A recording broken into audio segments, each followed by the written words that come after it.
Chapter 748. She looked up and saw Xia Jinyuan in the mirror. He was so drenched that even his military shirt was wet. It clung tightly to his body and his chest. His mountainous chest muscles outlined the sexy lines of his body. His shirt was still tucked into his military uniform and his belt was meticulously tightened.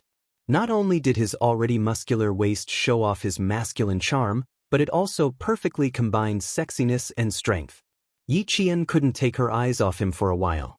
She had to admit that Xia Jinyuan's body was the most perfect and sexiest she had ever seen. Especially at a time like this, even a disciplined woman like her couldn't help but stare. She didn't want to take her eyes off him. Poor Yi Qian was still purely admiring Major Xia's body. He didn't notice that this man, who was as elegant as a cheetah, had a deep and meaningful smile in his eyes. Didn't she often see the soldiers' bodies in the army? Didn't she tell him that she was tired of looking at them? He still remembered what she said at the time. He also remembered thinking that when he had the chance, he must show this little fox the golden ratio of a real man's body. Xia Jinyuan was very confident in his own body. This was the source of a man's confidence. With confidence in his body, he could walk naturally with a masculine aura. Yi Qian was so engrossed in admiring his body that he didn't know that the man beside him was still brooding over his words. When he unbuttoned the third button, revealing his collarbone and muscular chest, Xia Jinyuan finally said slowly, "If I take off my shirt later, you won't scold me for being a hooligan, right? If you don't leave now, I'm really going to take it all off, including my pants." As he spoke, his hands were still on his belt. He looked like he was about to release it. "If I really take it off, I'm sure my body won't disappoint my future girlfriend. If you don't believe me, you can compare it with the bodies of the soldiers you've seen in the past. You can see if I'm lying." He had a teasing smile on his face as he gazed deeply at Yi Jian, who blushed easily in front of him. He watched as she pretended not to see anything as she took down a hanger and hung his military uniform neatly to dry. Then she took down the hairdryer, picked up the towel with his shoes wrapped, and prepared to walk out as if nothing had happened. Xia Jinyuan, who was watching with great interest, held back his laughter. He took a step forward and stretched out his arm to block Yi Qian from leaving. His actions made Yi Qian's heart skip a beat. Then he secretly prepared himself. "There are bags for cleaning clothes inside.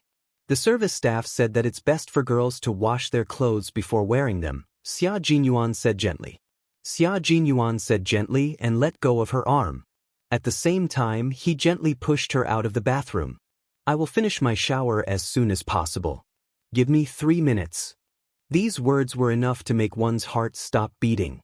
If one really thought about it, it could even be related to the matters between adults. Yi Qian, whose heart and mind were in turmoil, nodded calmly on the surface. At the same time, she didn't forget to close the bathroom door for him. Everything was done calmly and there was no trace of strangeness. But after the door was closed, Xia Jinyuan laughed in a good mood with a gloomy face. Chapter 749. Outside the room, Yi Qian pressed his forehead against the wallpaper-covered wall. Amidst his loud laughter, he groaned in pain. He did it on purpose just now. He definitely did it on purpose. He purposely stood in front of the mirror to show off his figure and said that on purpose, because she had once said that a man's figure was nothing to look at. She had seen plenty of shirtless men in the army. Such a petty man. He even remembered these casual words that she had casually said. Sigh. Even so, Captain Xia's figure was indeed very good. After all, Yi Qian had studied in medical school before, so his professional knowledge was better than that of the students. He was very clear about body proportions, and because of this, he was amazed by his good figure. The sound of running water came from inside. Yi Qian hurriedly plugged in the hairdryer and dried the leather shoes in his hands first. There was no need to worry about the ungluing. The leather shoes given to him by the army would not come off even if the soles of the shoes were worn flat from marching. As for the clothes in the bag, Yi Qian glanced at them several times but did not have the courage to walk over and open it. Although she was 16 or 17 years old and not yet an adult, she was already a girl and her feminine features had already developed. In Injiasen's words, "Jane Eyre, your chest is actually bigger than mine." Under the loose school uniform, Yi Qian did indeed have a figure that was better developed than other girls her age. After leaving Yi Jifan's house, not only did she eat well, but she also got to exercise.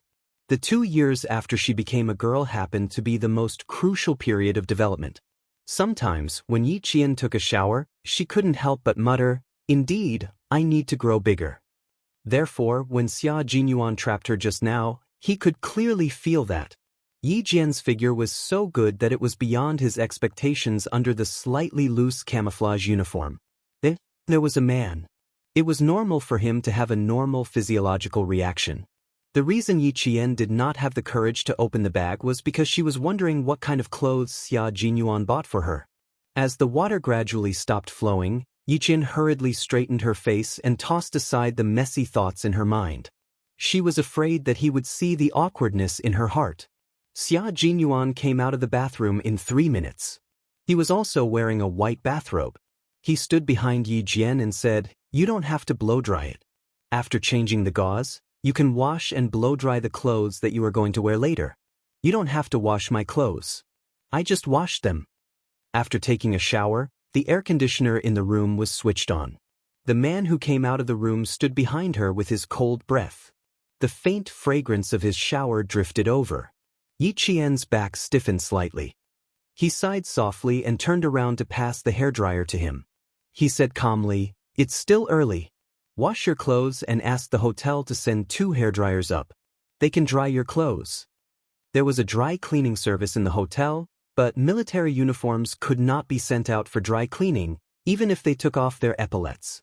The military uniform represented the image of a soldier and the appearance of a country. It was not allowed to be treated casually. Yi Qian glanced at Xia Jinyuan, who looked refreshed and relaxed. She was afraid that she would start to panic again if she took another look at him. She hurriedly went around him to get the medicine she bought.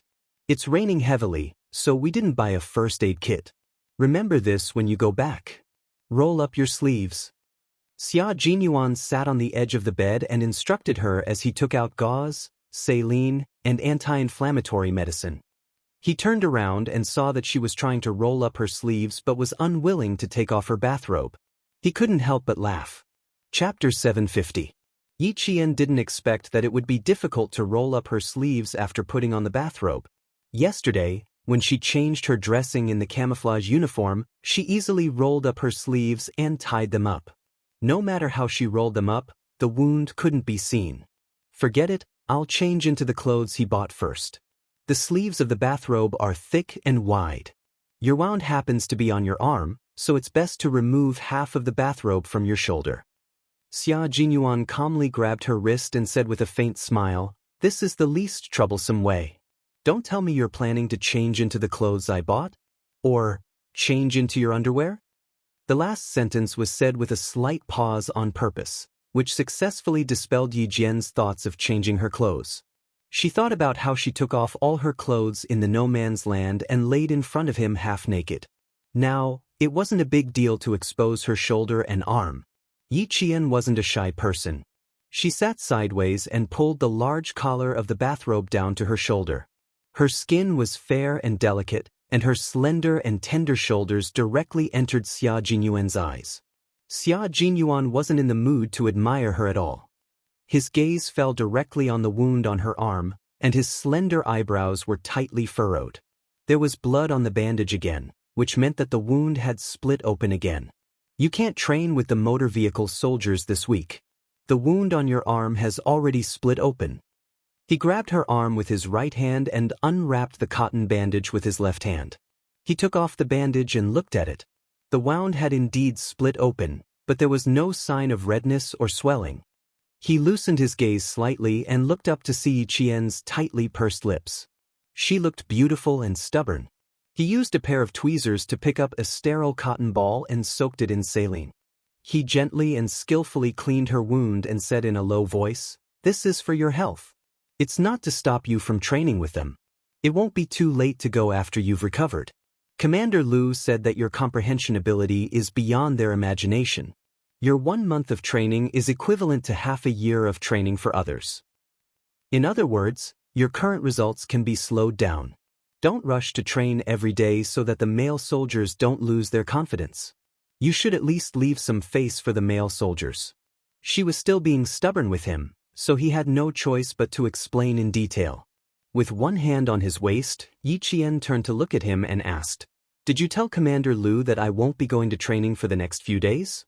It turned out that he thought that she was angry at him for acting on her own initiative. Xia Jinyuan, who was very gentle with his hands, looked at the wound caused by the stray bullet in Bafeng with a serious expression. He smiled faintly and said, "Training is your personal matter.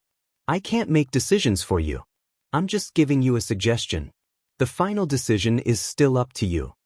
A gunshot wound wasn't just a broken skin wound. There was also a burn wound inside, so the recovery period was much slower than ordinary injuries. Coupled with the repeated cracking, the recovery was even slower. Previously, it was said that it would take about a week. Now, it would take about 10 days. Yi Qian was indeed disgusted by the fact that someone else was in charge of his training. Hearing this, he felt a little embarrassed, but he still took the initiative to apologize. "Sorry, I misunderstood you just now. I thought you had already called Regiment Commander Lu. If I didn't know you well, I would definitely have called to stop the training. But I remember that you once said that you can make decisions for your own matters. Training happens to be your personal matter. I won't interfere." Chapter 751. Her quick apology made Xia Jinyuan laugh. After cleaning the wound, he put aside the tweezers in his hand and raised his eyebrows. There was a smile on his handsome face. That kind of smile instantly made Yi Jian's heart soften. His smile was very warm, and his gaze was even more like a warm current. It could tolerate her cold appearance and warm her up. The corners of her eyes were a little bitter. While she felt his warmth, her heart was filled with complicated emotions that she couldn't understand. She couldn't help but reach out and touch his handsome face.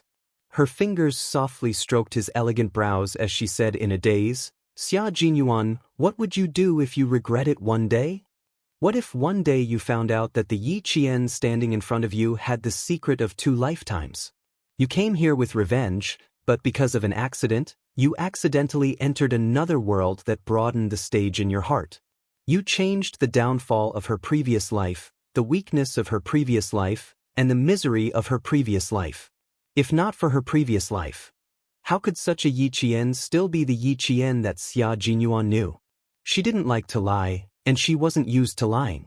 Having such a secret, even though she lived a lot more freely in this life, it was still a layer of shackles that made her refuse to accept the existence of another person in her world. But she couldn't deny that the man in front of her was always concerned about her, always thinking about her, and could even hold her hand and go further together. He really did have a kind of magic that made her feel at ease. She felt so at ease that no matter how bad the outside world was, as long as he was there, she would be safe. But before she was prepared, she couldn't accept the sense of security that he gave her with a clear conscience. Xia Jinyuan saw that she was in a daze and heard what she said clearly.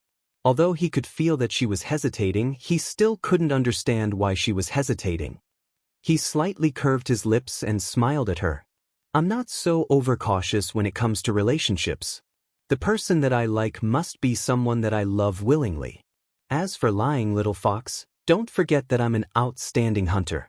I have a pair of eyes that are much better than Commander-in-Chief Xia's. A pair of discerning eyes. So even if you're young and underage, I still have to take action." His hands didn't stop moving as he spoke. They were very used to doing this and were very skilled at it. After a short while, he applied a new gauze and gently wrapped it with tape. Yi Qian, who was in a daze, heard him say this and narrowed her eyes slightly. She said, "Sometimes, it's not enough to just look at the surface. The surface may not be true. Captain Xia, we still have time. While I'm thinking, you should think about it carefully too." Xia Jinyuan, who stood up and was about to deal with the blood-stained gauze, said with a smile, "I know very well what I want. Now you need to think carefully." Xia Jinyuan's gaze inadvertently fell on Yi Qian's chest. Although one of her hands was tightly gripping his collar, she was in a daze just now and her hand couldn't help but slide down. Because he stood up, she raised her head and looked at him. The curve of her chest tightened slightly, and Xia Jinyuan was able to see the most exquisite scenery. The sudden appearance of such a scene made him a little flustered. With a dark gaze, he reached out and pulled up the bathrobe that she hadn't pulled up yet. He sighed and said, "You're testing my endurance. Fortunately, I can maintain my rationality in front of your age. When you're 18, you can't test my endurance like this anymore." Chapter 752. Yi Jian, who still had something on her mind, was tricked by him. She reflexively lowered her head to see where her breasts were exposed. When she could see her round breasts, she choked and coughed. "I'm going to do the laundry." Every time something like this happened, Yi Qian could only think of running away, running as far away as possible. She couldn't stay calm in the face of something like this. Xia Jinyuan laughed so hard that his chest trembled. He said unhurriedly behind her, "I don't mind seeing something like this once in a while, especially every time I come here. Is this a benefit?" "To hell with your benefits." Yi Qian, who had already walked away, rushed back, grabbed a pillow from the bed, and threw it at the laughing man's face. "I was careless. Also, Captain Xia, don't you know that it's inappropriate to look at something indecent?" "I know, so I was being a gentleman and helped you pull up your collar, but you covered it with one hand and didn't let me." She was so embarrassed that she stomped her feet. Xia Jinyuan, on the other hand, was even more calm and composed. He maintained his usual aura and said, "I didn't see much, I just happened to see it." After catching the pillow that was thrown at him, Yi Qian wanted to pounce on him and bite him a few times. The phone on the bedside table that had been silent all this time suddenly rang. The monotonous ringtone made the two of them stop fooling around. This ringtone was the special ringtone for emergency calls in the unit. Xia Jinyuan's face suddenly darkened. He turned around and grabbed the phone, not forgetting to raise his hand to signal Yi Qian to go to the bathroom. As long as Yi Qian hadn't joined the Snowfield Brigade, she wouldn't be able to hear the contents of their emergency calls. Yi Qian also knew the reason for the ringtone. Seeing this, she didn't feel embarrassed anymore. She picked up the bag at the end of the bed and went into the bathroom. She turned on the water very loudly and took out her underwear and cotton underwear to wash. After Xia Jinyuan's military uniform was washed with the shower head, it hung smoothly on the rack where the sweaters were originally placed, without a single wrinkle. The water was still dripping down. Yi Qian glanced at the large bath towels that neither of them were using. Since she did not turn off the tap, she took a large bath towel and tied his military uniform together with the bath towel. She then used the towel to soak up some of the water on the military uniform. If he received such a call, he must have an urgent mission. After the call ended, he would leave immediately. The only thing she could do now was to prevent him from leaving in his military uniform that was still dripping with water. In the room, Xia Jinyuan's handsome face was cold and sharp. "Okay, I'll return to the team immediately. But now that there's a storm in southern province, the flight may be delayed. I'll rush back as soon as possible." After a year of secret investigation, the Snowland Brigade had killed a mercenary and a foreign soldier in the No Man's Land last year. They had found out what kind of conspiracy was behind these people. Now was the time to make a move and give these people a ruthless counterattack. Sometimes, forbearance was only for the sake of a better counterattack. In order to expose the other party in one go, one had to pretend to be forced, helpless, and submit to humiliation on the surface.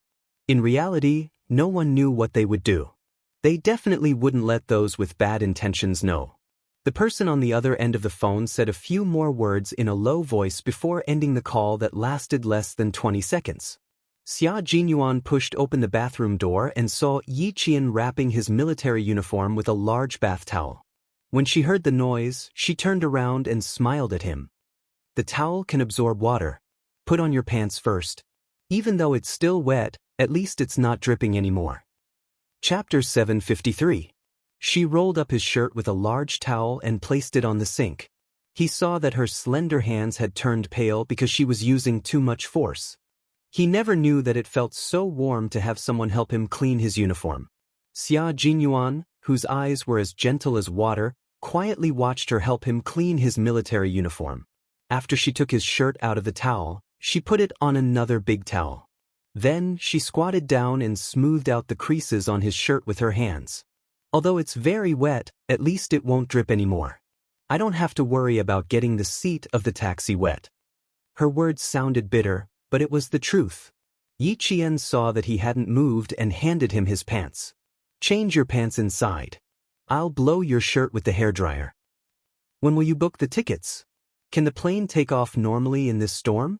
Do you want to ask the hotel for the earliest flight to the capital? At this moment, Yi Qian showed a carefulness that didn't belong to her age, but it was normal for Xia Jinyuan. Children who didn't have parents to take care of them had to be more sensible. Only by taking care of themselves could they survive well. Yi Qian belonged to the former. She was a girl who could take good care of herself. He took the damp military uniform without a single drop of water. With a smile on his face, he said in a low voice, "Every time I go on a long journey, I pack my own luggage. Sometimes, I don't even have any luggage. I only have a combat uniform, a gun, and a communication device. I leave without hesitation for my beliefs. In the past, the first thing I did when I came back was to wash off the smoke and blood on my body and then have a good sleep. Now that I see you packing my uniform for me, little fox, I'm very happy." He spoke softly. Although his voice was still cold and sharp, it was much softer. "It's not too troublesome. This is good enough." Yi Qian had already lowered her eyes. The dryer in the bathroom was turned on, and Yi Qian's soft voice could be heard. "You'll have a chance. Change your pants first. I'll go out." She took the belt that was also dried with a towel from the towel rack and handed it to him along with the military pants. Then she left with his military uniform and shirt. It didn't take much time to change into a new pair of pants. Yi Qian, who was sitting at the head of the bed, didn't even dry half his sleeves before he walked out with his sexy and muscular upper body naked. He walked straight to the bedside table, picked up his phone, and sat at the head of the bed to browse through it. "There will be a car coming to pick me up later.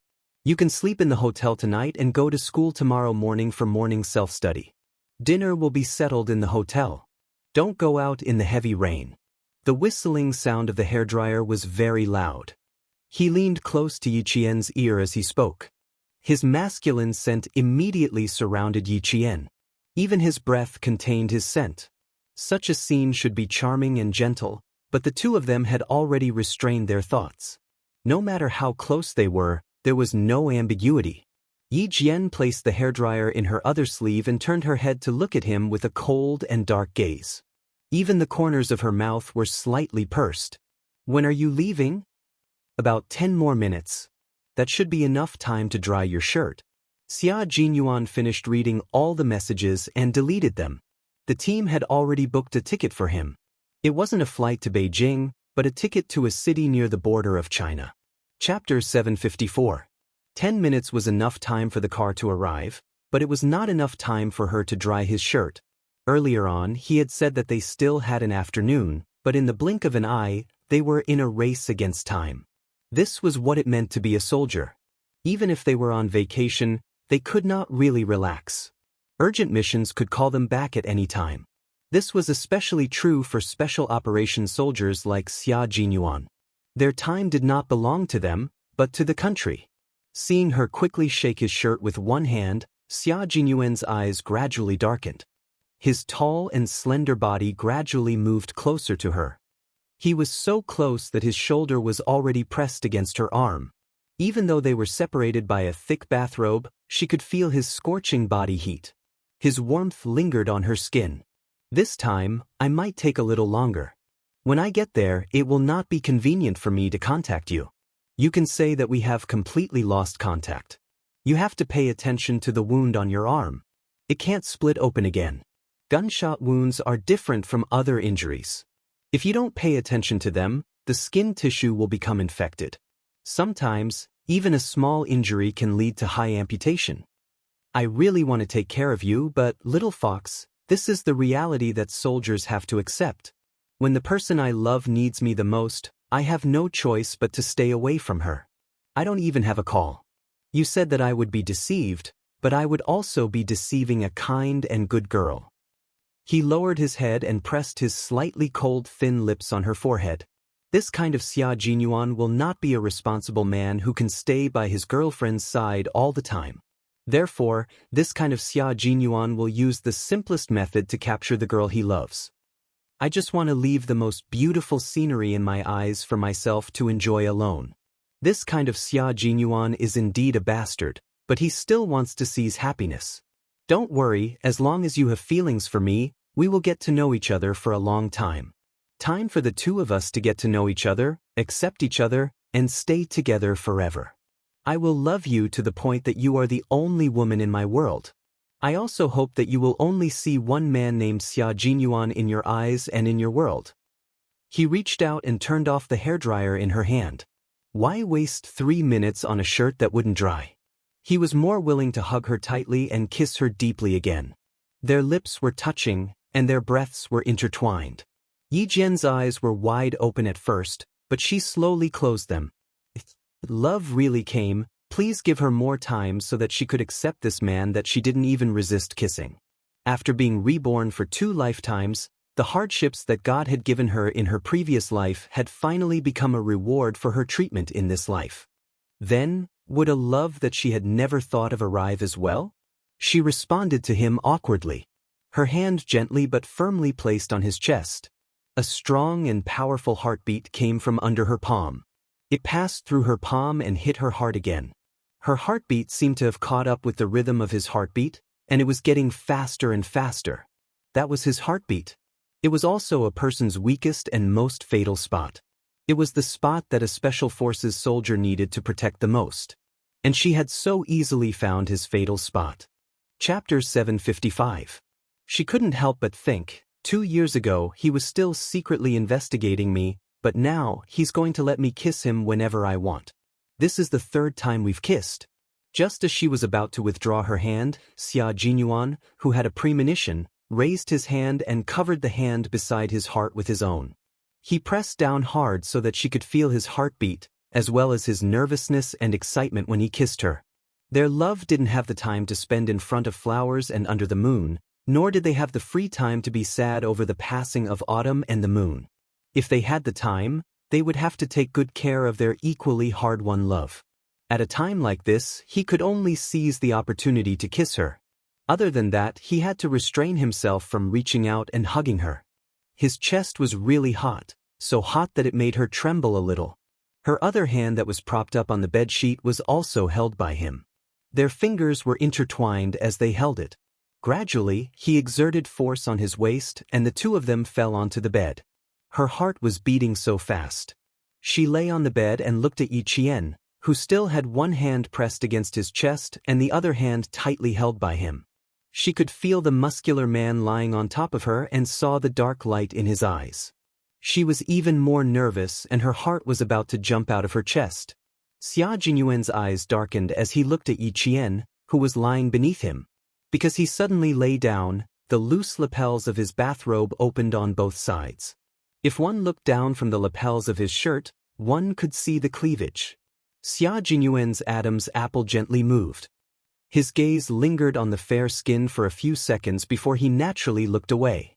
The expression on his chiseled handsome face remained unchanged. He didn't move again. Instead, he stood up and picked up the shirt beside the bed. After the kiss, his voice was slightly hoarse as he said, "This is the 3rd time. For the 3rd kiss, he would remember it." Yi Qian pursed her lips slightly. Her dark and bright eyes watched him put on the half-dry shirt that was still warm from the hairdryer. He tucked the shirt into his trousers and tightened his belt. In the blink of an eye, his military uniform looked neat and cold. Xia Jinyuan put on a damp jacket and a similarly damp military cap. At this time, Xia Jinyuan was no longer the gloomy light in his eyes that made her panic. Instead, he was a cold soldier who was about to carry out a dangerous mission. This kind of Xia Jinyuan made her feel very relieved. After everything was packed up, Xia Jinyuan looked at his little fox and said, "Wait for me to come back." His words were simple and concise. After he finished speaking, he turned around, leaving behind the gentleness of a soldier. There was no trace of gentleness left. Yi Qian, who had already calmed down, looked at him as he opened the hotel room door. She slowly said to him word by word, "I hope you all come back safely." The major left without looking back. He merely paused in his steps and nodded gently in response to her words. For her, for his family, and for the country that nurtured them, of course he had to come back safely. She hadn't asked him when he had told Uncle Chen about their relationship. She had thought that they still had a few more hours, but when she heard the sound of the door being locked, she realized that they didn't have much time to spend together. Not much time at all. After thinking about it, Yi Qian didn't even change out of his bathrobe. He simply pulled out the key card, casually closed the door, and chased after the major. Chapter 756. When they were carrying out the mission in Bafang, the members of the Shuiyu Brigade who were in charge of guarding the perimeter had secretly watched their comrades leave. Now, she also had to watch Xia Jinyuan, a comrade who had fought side by side on the battlefield, leave. She ran very quickly. When she reached the elevator, she realized that one of the two elevators was still going up, while the other was already on the 5th floor. Without hesitation, she turned around and ran towards the fire escape. Once again, she was thankful for the habit she had developed from being hunted down by Ying in her previous life. No matter where she was used to observing the escape and fire escape. That's why she ran straight to the fire escape without wasting another minute. The slippers on her feet were kicked away by Yi Jian because she did not run down the stairs. Instead, she jumped. With one hand on the handrail, she jumped down several floors in a seemingly relaxed manner. However, it was a leap that ordinary people would not dare to do. In the blink of an eye, she had already descended several floors. Rushing out of the fire stairs, the group of guests who were about to take the elevator were shocked. Just imagine a person wearing a white bathrobe running without making a sound, and his speed was as fast as a gust of wind. In an instant, only a white shadow could be seen floating past. How could people not be shocked by such a haunting scene? What kind of management is this? The old man is about to have a heart attack. A sharp female voice came from beside Yi Qian. Since he was focused on chasing after her, Yi Qian didn't pay much attention to the voice. He only had one thought in his mind. Why does it sound so familiar? He ran all the way to the lobby, just in time to see the tall and imposing figure walking out of the revolving glass door of the lobby. There was a car parked outside. As he walked out, the hotel doorman standing by the car door immediately opened the back door, bowed politely, and invited him to get in. Yi Qian didn't chase after him. Instead, he stood at a spot where he might be able to see him get into the car. He quietly watched him leave. Just like the members of the Snowfield Brigade who were hiding in the dark in Pakistan. After saying, "Thank you," Xia Jinyuan was about to get into the car and leave when he suddenly stopped and turned around. Through the glass revolving door, he saw the person who was supposed to be in the room standing in the lobby in a white bathrobe, silently sending him off with her eyes. She was barefoot because he didn't hear her running. She also ran over from the fire elevator and even jumped down continuously because there were only two elevators. One went up, and the other came down from the elevator. She looked at the man who was about to get into the car but stopped when he felt her gaze. The rain was gloomy, and the hotel turned on all the lights outside. They were bright and warm. Standing under the warm orange light, the man's figure was as straight as a peach. Under the big-brimmed hat, his face was handsome and sharp. There was a smile on his flawless, handsome face. There was also a smile in his eyes that were as bright as the North Star. Yi Qian also smiled slightly. His eyes curved into crescents. It was a warm smile. He understood why she had run over, and she smiled because he understood her intentions. The two of them only looked at each other for 3 seconds. Xia Jinyuan moved his lips and said something. Then he bent over and got into the car. He seemed to say something to the doorman, but because he was bent over, Yi Qian didn't see it. She only heard him say, "Take care of yourself." He didn't say anything else. It was because he didn't have time to say anything else. Chapter 757. The car left the hotel entrance and drove into the rain.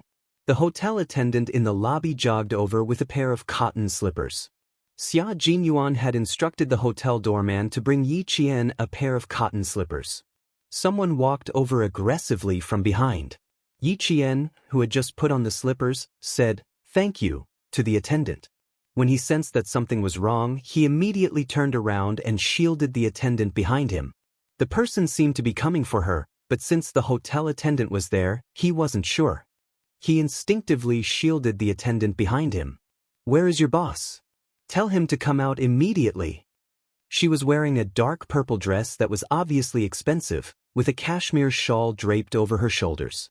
She was wearing high heels, and her temperament was just as domineering as her words. Yi Qian looked at her. A trace of surprise flashed across his cold face. No wonder the voice sounded familiar. It was an old friend. Her aunt, Yi Zhixiang, used to drive an imported luxury car back to the village to visit her relatives. It was said that she owned several large companies. The last time she saw Yi Zhixiang was when she had just turned 18. She ran to Yi Zhifan's house to get an ID card. She happened to see Yi Zhixiang and her husband, who was blind in his right eye, enter the house. She was so scared that she ran out as fast as she could. There was only one thought in her mind. If she ran any slower, she would be beaten to death by her uncle. At the time, she was really scared. She would always remember how cruel her uncle was to her. When she was still in the 4th grade of elementary school, her uncle, Sun Yaozu, beat her until she fainted and threw her into the snow on the night of Chinese New Year's Eve. When she saw her uncle, she was reminded of what had happened in the 4th grade. She didn't even dare to ask for her household register and ran as fast as she could. Now, she hadn't seen Yi Zhixiang for 11 years. When she looked at her again, she could recognize her at first glance. She wasn't much younger than Yi Zhixiang when she was 18. It was obvious that her aunt was good at taking care of herself. Yi Qian looked at her calmly and chuckled. "I am a guest of the hotel.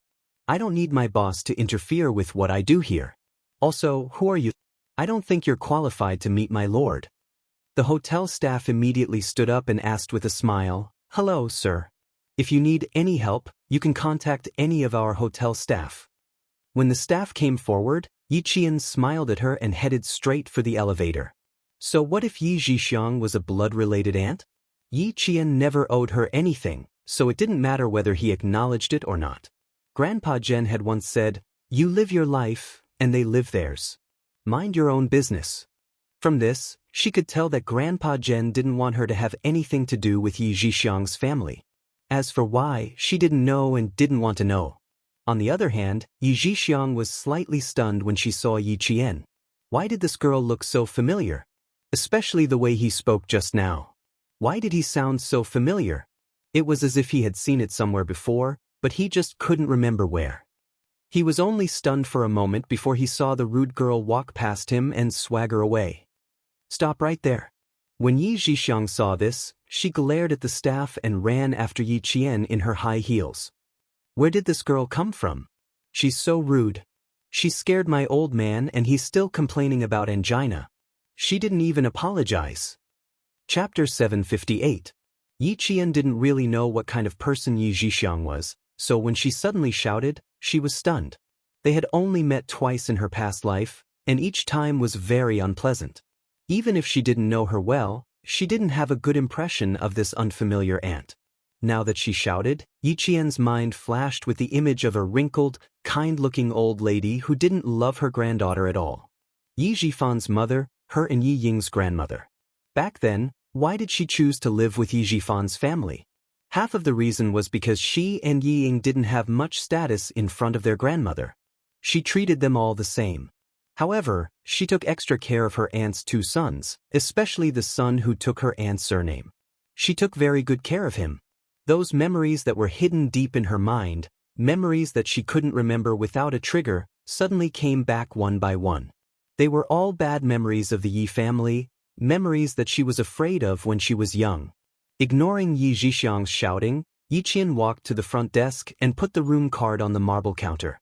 She said to the lobby manager, "Let me see my registration information." Yi Zhixiang was stunned for a moment. Maybe she saw that she looked familiar, but she didn't remember now. Maybe she would remember later. If she ran to the front desk to check her information, she had to make sure that Captain Xia's information wasn't leaked. The lobby manager originally wanted to come over to appease the guests, but when he saw the young lady on the other side looking at the information, he looked at the room card and said respectfully, "This is the hotel's VIP room. Your registration information is that of a Ms. Xia." "Miss Xia? Who was that?" Okay, thank you. As long as it wasn't Captain Xia, it would be fine. As for who Ms. Xia was, there was no need to care. There was a hint of coldness in her indifferent expression. She slightly restrained her gaze and said indifferently, "Also, someone will ask me about the situation here later. I hope that your hotel can abide by the basic rules of the service industry and keep the identity of any guest strictly confidential." The information of VIP members naturally had to be kept confidential. After the lobby manager saw the information, he gave up on the idea of looking for the parent of this little girl who was probably still a student. In the southern province, in this hotel, the VIP members were either the boss's friends or people that even the boss had to bow to. He hurriedly agreed and got another staff member to personally escort Yi Qian to the elevator. Only then did he come over to appease the other customer who was extremely angry. As for how the hotel would handle this matter, Yi Qian had no idea. When he returned to the room that still smelled like Xia Jinyuan, Yi Qian walked into the bathroom with a calm expression and washed his unwashed underwear. The bra was a light pink with a little wavy. It was a girly bra with a strong girly style. As for the size, Yi Qian could not help but purse his lips. He had never touched it before, so how could he tell? Even through the clothes, he could tell with his eyes. She was very sensitive to numbers, distances, and sizes, but when she saw his lower body, as she thought about it, she suddenly blushed. First, there was a faint color on her jade-like face. Then, there was a light pink color, like the sharp petals of a peach blossom. It was so delicate and tender that one could not help but want to pluck it. Xia Jinyuan was able to keep this kind of person in his arms, but he was still able to keep calm and maintain his gentlemanly demeanor. She really had to praise his endurance. Chapter 759. Probably because she suddenly thought of an unspeakable and unpredictable size, Yi Jian felt as if she had been struck by lightning. She stood in front of the sink in a daze. Then he patted his forehead with his hand soaked in soap bubbles. Calm down, calm down. Don't let your imagination run wild. Don't let your imagination run wild. Then he looked into the mirror and saw himself in it. His face was rosy and his eyes were watery. His entire body was so tender that water could be squeezed out of it. He was so enchanting that even he himself was stunned. This was a new version of himself. Yi Qian's eyes widened for a few seconds, then he immediately splashed cold water on his face. The person in the mirror was no longer himself. He couldn't even recognize himself. How could she have such an expression? Where did the coldness in her eyes go? Where did the sharpness in her eyes go? Yi Qian washed until his hair was wet and felt the heat on his face dissipate. Only then did he dare to look at himself in the mirror. After a long time, Yi Qian nodded in satisfaction. He didn't dare to let his imagination run wild. He quickly washed the clothes he was going to wear tomorrow and dried them with a hairdryer after the water had dried. In room 808 on the 8th floor of the hotel, Yi Qian said to the old woman lying on the bed, who was also Yi Qian's grandmother, "Mom, I saw a very familiar girl just now. She's the one who scared you. Now that I think about it, why do I feel like she looks a little like Sun Xueqing? Do you think this girl is a bastard left behind by Big Brother's family?" In the Yi family, the head of the family was old Madame Yi. When she was young, she was very powerful. She looked like she was all smiles, but in reality, she wasn't simple. After she quietly took over Big Brother's family's property, she even gained a good reputation in the village.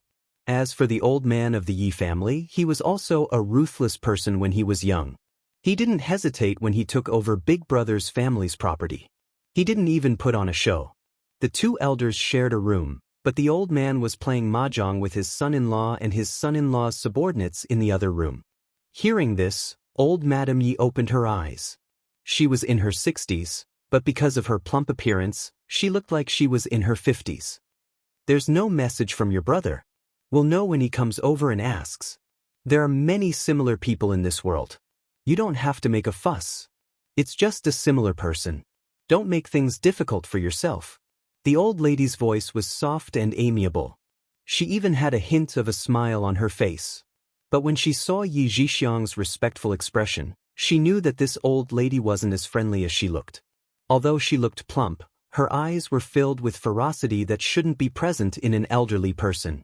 Mom, you're used to seeing storms and storms, so of course you can keep your composure. I can't. When I see that girl's face, I hate her. Yi Zhixiang said through gritted teeth. Her nails were broken by her. Yaozu's right eye, old Madame Ye's face was still full of smiles, but at this moment her face darkened and she said in a low voice, "It's been more than 10 years. Are you afraid that other people don't know about your family's affairs? Are you so eager to give it away the moment you come back? What's wrong with your right eye? It's just that you got injured at work and the factory paid a sum of money. That's why your family can live a good life. Remember it well." With a cold shout, Yi Zhixiang suppressed the unwillingness on her face. She had no choice but to suppress her unwillingness. There was no other way. Chapter 760. Old Madame Yi looked at her aggrieved daughter and couldn't help but say, "He's gone now. What are you still upset about? Your brother is taking care of that child. Are you still worried about him? He raised a piece of trash. What's there to be upset about? Don't give me a hard time the moment you return to Nan Province. I'm already so old and I still smile every day. Why are you so angry? Son-in-law, you have a big family now. As a rich wife, you only need to remember 3 things. First, protect your 2 sons. Second, protect your family's money. Third, dress yourself up." Old Madame Yi didn't even mention her one-eyed son-in-law, Sun Yaozu. There was nothing to mention. A woman didn't live for a man. Especially someone like Sun Yaozu, who couldn't protect himself. He was rich and spent his time outside. If he wasn't having an affair with an actress, he was having an affair with a model. Old Madame Yi wouldn't persuade her daughter to stay with such a man forever. Money and her son were the most important things to her. Yi Zhixiang wanted to say something, but when she saw the smile on old Madame Ye's and Tuan Tuan's faces, she held back her anger. She took out an exquisite phone and dialed a number. The phone signal didn't seem to be very good in the heavy rain. After Yi Zhifan said a few words, he hung up because the signal wasn't good. He turned to look at his wife and said with an unhappy expression, "My mother is staying at Caesar Hotel now. My sister is there too. How can you two not go over and talk to her? Also, you have to explain to my mother about Yi Qian. Otherwise, we won't be able to live a peaceful life. As for the past, you know Sun Dongqing. Ying didn't want to go because in her memory, the grandmother who wasn't close to her didn't have much affection for her. As for Sun Dongqing, she didn't want to go. First, she didn't want to face an old woman who always found fault with her. Second, she didn't think of old Madame Yi as her mother-in-law. As for the reason, Ying didn't know, but she knew. She pulled the corner of her mouth and said coldly, "It's raining so heavily. Even the car can't drive. I'm surprised that the old woman thought of letting us take Ying to see her in the rain. Why didn't you live with Yi Zhixiang? Why did you come back to the southern province?" As she spoke, she became even angrier and complained, "Every time she comes back, she only stays in the provincial capital. It doesn't matter when she comes back. My heart aches for you. No matter when, as long as this old woman says something, you will go." That year it was snowing heavily. She came by plane, but what about you? The snow was so heavy that the roads in the mountains were blocked. How many roads did you take to get out? Old Yi, I'm feeling indignant on your behalf. No matter how stupid Sun Dongqing was, she was still on Yi Zhifan's side.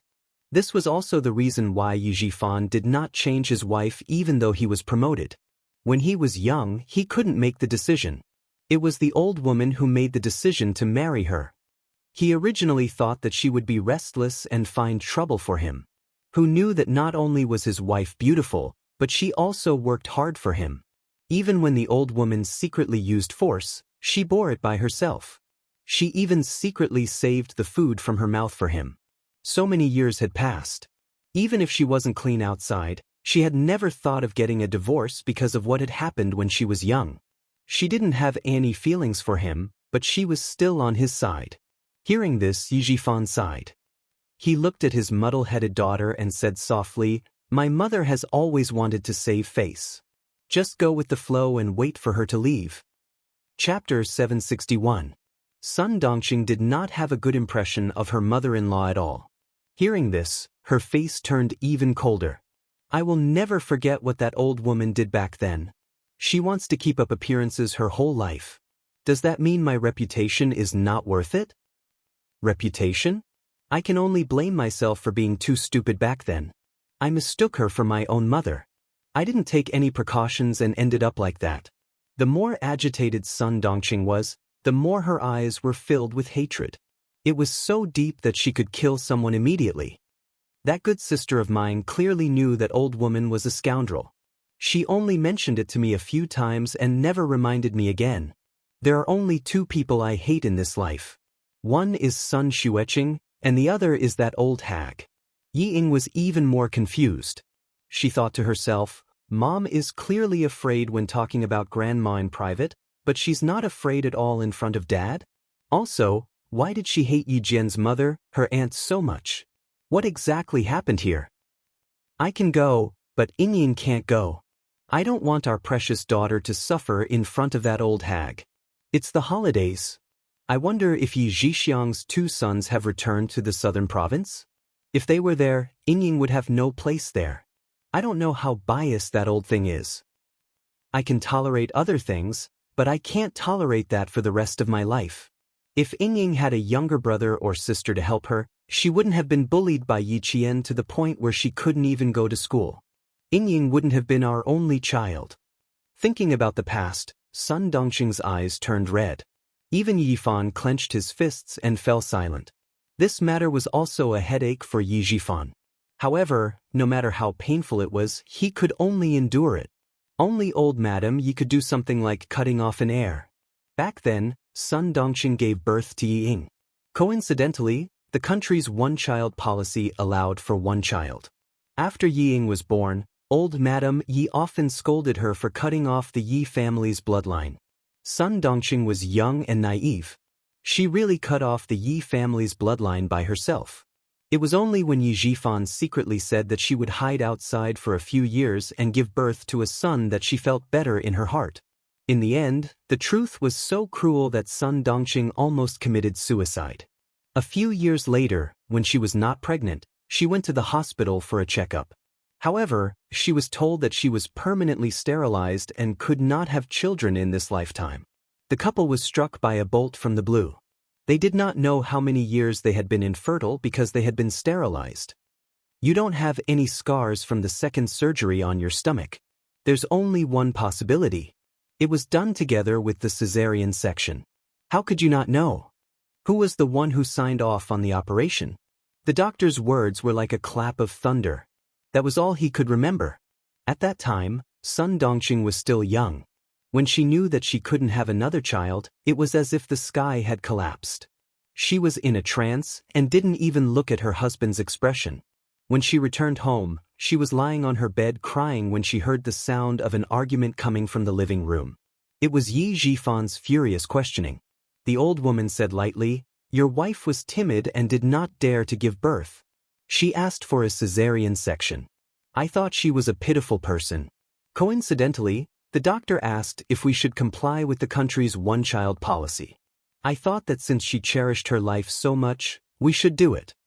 She sighed again and said in a considerate tone, "Nowadays, men and women are the same. Why do you have to give birth to a boy? I know that you are filial and do not dare to cut off the Yi family's bloodline. I discussed with your father. When your sister's second child is born, his surname will be Yi." Chapter 762. Hearing this, Sun Dongqing realized that it was her mother-in-law who made the decision to get the doctor to perform a ligation operation on her. What was even more hateful was that the old thing sounded as if she was being considerate of her. Why didn't she think about why she was so scared? It was because the old thing had told her every day when she was pregnant that giving birth to a child was extremely dangerous. If she was unlucky, she would lose her child. She also said that there was a cesarean section that didn't hurt at all. After the anesthetic was administered, the child would be by her side when she opened her eyes again. It was because of this that she decided to have a cesarean section.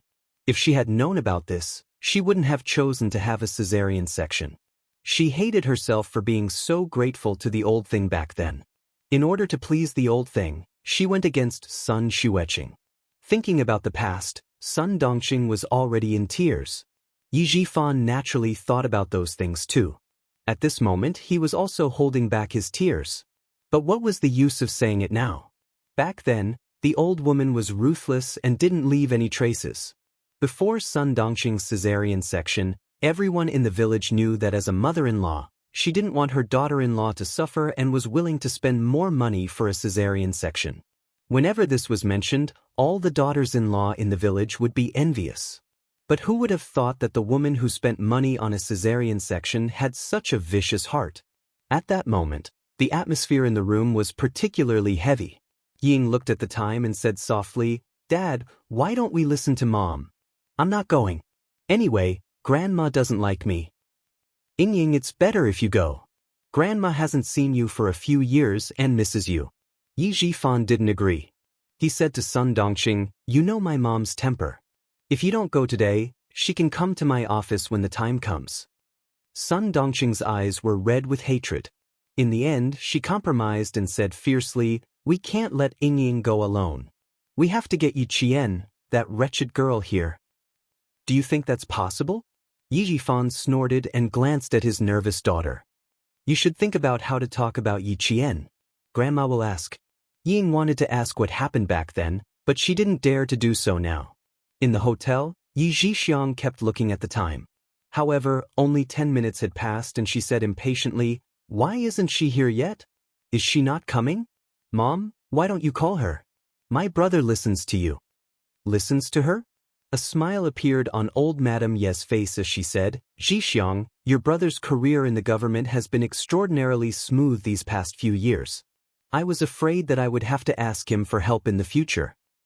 This brother of yours is smarter than your elder brother who died long ago. He's also cunning. Now that he's the head of the office, he won't listen to his mother's words like he used to." Old Madame Yi paused, and the smile on her face faded a little.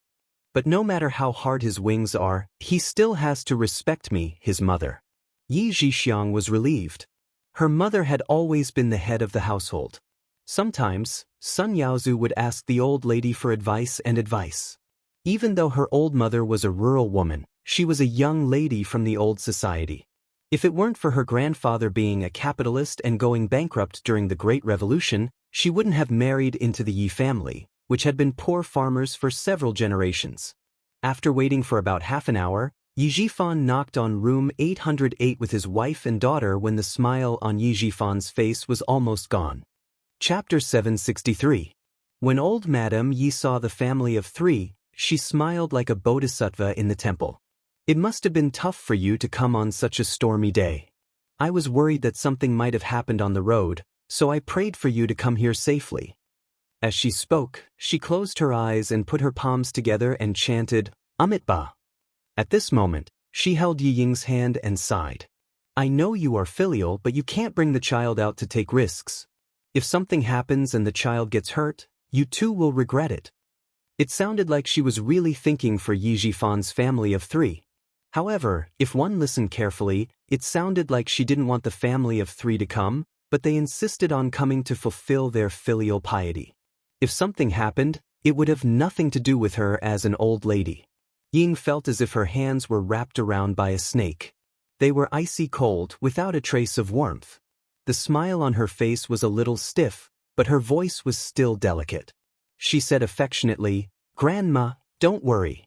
My dad drives steadily. The rain is a little heavy, but as long as he drives slowly, it will be fine. Otherwise, it wouldn't have taken so long to come here." When she said that, old Madame Yi couldn't help but look at Yi Ying again. She tightened her grip and said calmly, "You're all grown up now. You know how to coax me. You're my grandma. If I don't coax you, who else can I coax?" Yi Ying smiled and sat on the edge of the bed together. She even intimately rested her head on old Madame Ye's shoulder. It looked like the relationship between the grandmother and granddaughter was really good. Sun Dongqing couldn't smile along. She was secretly hating her so much that her teeth itched. She smiled insincerely and said, "Mom, look at what you're saying. When you came, you even asked sister-in-law to call us. You picked the right time too. It was raining heavily. Since you're back, how could we dare to neglect you? Even if there was a flood on the road, we still had to come." One year, when you came back, the mountain was blocked by heavy snow. When Jifan found out, he walked for a few hours in the snow. From then on, every rainy day, his knees hurt so much that I, your wife, cry. We haven't seen each other for a few years. Second sister-in-law, you've become quite eloquent. I didn't know that you were so eloquent like eldest sister-in-law. That's not strange. After all, they're sisters, Yi Zhixiang said with a smile. They had just met, but they were already fighting. Yi Zhifan first greeted old Madame Yi, then said calmly, "Your second sister-in-law used to think that my younger sister was young and insensible, so she let you have your way. Now, I'm almost 40 years old. If your second sister-in-law still gives in, others will laugh at me." Was he helping his wife to deal with her, his younger sister? I'm different now that I'm a high-ranking official. I can still speak like an official in front of my younger sister. Mom, why don't you tell me that no matter how high his position is, he is still a child in front of you? Yi Zhixiang wasn't someone who was afraid of causing trouble. She directly brought up old Madame Yi in order to suppress her brother's arrogance. What a great official's prestige. 2 years ago, he didn't even dare to boast in front of her. Now, it was just like what her mother had said. He was getting more and more powerful, and his wings had hardened. Old Madame Yi persuaded the two children to bicker. She smiled and said, "All right, I know you two have a good relationship. When you were at home, you always liked to bicker. Now that you've grown up, you're still the same. As a brother, it's only right that I give in to my younger sister." She then frowned and said, "Where's Yi Qian? Why isn't he here? Does this girl think she's so important that she doesn't even come to see her grandmother?" Chapter 764. At the mention of Yi Qian, Sun Dongqing's arrogance immediately disappeared. She looked at her husband uneasily. What is it that you have to hide from me?" When old Madame Yi saw this, the smile on her face disappeared. Her originally amiable expression instantly turned cold. "You guys talk. I'm listening." Yi Zhixiang also stopped arguing. She sat down on the chair and asked sternly, "What exactly happened?" That was a long story. Yi Zhifan spent about 15 minutes to finish telling her what happened in the past few years. The army moved her out of the household register. At that time, I was just a mayor. I didn't have the power to stop it. As for now, it should be even more impressive. Ying was originally in the provincial first high school, but she had no choice but to transfer schools during this military training. There's also one more thing. She only repeated for a month before entering the provincial first high school. She skipped the first year of high school and skipped to the second year of high school. This child is like sister-in-law, not like her brother. Yi Zhifan told her everything, no matter how big or small. He didn't exaggerate or leave out anything. Even if I'm the office director now, I wouldn't dare to touch Yi Jian. I'm afraid she has someone supporting her from the army. I don't want to hide this from you. I originally wanted to see if I could find some clues before telling you. Unfortunately, I still haven't found out who is behind her." Old Madame Ye's face darkened when she heard this. She can cause trouble at such a young age. She is indeed like her mother. She sneered. "There's someone behind the army? She's just a girl. What can she have in the army?" Before he could say the word, human, he suddenly stopped talking. It wasn't that there was no one. Old Man Zhen was in the army.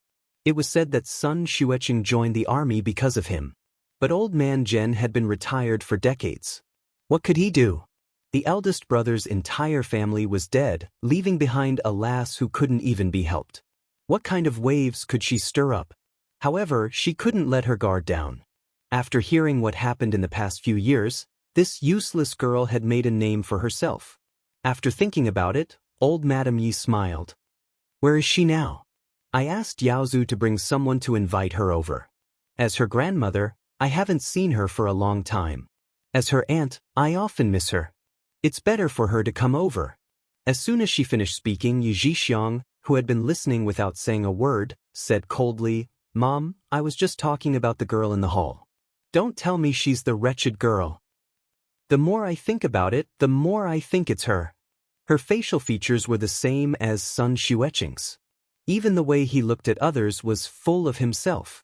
I can't wait to gouge her eyes out with my hands. The thick viciousness caused Yi Ying, who was secretly laughing with her lips pursed, to shiver involuntarily. What did eldest aunt's family do to make youngest aunt hate them so much? When Sun Yaozu came over, Ying was so scared that she did not dare to sit next to old Madame Yi. He was short, but his body was very strong. He was wearing a gray shirt and a pair of black trousers. He was dressed like a boss, but his fierce aura made it obvious that he was not a good person. When he saw Yi Jifan's family, he smiled and greeted them, second brother, second sister-in-law. Then he said, "Mom, isn't it just a girl?" Xiang said she might be in the hotel. "I've already sent someone to ask for the room number. No matter who it is, they'll bring her over in less than 5 minutes." Chapter 765. In terms of style, he did have the right to be arrogant. However, this was Southern Province, and the Caesar Hotel was not an ordinary 5-star hotel. The boss behind the scenes was not an ordinary person either. Xia Jinyuan had used a VIP card to get the room, so the hotel could not casually reveal their clients' information. A few men surrounded the front desk with a strong attitude. The lobby manager tried to calm them down while calling Yi Qian. At the same time, he also reported to the hotel manager to prevent the situation from escalating. What was Yi Qian doing? He was using a hairdryer to dry his underwear in the room. After receiving the call, Yi Qian smiled and said, "I got it. Also, please send dinner up." "Thank you." If he really wanted to come to their door, he would have to have the strength to fight. In her previous life, she was afraid of Sun Yaozu. In this life, there was no need for her to be afraid. Xia Yiwei also received a call from the hotel boss. She was still in the office and had not gotten off work yet. When she heard this, she said with interest, "Young Master Ho, do you need to ask me about such a small matter? You are a well-known figure in the underworld. You can handle such a small matter. It's rare for my brother to use my card." It can be seen that he intended to bring her to young Master Ho's hotel and wanted to protect that little girl. "Young Master Ho, do as you see fit. I am still in the office, so let's talk later." As the secretary of the Southern Province governor, Xia Yiwei was polite to everyone. However, when she spoke to the boss of the Caesar Hotel, young Master Ho, she felt a little sarcastic. When the call ended, the man sitting in the car laughed. As the boss of the Caesar Hotel and a well-known figure in the underworld, only Xia Yiwei would dare to hang up on him like this. He said to the driver, "Find out who is causing trouble on my turf. Bring some men with guns and give them a warning." In the underworld, the way to deal with troublemakers was very direct. It was also the best way to control the situation. Sun Yaozu knew that this hotel was not a place where he could be arrogant. He was also a member of the underworld, so he knew when to stop and did not have a trace of dissatisfaction. After closing the door, he smashed a few glasses in the hotel and said to old Madame Yi with a vicious expression, "Mom, when can I avenge my eye? I've been waiting for more than 10 years. She's in the hotel. If you want to gouge her eyes out, I won't stop you." Old Madame Yi wasn't afraid of her son-in-law at all. She smiled and said, "I didn't expect him to become a scourge either.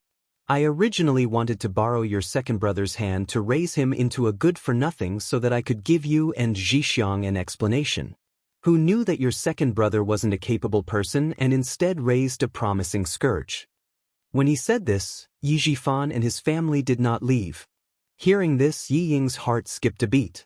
Only then did she realize that her uncle's blindness really had something to do with Yi Qian. No, it wasn't Yi Qian. It had something to do with Aunt. She didn't know about such a good thing until now. If she had known earlier, she wouldn't have been in such a hurry to attack Yi Qian. Just let uncle's family take action. When Sun Yaozu heard this, he stared at Yi Jifan and said fiercely, "Second brother, at that time, you promised that you would raise that girl right under your nose and not let her have a bright future. What do you think we should do now? Her mother blinded me. If I don't blind her daughter's eyes, who will I seek revenge from? I won't stop my brother-in-law from taking revenge. She's in the hotel. Just like Mom said, if you're not afraid, you can go over now." Yi Jifan wasn't afraid of his brother-in-law anymore. He was a government official and had people secretly protecting him. Did he need to be afraid of a fugitive? Chapter 766. Back then, Sun Yaozu looked down on Yi Jifan. now that he had made a fortune, he naturally looked down on him even more. However, Jifan was no longer the same as before. He was already an office director. From the deputy mayor to the office director, Jifan used less than 3 years to get there. This speed of promotion was also the reason why his far-sighted mother-in-law decided to come back and take a look. Fast, too fast. At this rate, wouldn't it only take 3 to 5 years for him to become a mayor and a governor? His business was big now, but he didn't have a strong background. He relied on money to get things done outside.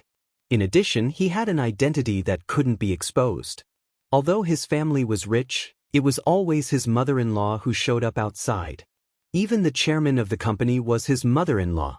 Moreover, all the accounts were in the names of his mother-in-law, father-in-law, and wife.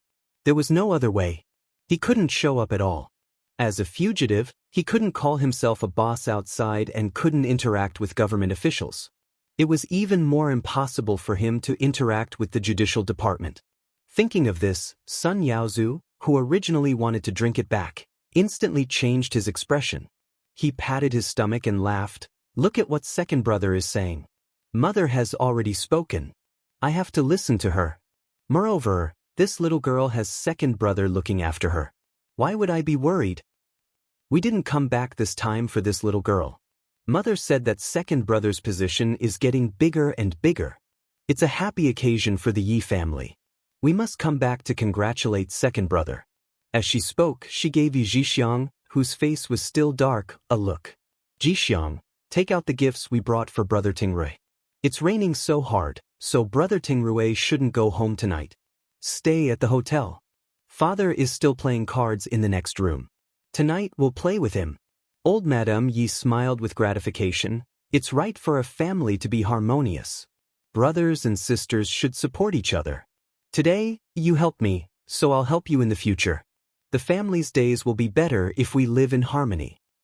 That's right. Although Mother is living with us, she always talks about second brother and second sister-in-law. He often sighs and says that he misses Yingying. I wonder how tall Yingying has grown. His nagging is like chanting scriptures. It gives me a headache. Yi Zhixiang saw that old Madame Ye's attitude had changed. She took the gift and turned around with a smile on her face. There was no trace of her earlier tit-for-tat attitude. Sun Dongxing saw that the family's attitude had changed in an instant and felt proud. She said with a faint smile, Aunt is really more sensible than before. In the past, when I came back, I didn't know how to be polite. I only hoped that I could get something from my family. I still remember that your brother bought me a gold ring. Aunt was jealous and wanted to leave. Sun Dongxing's heart ached when she thought about the past, but she also felt happy when they didn't reply. Zhixiang, go get a room for your second brother and second sister-in-law. Take Yingying with you. The little girl will feel uncomfortable with us. Old Madame Yi didn't even give Sun Dongxing a proper look. She used to look down on Sun Dongxing, and now she looked down on her even more. The only thing she did wrong in her life was to marry Sun Xueqing into the Yi family. She thought that her sister was stupid. Her sister often didn't come home and had a bad reputation in the village, so she should be stupid as well. She didn't expect that she would marry a soldier and almost ruin her only daughter's lifelong happiness. Chapter 767. Ying wanted to stay and listen to the past that she had never heard of. She wanted to give Yi Qian a good blow, but the old woman sent her away. Ying, go take a walk with your aunt. It's raining cats and dogs, so stay in the hotel tonight. You can go to school early tomorrow morning to complete the transfer procedures, Yi Zhifan said. Some things were not suitable for his daughter to know. It was time for dinner.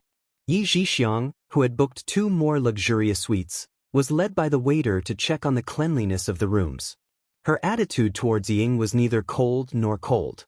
She only asked a few questions when they came down, but did not say anything else. A food delivery van stopped in front of the elevator. The waiter spoke into the walkie-talkie. Inform Miss Yi on the 9th floor that we are going to deliver the food. Inform her in advance to avoid disturbing the guests. Yi Zhixiang and Ying looked at each other. Yi Zhixiang lowered her head slightly. Go back to your room and inform your uncle. Aunt will go up with him. When her second brother mentioned Yi Qian, her niece's face was full of hatred. It was clear that the two were not on good terms. Nothing would happen if she went up to find him. Okay, then be careful, Aunt. She's not someone to be trifled with. Dealing with Yi Qian was the common goal of the two families. They put aside their prejudice and joined forces in the blink of an eye. The food delivery van did not go with them. It was waiting for another elevator. Yi Ying got out of the elevator on the 8th floor, while Yi Zhixiang took the elevator to the 9th floor. She was now more and more certain that the person she had met before was Yi Qian. After changing, Yi Qian watched TV to pass the time while waiting for the food delivery van to arrive. Occasionally, he would look up at the half-opened curtains to see if the rain outside was getting lighter. It was raining cats and dogs all the time. Occasionally, there would be a clap of thunder. The lightning in the sky was like an electric dragon. It was frightening. I wonder if we've arrived. Will we be able to take off on time? Amidst another clap of thunder, Yi Qian murmured softly. Then he heard the doorbell ring. A waiter's voice came through the door. "Hello, your dinner is here." Downstairs, old Madame Yi and her son-in-law were followed by a few men in suits who looked like hired thugs. When they got out of the elevator on the 9th floor, they saw Yi Zhixiang's figure dashing past them and rushing straight ahead. It seemed that he had found that little bitch. "You guys, follow them. Don't let anyone hurt Mississippi." Old Madame Yi was the daughter of a capitalist family. She had no choice but to lower her head during the crackdown. Now that life was better, she naturally put on the airs of the old society. Raising his hand, without the consent of his son-in-law, Sun Yaozu, a few thugs rushed over. When the dining cart was pushed in, the door was open. The waiter did not expect a guest to barge in, and Yi Qian did not expect Yi Zhixiang to be so capable as to find her room number. Earlier, the lobby manager had promised not to reveal any guest's information. A hotel had to abide by the rules. How did Yi Zhixiang get her hands on it? "Oh, it really is Yi Qian. You sure made it easy for your aunt to find you." Yi Zhixiang, who had barged in, smiled and spoke before the waiter could. She directly revealed her identity, causing the waiter to lose his judgment for a moment. Then, the sound of running footsteps came from outside. They all stopped at the door. Then, an old lady with black hair and a healthy complexion walked in. Chapter 768. Old Madame Yi walked into the room and immediately saw the girl sitting calmly in the hotel lounge chair. She glanced at her face, and when she saw her face clearly, she was shocked. Similar, really similar. She looked exactly the same. Not only were her facial features similar, even her temperament was the same. She was like a pine tree that refused to bend no matter how hard she tried. There was no doubt that she was Yi Qian. She could tell at a glance that she was the child of that woman. Old Madame Yi sized up Yi Qian, and Yi Qian did the same to this old woman. Neither of them felt any sense of kinship. Inside, she wore a simple modified loose cheongsam with 3 rows of diagonal buttons at the collar. She was probably old and afraid of the cold. Outside, she wore a grape purple long silk coat with complicated handmade embroidery. It was buttonless, and only the collar was buttoned with a pure gold rose pin. She looked very noble and energetic. One look and anyone could tell that she was an old lady who lived like a princess. "You are indeed my eldest granddaughter whom I haven't seen in a long time." Old Madame Yi smiled. Her smooth, wrinkled face was full of kindness. Even her gaze towards Yi Qian was full of kindness. "Your aunt said she saw you just now. I thought she was seeing things, but I didn't expect it to be true." The waiters turned on their walkie-talkies. When they heard that they were family, they placed the dishes one by one on the tea machine. They said to Yi Qian, "Your dinner is all here. If there's anything..." They lowered their heads and glanced at the old lady and another middle-aged woman who came in.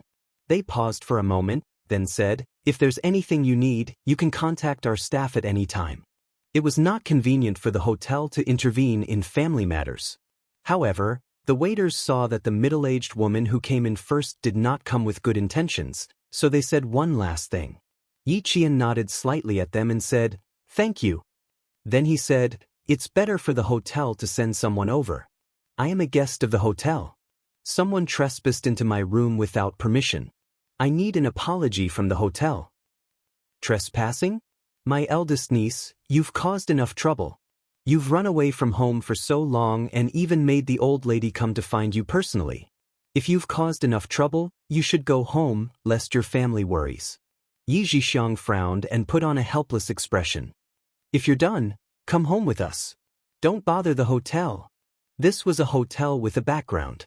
Someone had brought a gun to warn her husband's men not to cause trouble. In that case, it was better to deal with things in a low-key manner. Old Madame Yi, who was silent, sighed and said to the waiter, "This is my eldest granddaughter. She had a conflict with her family. Previously, it was also because of the conflict that the hotel was alerted. You can go and do your work. We will deal with our own matters behind closed doors." She was used to being the head of the household at home, and it was the same outside. The waiter glanced at Yi Qian, then at the amiable old madam. He bowed his head and left politely. Yi Qian, who was not familiar with this old lady, quietly observed her. After a while, this seemingly kind old lady gradually overlapped with the one who disliked her when she was 3 years old and scolded her every day. This money-losing thing should have been strangled to death the moment she was born. What a waste of our family's food. So gluttonous. Are you a reincarnation of a hungry ghost? Stand aside. You're not allowed to eat. Damn it, a good bowl of steamed eggs is all gone. Chapter 769. Before she was 3 years old, the old lady had never treated her well. She scolded her every day, hit her every day, and slapped her on the head without leaving a mark. She fed her water quickly, and even forced her to drink when she choked. However, when her father came home, his face was completely different. He hugged and kissed her, calling her his sweetheart. He even said that she didn't eat this or that, and he would see if he could find some rice paste to feed her tomorrow. Now, seeing her smiling face again, Yi Qian smiled lightly and said, "Old madam, we haven't seen each other for at least 6 years. I'm not used to you calling me your granddaughter every time you come. May I know what you're here for? If there's nothing else, I need to eat." Yi Qian spoke in a tone that was neither servile nor overbearing. He didn't get too close, but he didn't appear too friendly either. He responded calmly and appeared very calm. Seeing this, old Madame Ye's eyes moved slightly. She really had changed. Not just a little, but a lot. It was during the first half of the 4th year that the situation in the southern province was much more relaxed. Her daughter, who was in need of money, needed to go back to the village to borrow money from Yi Zhifan, so she secretly returned to the village on New Year's Eve. At that time, Yi Qian was a pitiful little girl. She was thin, short, and so cowardly that she didn't even dare to speak. When she saw how she was raised, she even said to Yi Zhifan, "Not bad, girls should be like this." Who knew that when she came back 6 years later, the little girl would become like her mother? That idiot son Dongxing couldn't even raise a child. She was so stupid that no medicine could save her. And that girl Ying. She looked smart, but who knew that she would become like that idiot son Dongxing? "Child, it seems like you're angry with me. Good girl, I know you've suffered. I originally wanted to hand you over to your aunt's house for your own good. Who knew that you wouldn't be used to it? The older, the wiser." Yi Zhixiang's expression changed, but the smile on old Madame Ye's face didn't disappear. Instead, she smiled even more helplessly. "How about this? If you really don't want to live with your aunt's family, then come with me to live with your aunt's family. Your aunt is doing well these days. She bought a villa along the coast. You can stay in whichever room you want." No matter how clever the little girl was, she was still a little girl. She was still young and much easier to coax than her mother. If he coaxed her patiently, he wouldn't be afraid that she wouldn't listen to him. That was old Madame Ye's plan. She gave her daughter Yi Zhixiang a look, hinting for her to say more. Yi Jian walked to the bedside table and pressed the call button for the front desk. "There's a group of people here. They're interrupting my meal. Please send someone to send them away before I get angry. Thank you." Old Madame Ye's gaze suddenly became as sharp as a needle, directly piercing towards Yi Jian. The kindness on her face gradually faded. She said in a low voice, "Yi Jian, what are you trying to do?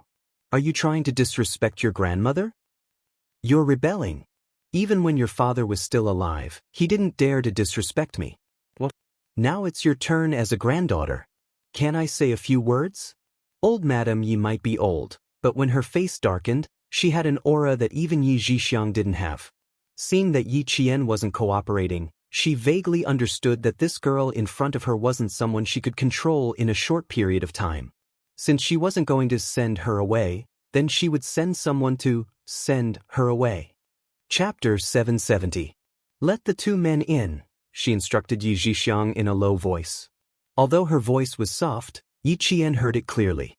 She hung up the phone and saw Yi Zhixiang walking outside. A trace of coldness flashed through her cold eyes. She said calmly, "Old madam, you're still as unreasonable as before. You were young and didn't know any better. Now that you're more mature, you can see the true colors of some people. Old madam, don't you think I should be more careful?" Yi Qian walked to the coffee table and looked at tonight's dinner. The corners of her lips curled up even higher. Captain Xia was quite good at ordering. The combination of red and green was appetizing. After looking at the dinner, Yi Qian glanced coldly at the two thugs who came in. Not only was there coldness in her eyes, there was also mockery. She glanced meaningfully at the door. There was no trace of fear on her face. She said slowly, "After all, I almost died in the hands of Auntie's family. Grandma, weren't you sitting next to me? I was really scared. Your granddaughter was about to be beaten to death, but you didn't stop her." Yi Zhixiang's face darkened at the mention of the past. She chuckled. "Oh, you have a good memory at such a young age. How can you still remember something that happened so long ago? If you hadn't pushed your cousin into the snow, your uncle wouldn't have been so angry. Auntie is old, but her memory is indeed good. It was clear that Yi Ying and my cousin fought over food. I, who had neither food nor clothes, suffered for no reason." Yi Qian walked to the two thugs with a calm expression. They were standing behind old Madame Yi. Standing in front of old Madame Yi, Yi Qian pursed her lips and sighed. "Grandma, your granddaughter still remembers how cruel you were back then. I'm not the only one who remembers it. Everyone in the village remembers it. Later on, they often told me, a snake's tongue is sweet, a scorpion's tail is stinging. Both are not poisonous, but a woman's heart is the most poisonous. They told me to stay away from you." At this moment, old Madame Ye's expression had already sunk to the point that it was like water that had sunk into rust. It was dark and gloomy, yet it was as calm as water. "Looks like your aunt is getting worse and worse these years. She has spoiled you to the point where you don't know the immensity of heaven and earth. You even dare to talk back to your grandmother." He raised his hand and ordered the people behind him, "You too, take my disobedient granddaughter back." Back then, she sat on the chair and watched coldly as he was beaten to a pulp by Sun Yaozu. After 6 years, she still wanted him to respect her as his grandmother? It was truly wishful thinking. "Grandma, I don't dare to go with you. It wasn't easy for me to survive. Would I dare to acknowledge you? Would I dare to keep you?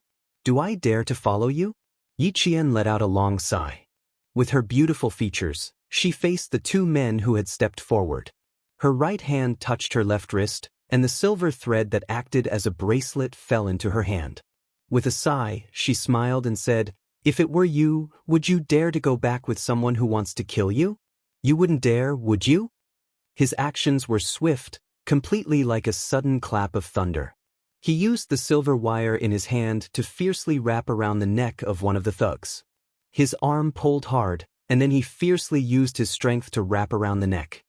He directly approached the man whose face had instantly turned red from the entanglement.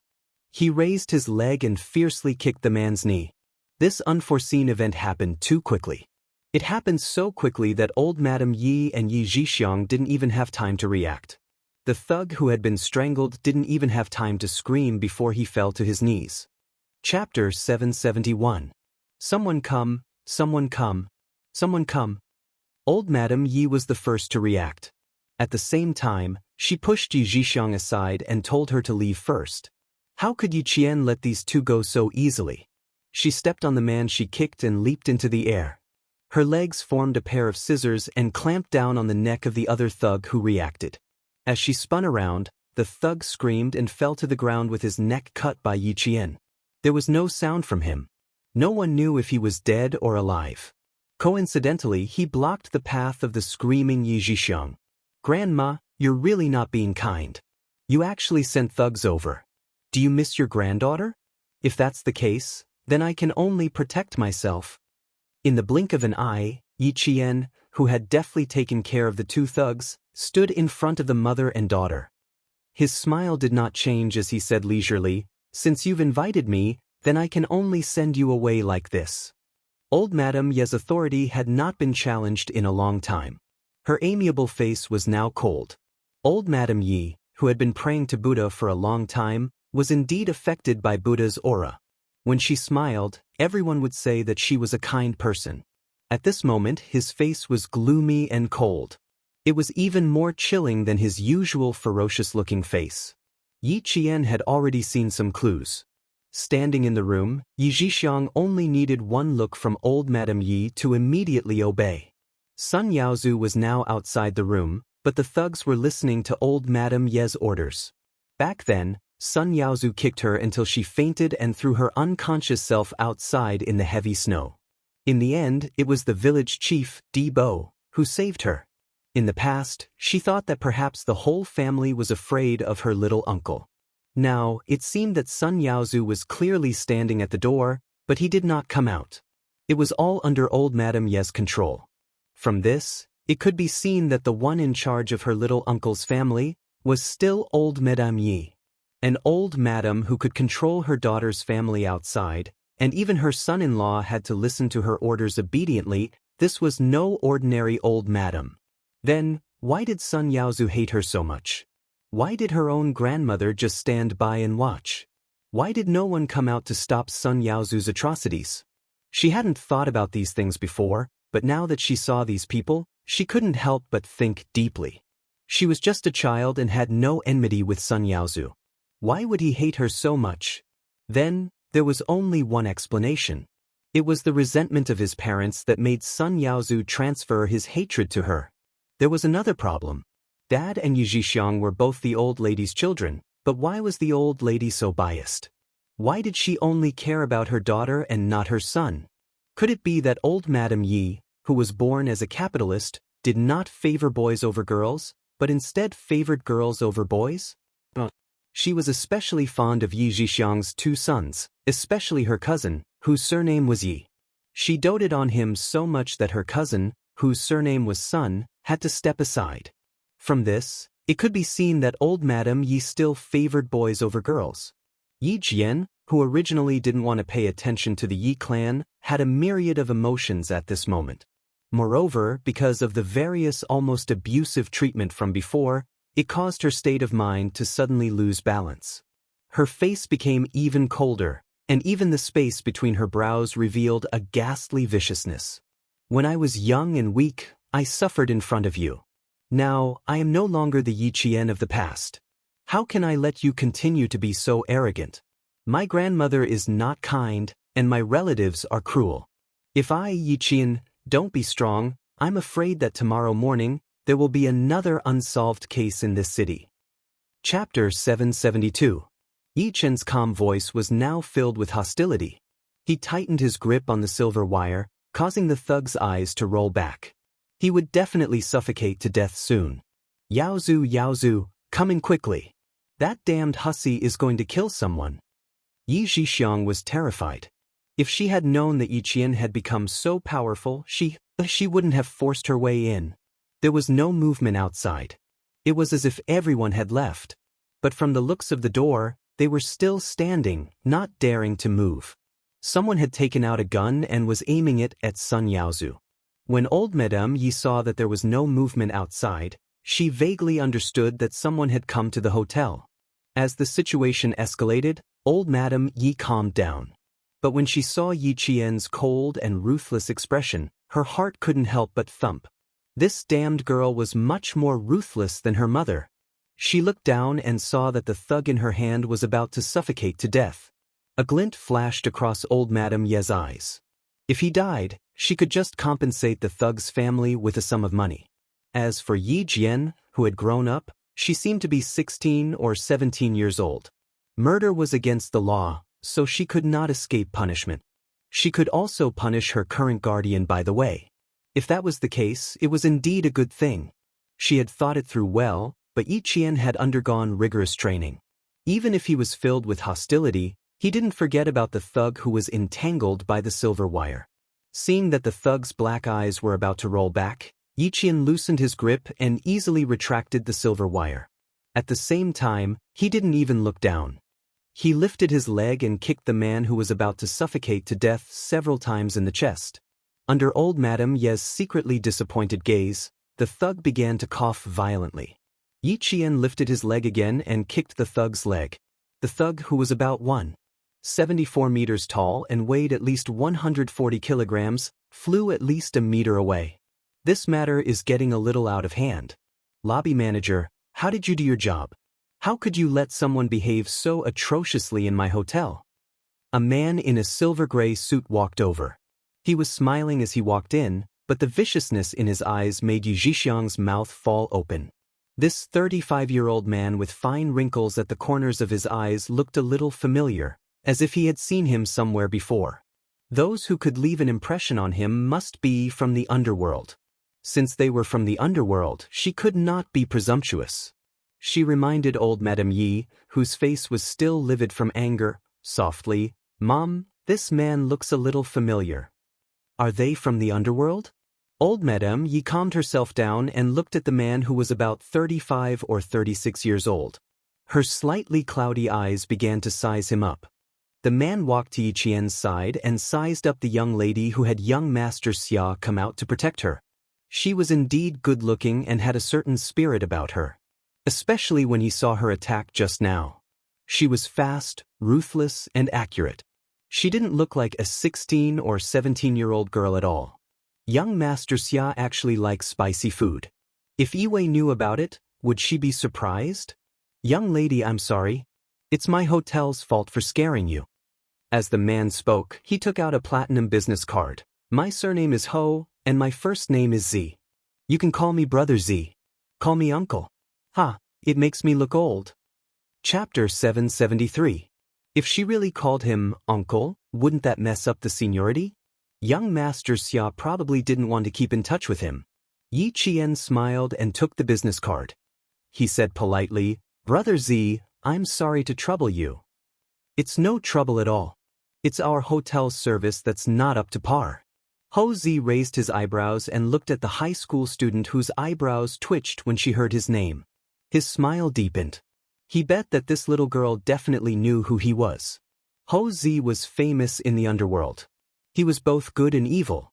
People in the underworld were helpless against him, but people in the underworld were also helpless against him. Even if Xia Yiwei had feelings for such a man, she could only keep her distance. At least on the surface, she could only keep her distance.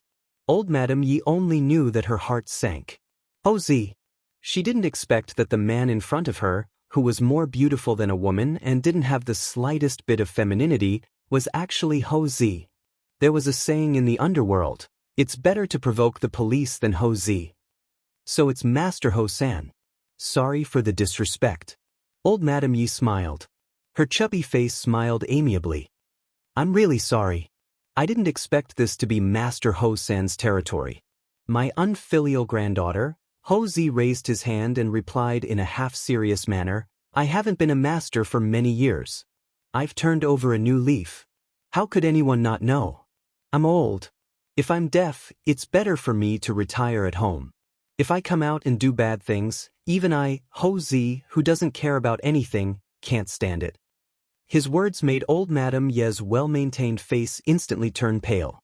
She calmly apologized. "I see. No wonder I haven't heard from Boss Ho for so many years. This is my granddaughter beside Boss Ho. She had a misunderstanding with me and refused to go home. This is a family matter.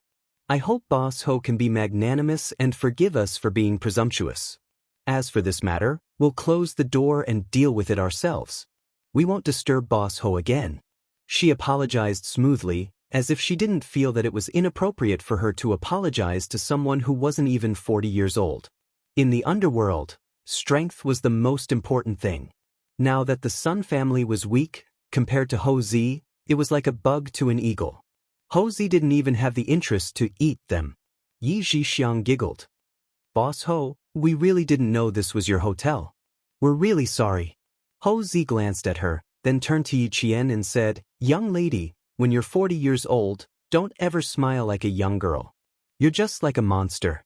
Any man would be scared to death by her." As expected of Captain Xia's good brother, his sarcasm was hilarious. Yi Qian nodded. There was a slight smile on his tender face, like the morning breeze blowing through dewy lotus leaves, bringing a refreshing and joyful smile. "Thank you for your reminder, Brother Z. I'll remember it." I didn't expect Boss Ho to know how to joke. Yi Zhixiang's face was obviously stiff, but she still had to force a smile. "When I'm almost 40, I'll have to be more careful. I can't scare away the person sleeping next to me." Old Madame Yi could see that this third Master Ho was stubborn and had made up his mind to stand up for Yi Qian. She immediately stopped insisting and said, "Boss Ho, sorry for disturbing you tonight.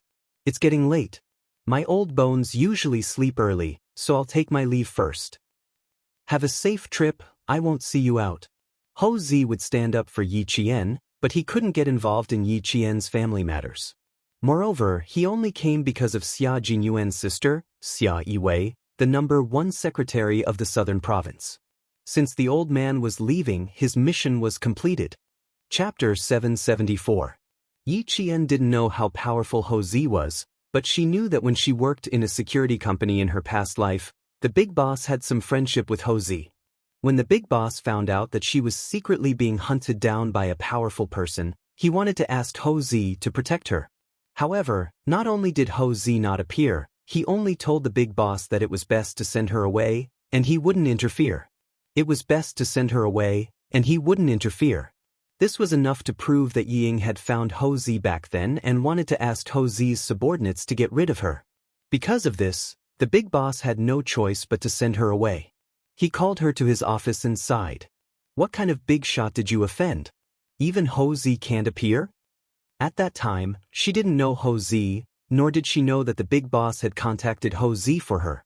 She was stunned when she heard the name and thought to herself, "Even monkey can't appear? What does my matter have to do with monkey?" When the big boss wrote the name Ho Zi, she realized that Ho Zi wasn't the same as monkey. He's a big shot who started from scratch in the underworld. He's both good and evil. No one knows how big his business is, but people in the underworld all know that it's better to provoke the police than Ho Zi. "Yi Qian, you have to be careful when it comes to something that even Ho Zi can't appear." After that, the big boss, who was old and a retired soldier, said, "Of course, maybe it's because my relationship with Ho Zi hasn't reached the point where I can ask him to appear." She didn't know who Ho Zi was, but she could tell from the big boss's expression that he was a very powerful person. After the big boss gave a brief introduction of Ho Zi, her face turned pale. It was also because of this that she gave up on the idea of staying in the security company. She didn't expect Ying to be so capable that she could contact Ho Zi. With your ability, you can actually make a name for yourself, but the person you've offended is too powerful. He's so powerful that he can reach the heavens with just one hand. Yi Qian, I'll give you a suggestion. Go find Ho Zi and let him appreciate your ability. Maybe there's another way. His hotel industry is quite big. You can work in hotels with different stars. It just depends on your luck to find a hotel that happens to be Ho Zi's property. Before she left, the big boss gave her a piece of advice, which was also the reason why she persevered. If she could find Ho Zi, she would be able to survive. In her previous life, she had been working hard in the last few years of her life. While collecting information about Yi Ying, she had also been searching for Ho Zi. At the same time, she had also started to enter star-rated hotels to look for Ho Zi. Unfortunately, in her previous life, she had been to so many cities and places. In order to find Ho Zi and Yi Qian, she had tried her best to learn a lot of things, but in the end, she still could not find him. In this lifetime, she had never thought of Ho Zi. Now that he had appeared out of nowhere, she was filled with emotions. What's more, they didn't expect the famous Master Ho to be so handsome. At 37 years old, he had an aura of vicissitudes of life. His slender eyes revealed a hint of melancholy. He didn't look like a big shot in the underworld. Instead, he looked more like a wandering artist. Ho Zi was currently using her gaze to send old Madame Yi, who was causing trouble in her hotel, away. She then looked at the two thugs who were rolling and crawling away, and the corner of her mouth curled up into a cold and disdainful smile. He's already so old, yet he's still causing trouble outside. Isn't he afraid of throwing his life away? Chapter 775. Take himself as an example. He started to cultivate his body and mind before he was 40, all for the sake of spending the money he earned to enjoy the rest of his life. He had such a high level of self-awareness, yet an old lady was still tormenting herself. It was rare. After watching them walk out of the room, Ho Zi turned around and saw that the little girl that Mr. Family Xia was looking at looked a little confused, as if she was recalling something. Ho Zi couldn't help but raise his eyebrows. Looking at him to recall something? This reaction was a bit incomprehensible. All right, little girl, I'll ask the staff to change your room. This room is not very clean, and it's not comfortable to live in. Ho Zi had no interest in asking a little girl what she was recalling. He was sure that he didn't know this delicate little girl, and he didn't think that he had such a big daughter outside. Yi Qian calmed himself down and smiled. No need to trouble yourself. With you here, I don't think they would dare to come again. He didn't call him Brother Zi for nothing. At that time, he saw old Madame Ye's face change drastically, and the kindness on her old face instantly collapsed. Old Madame Yi used to be like this in the past, and she was still like this now. It's good that you don't mind. If there's anything, you can contact me directly. Ho Zi always approved of other people's choices as long as it didn't have anything to do with his own interests. Hearing this, he smiled. Little girl, you're quite skilled.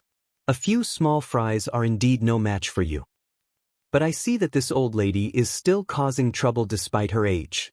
It's obvious that she's a difficult old lady. There are two kinds of people who act when they're old. One is that the older they get, the calmer they get, and the other is that the older they get, the more ruthless they get.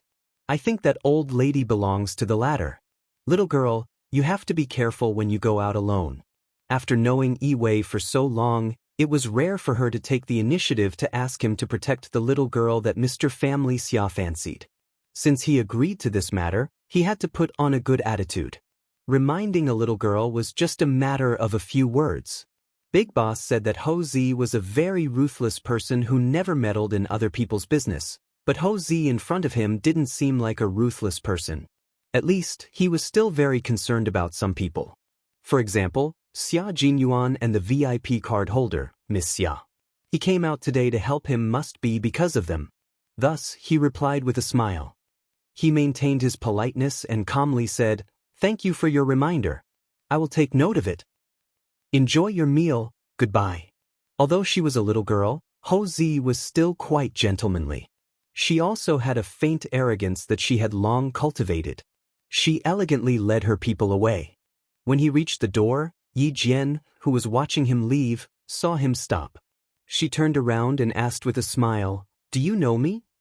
"No, I don't know him." Yi Jian's heart skipped a beat. What a sharp Master Ho. Thinking back to her previous life, she couldn't find the person she had been looking for years. Now that she thought about it, it was a bit unbelievable. Because of her relationship with Xia Jinyuan, many things had changed. Things that were difficult in the past could be easily solved now. Some people were far away, but in this life, they were right in front of her. After all, everything had changed. It was full of challenges and uncertainty. Chapter 776. Ho Zi narrowed his eyes. His eyes flashed with a sharp glint. His aura suppressed the entire room. Is that so? Why do I feel like you know me? Maybe I'm overthinking things. You're overthinking things. I'm just a student. I don't have much contact with the outside world, so it's impossible for me to know you. Xia Jinyuan has never mentioned you in front of me. Not only did his aura make the air seem stifling, but it also felt a little cold. At this moment, Ho Zi was no longer the Ho Zi who spoke lazily and carelessly when he came in. He was now the third Master Ho of the underworld. Yi Qian answered Third Master Ho calmly. There was no fear in his eyes or expression. Ho Zi laughed. Family Xia's sixth brother has good taste. You're not bad either. I haven't met such an interesting girl like you in a long time. You don't have to be so polite. Just call me Brother Z like Family Xia's sixth brother does. Although he still had his suspicions, she had invited Family Xia's sixth brother here to tell him that she had no ulterior motives. She wanted him to be at ease. She was smart, tactful, and had a sense of character. She didn't try to get close to him. If she really knew Ho Zi, she wouldn't be so calm. She would either be afraid or want to get close to him. However, she didn't do either. Even if he had his suspicions, it wasn't worth mentioning. Yi Qian, who was slightly relieved, looked at him and said politely, "Okay, Brother Z. If there's anything else later, I'm afraid I'll have to trouble you." "No problem. Since Family Xia's sixth brother brought you here, he must have some ulterior motives. If there's anything, you can call me anytime. You can change rooms if you want." When a woman was straightforward, it was more comforting than when a man was straightforward. When Family Xia's sixth brother liked this girl, he was quite fond of her. There weren't many people who could catch the eye of a loner like him. At his age, his judgment of people was getting sharper and sharper, so it was fate that caught his eye. Looking at this little girl today, he felt that it was fate that brought them together. It would be fine for him to acknowledge her as his younger sister. Yi Qian's eyes flickered at his words. Captain Xia had brought her here because he was worried that Yi Zhifan would cause trouble for her. He was so attentive to her. If it weren't for old Madame Ye's incident today, she wouldn't have known that Captain Xia had meticulously arranged for her to stay in a hotel. "Thank you so much for your trouble. If there's anything I need, I won't hesitate to come and trouble you again." Yi Qian didn't know how to deal with people from the underworld, but his intuition told him that it was better to be direct. No one liked people who didn't mean what they said. After all, he was the one who called the front desk first and asked the hotel to send someone over to solve his problem. Hearing this, the smile on Ho Zi's face, which was more beautiful than a woman's, deepened. Although he had crow's feet at the corners of his eyes, he was more charming than when he was younger. His entire body exuded the aura of a superior and the elegance of someone who had been in a high position for a long time. Ho Zi, who was in the prime of his life, was also the husband of many women's dreams. "I don't need a girl like you to be polite. If you encounter any problems in Nan province that you can't solve, come to Caesar Hotel to find someone or give me a call. Just say the word, and Brother Z will settle it for you. I can't let you call me Brother Z for nothing." Chapter 777. Yi Qian was surprised. Did Master Hosan mean that he would protect him from now on? Ho Zi laughed even louder. He thought she was calm, but it turned out that she was still surprised. "Come stay at the hotel when you have time. Brother Z doesn't have much, but the hotel has a lot of rooms." Ho Zi was familiar with those who caught his eye. This was a man who couldn't be rejected or resisted. It was easy to feel his sincerity. Things had escalated to this point. Even if Yi Jian was quick-witted, he couldn't keep up with him for a while. Yi Qian was still stunned as he watched him leave and close the door. It was so hard to find someone in her previous life, but she met him so easily in this life. He even asked her to call him Brother Z and told her to look for him if she needed anything. Yi Jian couldn't help but sigh. Too many things had changed in this life. She didn't want to seek Master Ho's protection anymore. That way, she would be able to get it easily in this life. Even though she didn't need it, it was still something she was happy about. At least when she heard him say, "Look for him if you needed anything," she was a little excited. It was as if she had accomplished something big. Because what she couldn't do before she died in her previous life, she had done it in this life. She finally realized what she wanted in her previous life. Wasn't that a big deal? Thinking about it, Yi Qian's mood improved.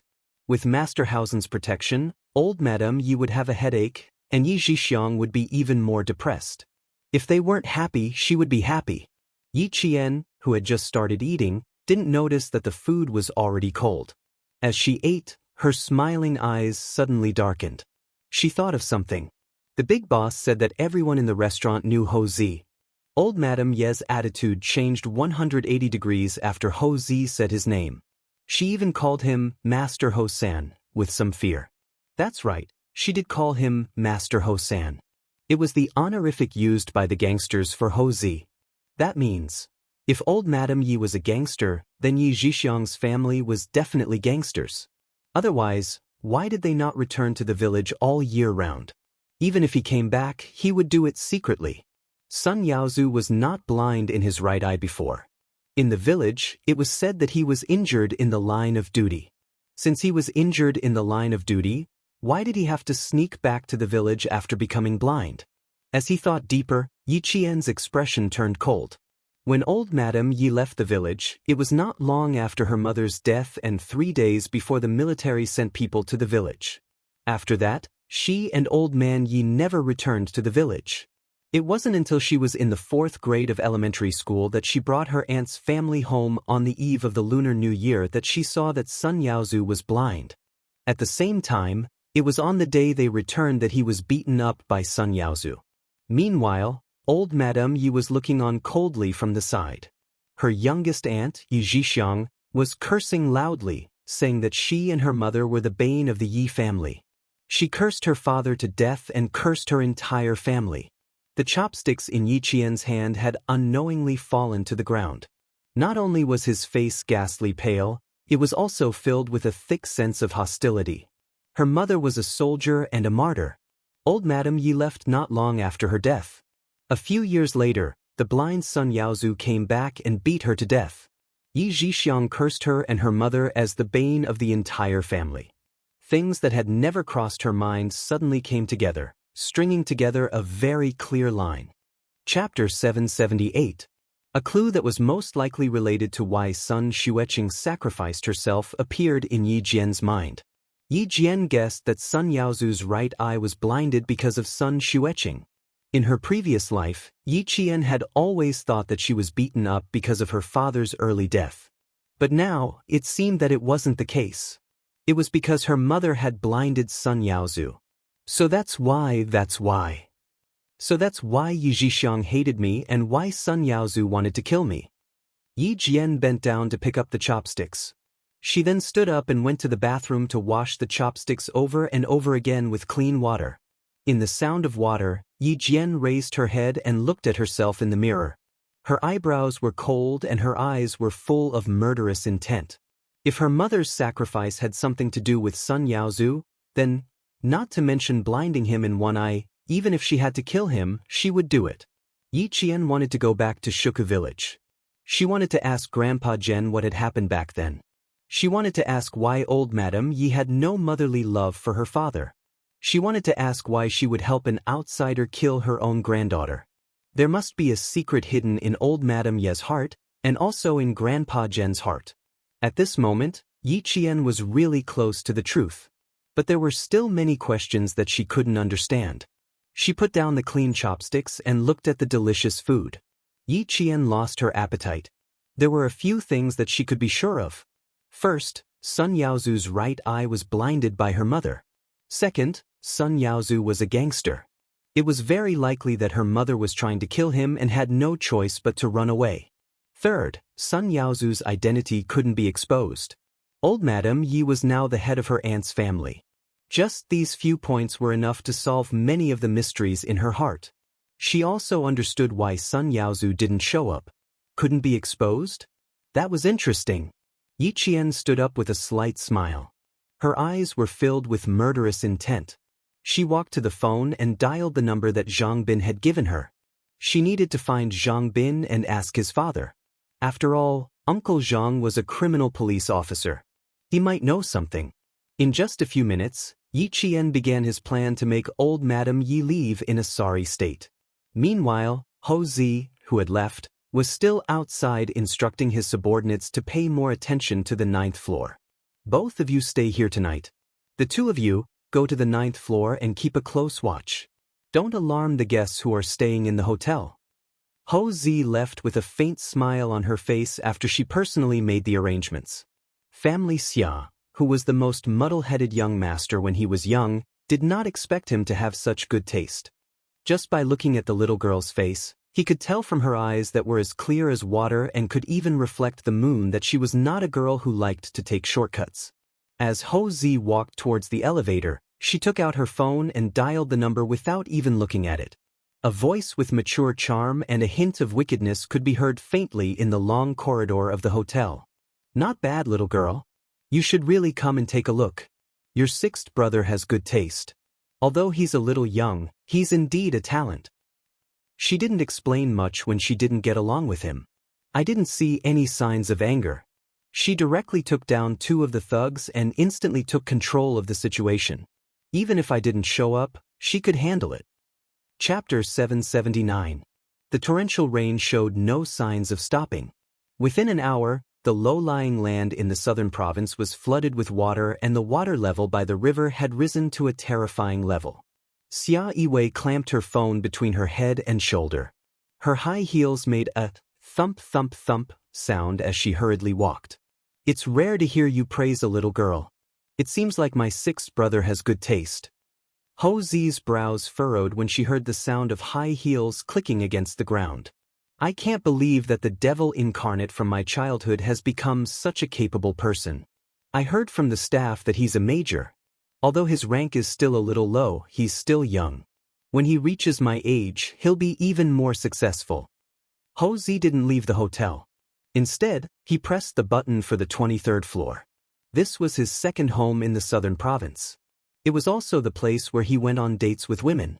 This woman was also the only woman who could enter both of his homes at the same time.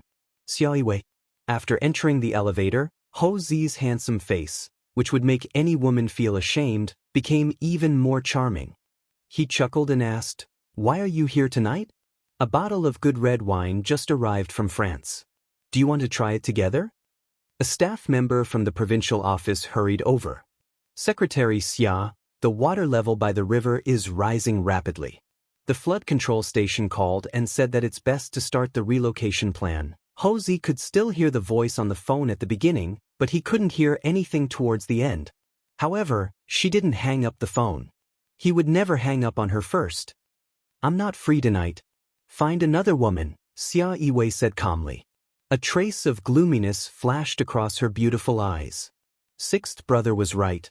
She had fallen in love with a man who was destined to never fall in love. Why should she spend the rest of her life with this man? It was time to let go. Xia Yiwei, who was also sitting in the elevator, quietly looked at the metal mirror in the elevator. Although the woman in the mirror was still beautiful and enchanting, her eyes had withered. Her face, which could once make a monkey run into a lamppost, was old. Because she was old, she no longer had so much time to torment the same man. From the age of 17 until now, she was 34 years old. 17 years of ties should be over. The phone rang again.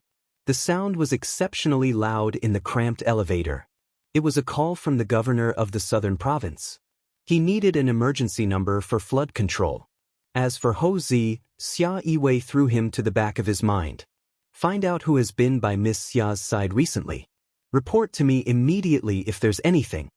Ho Zi put away her phone and ordered with a sinister look in her eyes, "No matter who it is, find out for me." Old Madame Yi sat on the sofa and said coldly, "I don't care who's behind her. Jifan, find out everything." This is really going against the heavens. Since when did you have me in your eyes? If the people from the hotel hadn't come in time, the two staff members under your brother-in-law would have been killed by her. You're so vicious at such a young age. You're not like our Yi family's daughter at all. If we don't teach him a lesson, he'll be a scum in society. Our Yi family can't tolerate this kind of scum. Old Madame Ye's voice was deep. The coldness in her every word made Yi Ying's heart tremble. At the same time, an indescribable excitement rose in her heart. Chapter 780. This way, Yi Qian's life would be even more difficult. She could forget about having a good life. There was Luo Ran in school, and outside, there was grandmother and aunt's family. What was this called? This was called being besieged on all sides.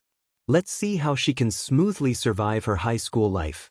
She was only thinking about Yi Qian, but she didn't see the coldness on Yi Jifan's face, nor did she see the cold smile on Aunt Yi Jixiang's face, nor did she see the scheming look in Grandmother Ye's eyes.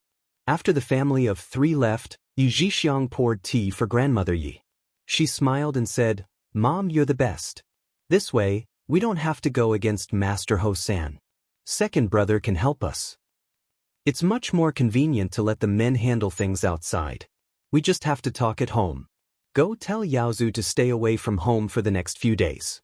Find out where your second brother's confidence comes from.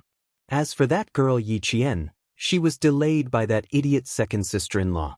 If we don't bring her back, I'm afraid she'll end up like her short-lived mother.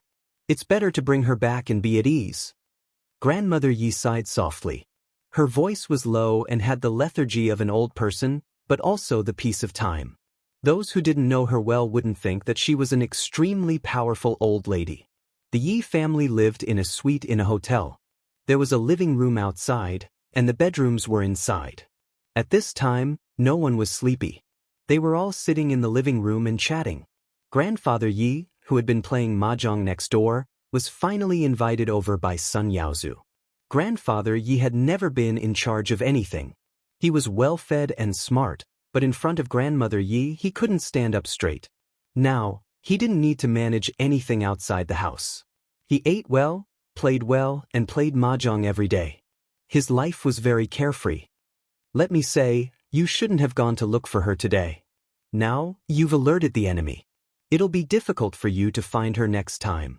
Old man Yi, whose hair was white and whose eyes were cloudy, yawned as he walked in.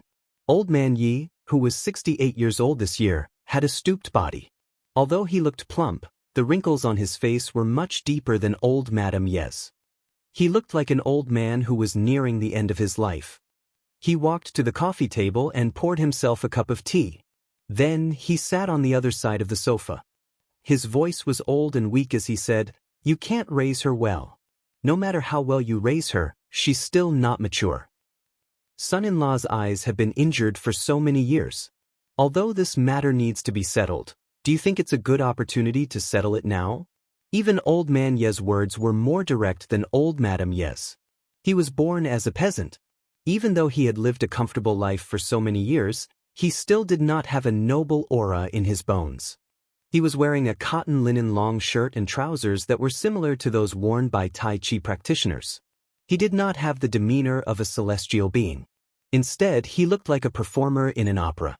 As he spoke, he slowly closed his eyes as if he had really fallen asleep. Old Madame Yi glanced at him. The old man's words weren't pleasant to hear, but he did remind her. He then said to son Yaozu, "When the rain lessens, leave the South Province as soon as possible. Yi Qian is much smarter than your second brother's Yi Ying. I'm worried about her, and I'm also worried about Third Master Ho. You should leave the South Province's airport tonight. It's best that you go abroad to relax." Chapter 781. Do you mean that the wretched girl might have guessed something? Son Yaozu had always listened to his mother-in-law's arrangements, but he was unwilling to give up. Damn it, I thought I could take revenge when I came back this time. Who knew that my second brother's family would raise a wolf cub? From what you're saying, you can't do anything to her this time. You can't even raise her well. You have to put in more effort. Old man Yi, who had closed his eyes, suddenly opened his mouth inexplicably as if he was talking in his sleep. After that, he went silent. Yi Zhixiang's heart skipped a beat. She couldn't help but look at old Madame Yi and ask with her eyes. Your father is playing dumb now. He has one foot in the coffin, so he can only play dumb. Old Madame Yi said lightly. Every word could be understood, but when put together, those who didn't know the situation couldn't understand. Why did he have to pretend to be confused? As for what it was, only they themselves would know. Yi Zhixiang nodded. That's true. Father can only rely on me now. Revenge must be taken. Yaozu's eyes always remind me of the stupidest thing I've done in my life. Since she's still a wolf cub, we have to deal with her before she reaches adulthood. Old Madame Yi seemed a little tired. After she finished speaking, she looked a little tired. Even the wrinkles on her face deepened. She was already in her 60s. No matter how much she took care of her skin, the skin on her face still looked dry and wrinkled. Zhixiang, pay attention to the weather outside. Go back to the room and pack Yaozu's luggage first. Leave immediately when the rain lightens. If it's still this heavy, we have to leave. She raised her drooping eyelids. A trace of shrewdness flashed in her cloudy eyes. She sighed. It's too late. I'm afraid something will happen. Okay, go back to your room. I have to recite the scriptures. The wretched girl was too much like her mother. When she looked over, it was as if no demons or monsters could get close to her. Her mother was a daughter-in-law and respected her mother-in-law more or less, but the wretched girl didn't. There was calmness and disgust in her eyes. When she mentioned her grandmother, the coldness in her eyes frightened her, an old woman who had lived for more than 60 years. She was not easy to deal with. She was even harder to deal with than her mother. If he wanted to keep his daughter's family safe, he had to be careful. Old Madame Yi could warn her daughter's family to be careful of Yi Qian, but she didn't warn Yi Jifan's family at all. She even asked them to return Yi Qian to her side. Her attitude towards the two families was extremely biased. It had been the same for so many years, and Yi Jifan was already used to it. This old woman obviously came back for that wretched girl, Yi Qian. What do you think she's up to now? Back in the room, Sun Dongxing couldn't wait to ask. She didn't even check how much money was in the bank card that Yi Jixiang had given her. Yi Jifan looked at Yi Ying, who hadn't left yet, and said, "Ying Ying, go back to your room and rest. Children shouldn't get involved in adult matters. You did a good job at your grandma's place today. Go back to your room and see what gift your aunt brought for you." He could tell Yi Ying how to get what she wanted, but he didn't intend to tell a child everything that was too dark. If he did, it would harm the whole family. Chapter 782. When Yi Ying heard this, she pouted unhappily, "Dad, why can't I listen? I'm already so old, how am I still a child? Besides, I also want to know why Grandma doesn't like Yi Qian so much. She didn't like me in the past either. She likes you now only because your dad got promoted. Your grandma, you can't imagine how much I suffered because of her." Sun Dongxing didn't want her daughter to know about those terrible things, but she also didn't want her daughter to get close to a vicious old thing. She then added, "You should respect her a little, but don't be deceived by her flowery words." Yi Jifan didn't reprimand his wife. Instead, he nodded and said in a deep voice, "Listen to what your mom says and remember it well. Go back to your room and sleep. Go to school early tomorrow to complete the transfer procedures. You still have to report to second high in the morning." She couldn't go to the provincial first high, but she could still go to second high. With Yi Jifan's current connections, it wouldn't be difficult for him to find a school for his daughter. Yi Ying left unhappily, but when she returned to her room to open her present, she was happy again.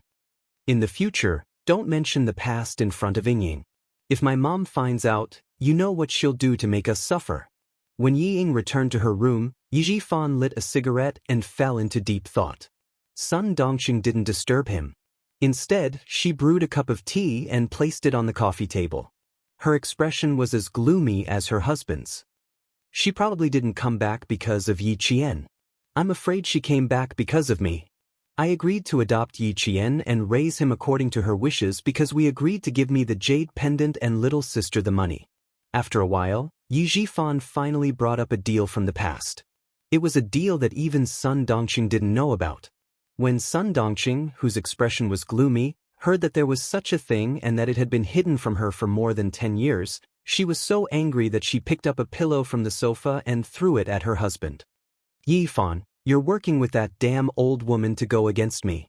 Stop being crazy. Sit tight." Yi Fan threw the pillow to the ground and said angrily in a low voice, "You're so angry now. If I told you then, wouldn't the whole village know about it? It's very likely that my mother wants me to do something when she comes back, and this has something to do with my little sister. She knows that this jade pendant is in my hands, so she can use it to blackmail me."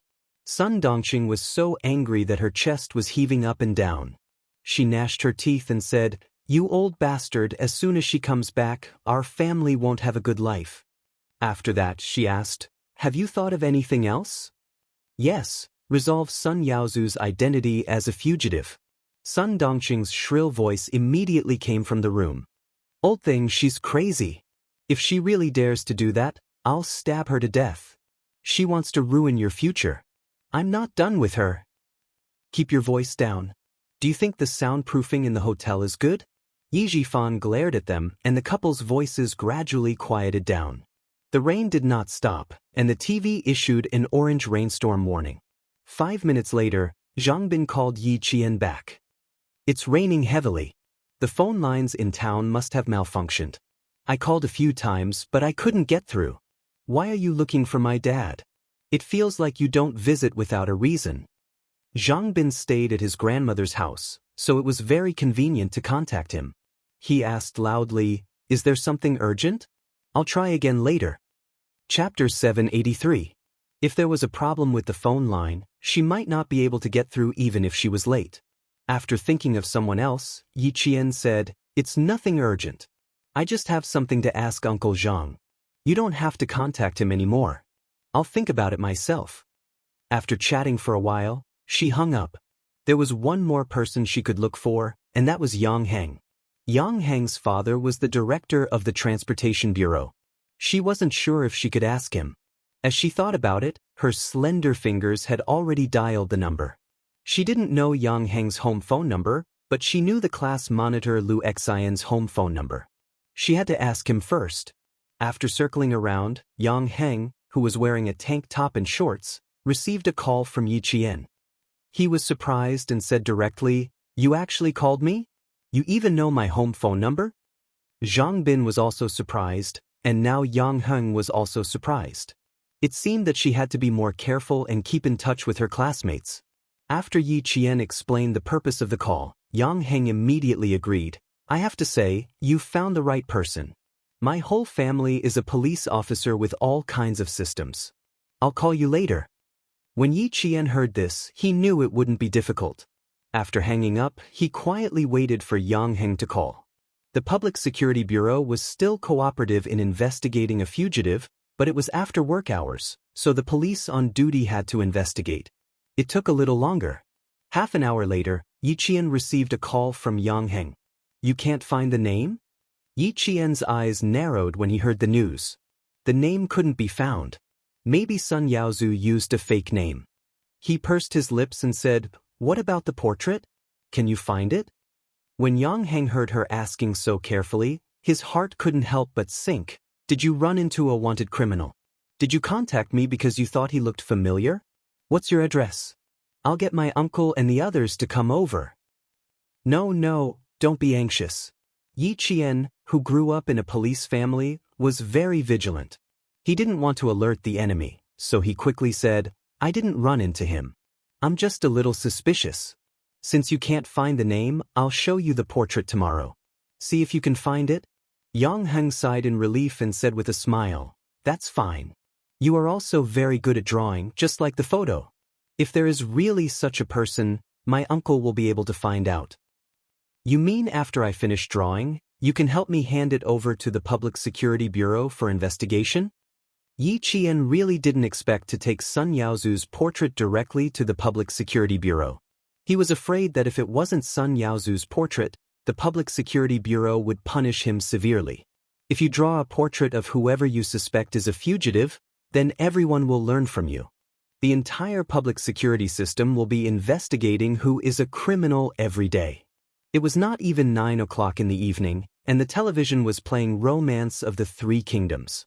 It was about to show the return of Sima Yi, who was fighting in the south and north.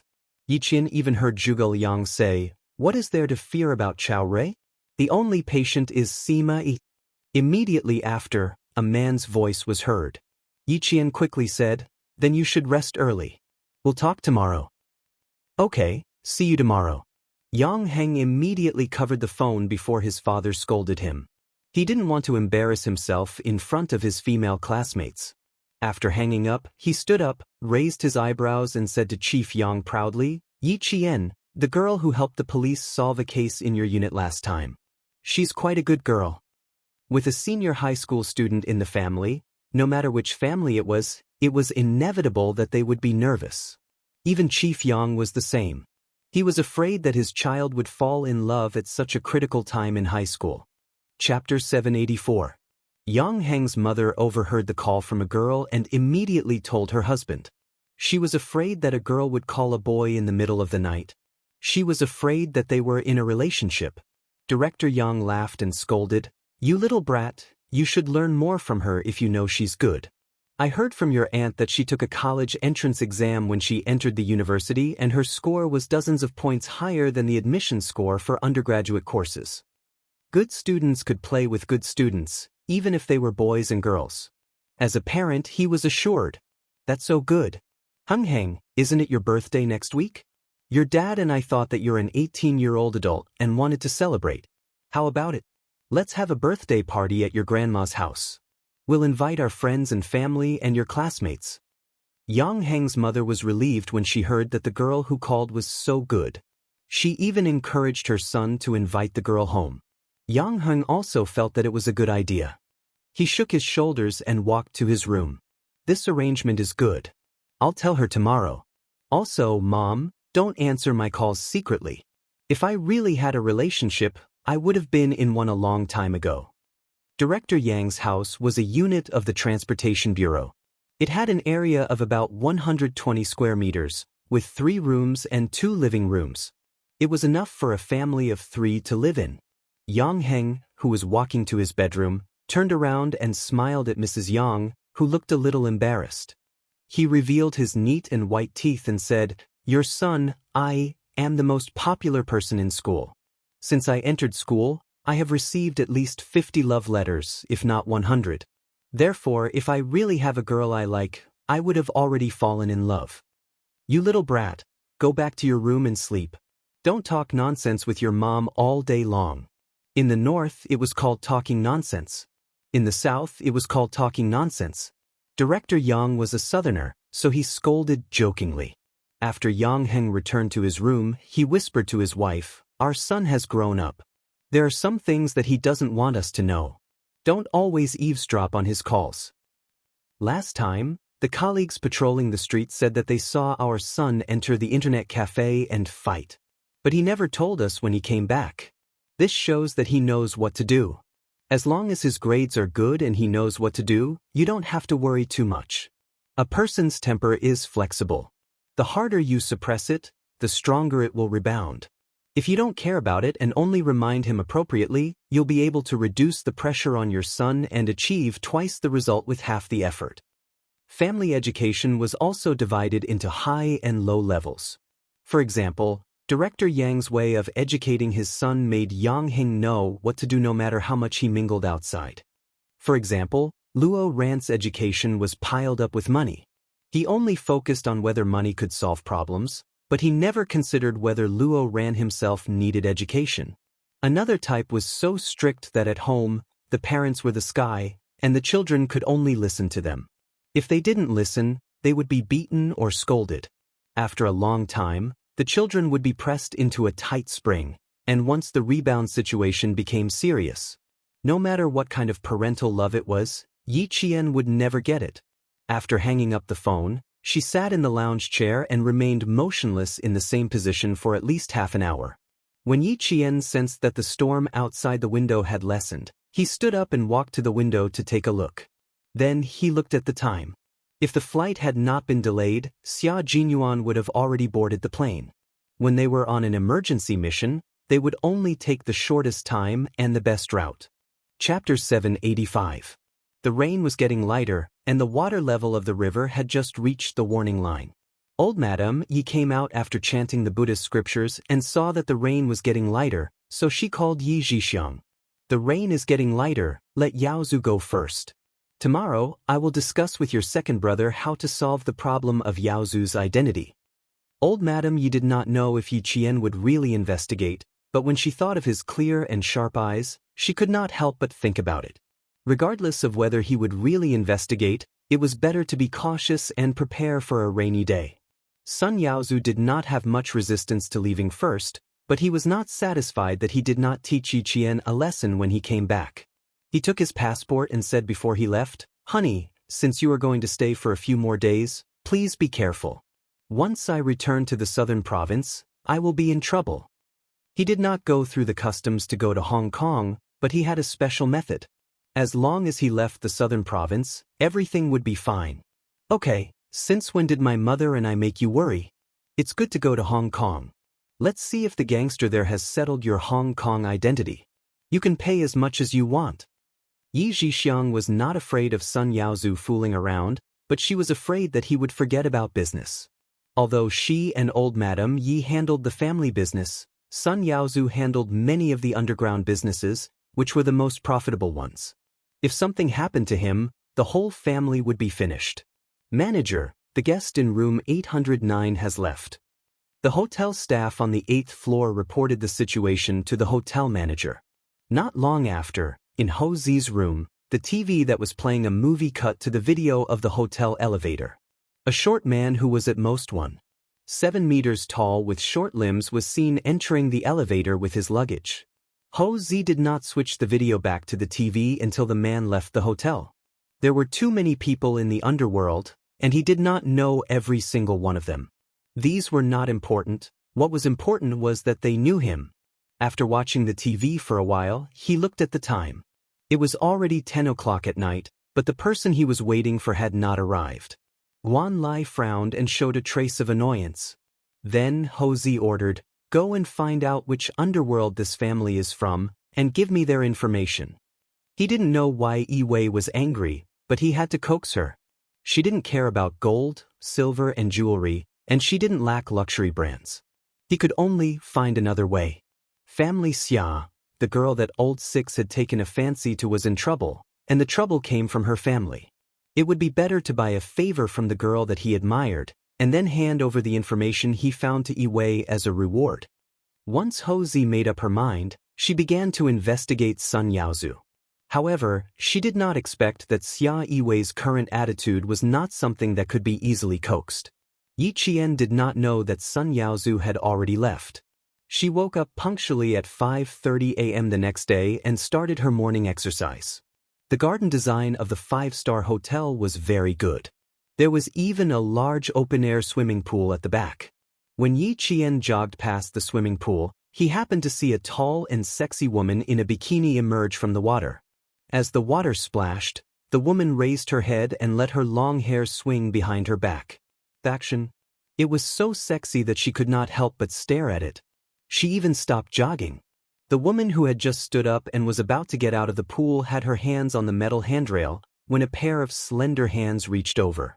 Someone chuckled and said to the beautiful woman who just came out of the bath, "Seeing a beauty coming out of the bath early in the morning, my luck is not bad."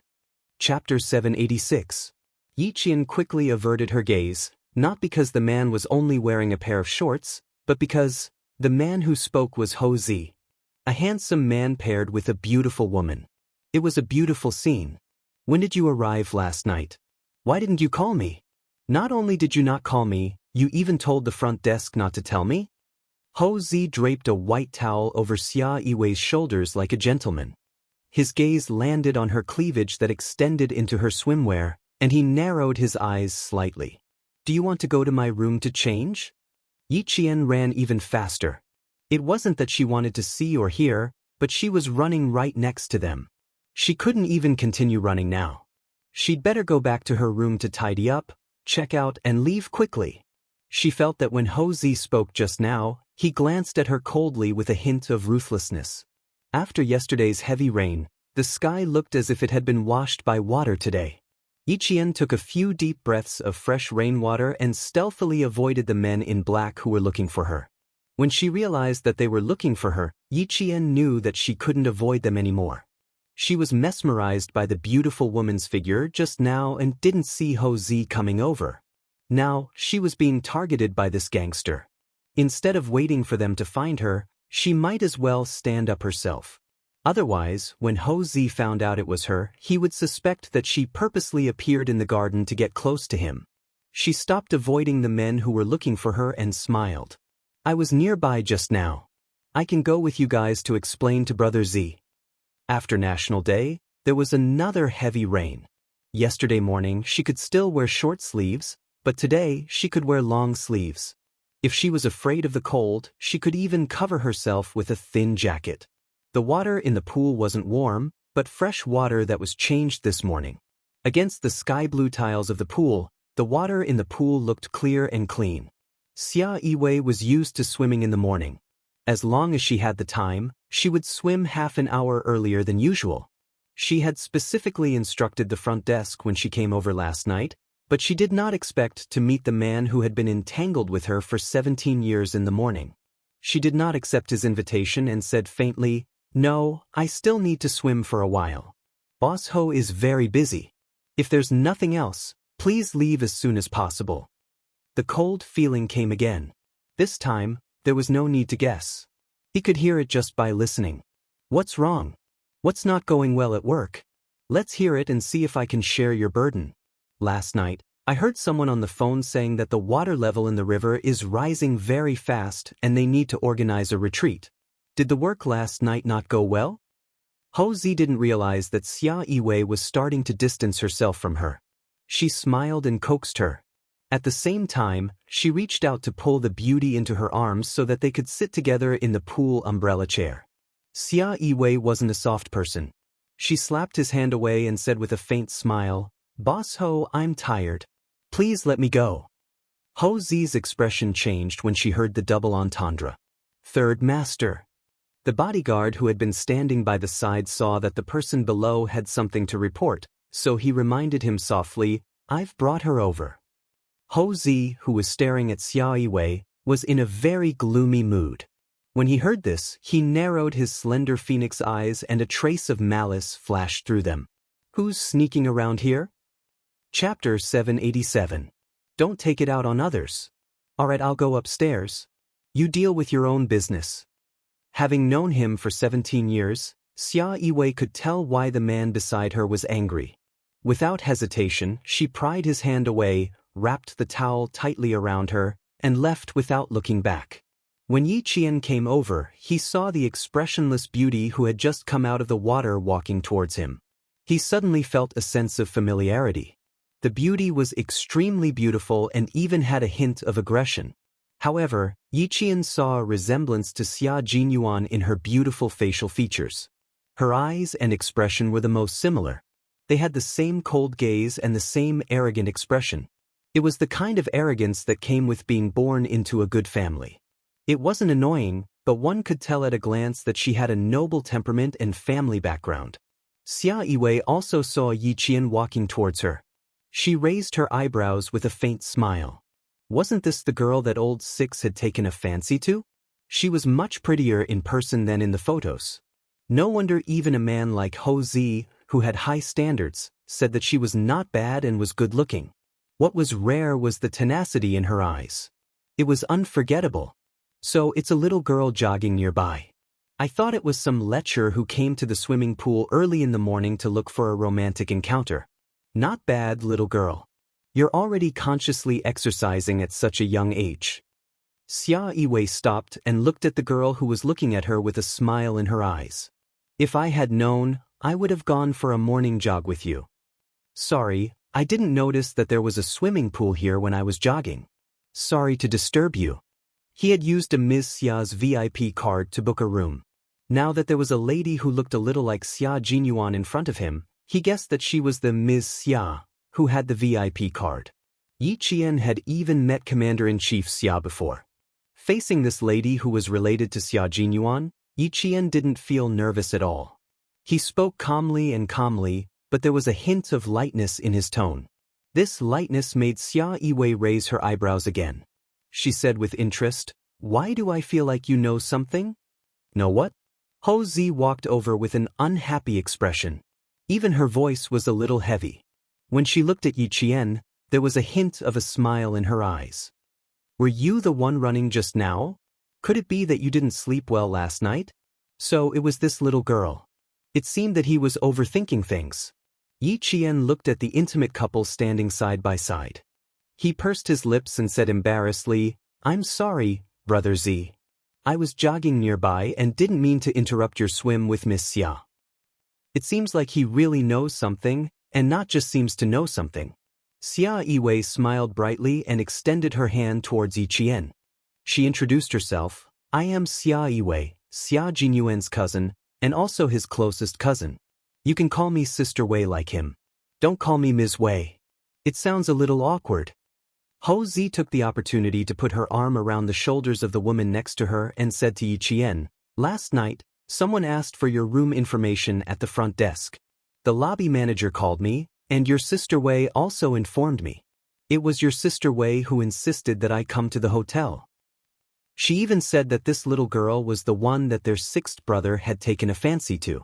If I didn't go, your Sister Wei said that she would wait for her to deal with me. Their relationship was a little stiff just now, but now, in front of Yi Qian, her tone was sweet and there was no sense of distance between them. Chapter 788. Xia Yiwei's beautiful eyes glanced at the man who was trying to claim credit in front of her. The coldness in her eyes made Hou Zi's heart sink slightly. It was as if something was being separated between the two of them, making his heart flustered. After 17 years of interaction, even their quarrels were well hidden. Xia Yiwei didn't want Yi Qian to know about these things. She smiled and said, "Don't listen to his nonsense. Sixth brother called me before and asked me to look after you. I'm ashamed. I feel like I haven't done anything. If you have any problems in the future, you can contact me directly. My phone number is..."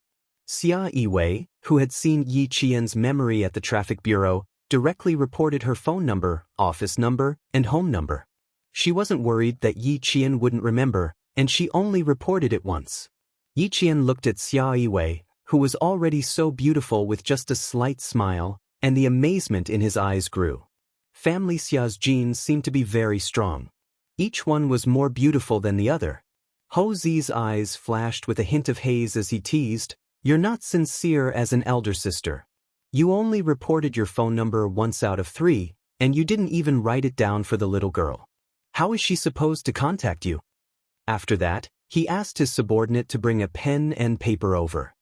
"It's fine if you can't remember, but why do you think Yi Qian can't remember? I heard from sixth brother that her brain's memory is so strong that she can clearly remember where she was, who she met, what she said, what she was doing at that time, and what she said in the past few months." After Xia Yiwei finished speaking, even Hou Zi, who had seen many storms in his life, was shocked. This wasn't an ordinary ability. How amazing must she be? How strong must her memory be? That amazing? That's incredible. If sixth brother of family Xia dares to do something bad in the future, I'll find out everything he did. I can already see that he's living very carefully in the future. Although she said that she was teasing Yi Qian, she was actually looking at Xia Yiwei. Sometimes, it's really scary when women dig up old scores. I hope family Xia doesn't give his woman so many old scores to dig up. What she said? Yi Qian wanted to cover his ears. Ever since Commander-in-Chief Xia came, she realized that she kept hearing things that she shouldn't hear. She couldn't leave even if she wanted to, but she could still hear things even if she covered her ears. It was all personal matters.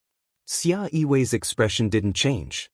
She smiled coldly at Hou Zi, then turned to Yi Qian and said, "Old people sometimes like to recall their past mistakes. Don't take it to heart. You still have class today, right? It's already 6:30. Go back to your room and pack up. I'll send you to school." She wanted to get rid of Hou Zi. As she spoke, she gave Yi Qian a look. At the same time, she rolled her eyes slightly and elegantly. Yi Qian quickly nodded and naturally said politely, "Thank you, Sister Wei. I was just thinking if I should take a taxi to school. I didn't expect it to be resolved so quickly." The woman beside her was determined not to talk to her. Hou Zi suppressed her anger and maintained the demeanor of a mature man. She sighed and said, "Aren't you afraid of scaring your brother's sweetheart? Don't scare her. She's still young and can't be scared." When she looked at Yi Jian again, she seemed to say meaningfully, "Your sister Wei has been unhappy at work these days. If she complains later, for the sake of a yuan, don't make a fuss about it with your sister Wei." Chapter 789. The two of them were exchanging puns. Fortunately, Yi Jian was smart enough to notice the difference. If it was someone else, they probably wouldn't have understood a single word. Hou Zi had already instructed her subordinate, "Go prepare breakfast and drive Miss Xia's car to the entrance." The breakfast was packed for Xia Yiwei and placed in the car. It was filled with exquisite pastries and a red date soup to warm up and dispel the cold. "Miss Xia, Brother Z said you were drenched in the rain last night. You must drink this soup. Brother Z is afraid you'll cough." The breakfast was personally delivered by the lobby manager. From the way he delivered it, it was clear that Hou Zi cared about Xia Yiwei. After the car door closed, Xia Yiwei glanced at the revolving glass door before starting the car and driving away. Yi Qian, who was sitting in the back, had never been interested in personal matters. He didn't look into the hall and said embarrassedly, "Sister Wei, I can go there myself. Why don't you drop me off at an easier intersection? Silly girl, although I don't want to talk to Ho Zi, I'm still very willing to send you to school. The unpleasant personal matters didn't affect the smile on Xia Yiwei's face. The haze in her eyes disappeared as she chatted with Yi Qian. Brother Six told me a long time ago to take care of you. Now that the opportunity has come, you have to give Sister Wei a chance. There was a very important reason why Yi Qian didn't like to listen to other people's private matters. It was quite awkward to listen to other people talk about their own private matters. She looked a little unnatural and said with a look of embarrassment, Sister Wei, don't take it to heart. I'm an adult, I can take care of myself. Besides, I'm at school all day. I really don't have anything to trouble Sister Wei with. Xia Yiwei glanced at the rearview mirror and saw that Yi Qian's fair face had turned red. She immediately smiled. When a beauty smiled, it was as if 100 flowers were blushing. Oh my God, Yi Qian, you get shy too easily. Let me tell you, Brother Six is a thick-skinned person. He's been a hooligan since he was young. If you're so shy, he'll definitely eat you up. Sister Wei, let me tell you, don't spoil him. Sixth brother, you look cold and arrogant now, but when you wear the military uniform, you can directly become the spokesperson of the army. But once he unleashes his inner strength, no one in our family can withstand it. You can't spoil him. If you say 1, it's 1. If you say 2, it's 2. If you say 1, it's 2. He has to listen to you. Yi Qian was speechless. First, there was Commander-in-Chief Xia who taught her how to subdue Xia Jinyuan. Then, there was her cousin who taught her how to tame Xia Jinyuan. She was really a little curious. Just how much of a fool had he been in the past to give his family such a headache? Sixth brother is disobedient. Even now, old madam says that she has never seen a child as shameless as him. He's so disobedient, but no one can blame him for the things he does. Although Xia Yiwei and Xia Jinyuan were cousins, she had always been studying in the capital. She even completed her university studies in the capital. Thus, she became Xia Jinyuan's cousin who had spent the most time with him. Naturally, they became the closest cousins. When she mentioned her younger brother, she had a look of disdain on her face. However, her expression was extremely proud. There were many things that Commander-in-Chief Xia didn't know, but Xia Yiwei definitely knew. For example, Xia Yiwei and Ho Zi's secret relationship lasted for 17 years. No one in the family Xia knew about it, but Xia Jinyuan was the first to know. He was also the only one in the family Xia who knew about it. Chapter 790. I'm different from Ho Zi. We can't conspire together. It's been 17 years, and the whole family doesn't know that sixth brother contributed greatly. But I didn't expect that you would bump into us at the hotel. At this point, Yi Qian's eyes flashed faintly, and a strange feeling rose in her heart. Their 17-year relationship was not discovered by the family, but she happened to bump into them. She couldn't help but think deeper about it. Brother Z is very good to Sister Wei. He even put in a lot of effort to prepare breakfast for her. Yi Qian, who couldn't figure it out, didn't dare to say too much. Even Xia Jinyuan helped her hide their relationship. It was enough to tell that family Xia would definitely oppose it if she found out. What's more, Ho Zi had said, if you have any complaints, don't be calculative with Sister Wei for the sake of Captain Xia. After saying that, she even gave him a meaningful look, clearly reminding him to be careful in the car. What exactly should she be careful of? How could an outsider like her understand what was going on between the two of them? She couldn't see how the two of them interacted, but she could tell that their relationship was very difficult. One was a public figure, while the other was a politician. The two of them even had different political views. It would be strange if family Xia didn't object. Xia Yiwei tightened the steering wheel, made a gentle turn, and drove straight ahead. She could see the gate of the provincial first high school. Yes, it's very good. Unfortunately, there are too many things between us. It's like a river between us. We can only shake hands across the river, but we can't get close. You're different from sixth brother. Although you're young now, sixth brother is young too. You're only 6 years apart. When you come out, sixth brother can give you some advice. I'm very optimistic about your relationship, and I look forward to seeing you at home one day. Forget it. The young lady had probably guessed that she wanted to take one last gamble. She wanted to gamble that the young lady would inadvertently mention her relationship with Ho Zi in front of her uncle. In the end, the relationship that had been hidden for 17 years would be exposed. It was a ridiculous gamble. There was no hope at all. It was ridiculous that she wanted to try it on a young lady. At 7:30 in the morning, there were already countless students entering the school gates. Yi Jian waved her hand and sent Xia Yiwei off. Then, she carried a paper bag with camouflage uniforms and raincoats into the school gates. "Good morning, Yi Qian." "Good morning, Yi Qian." "Morning, Yi Jian, you didn't even get tanned after a few days of military training. I've become black skin. Yesterday, when I entered the house, my mother said, 'Where did this child mine worker come from?' I felt like the sky." Yi Qian Yi Qian Qian's Yi Qian Qian. Qian Qian Qian Qian Qian Qian Qian Qian Qian Qian Qian Qian Qian Qian Qian. Amidst the greetings, Yi Qian revealed a bright smile that only a student could have. It was like a blooming flower that exuded pure beauty. Due to the heavy rain yesterday, the students who didn't board at home didn't come to school.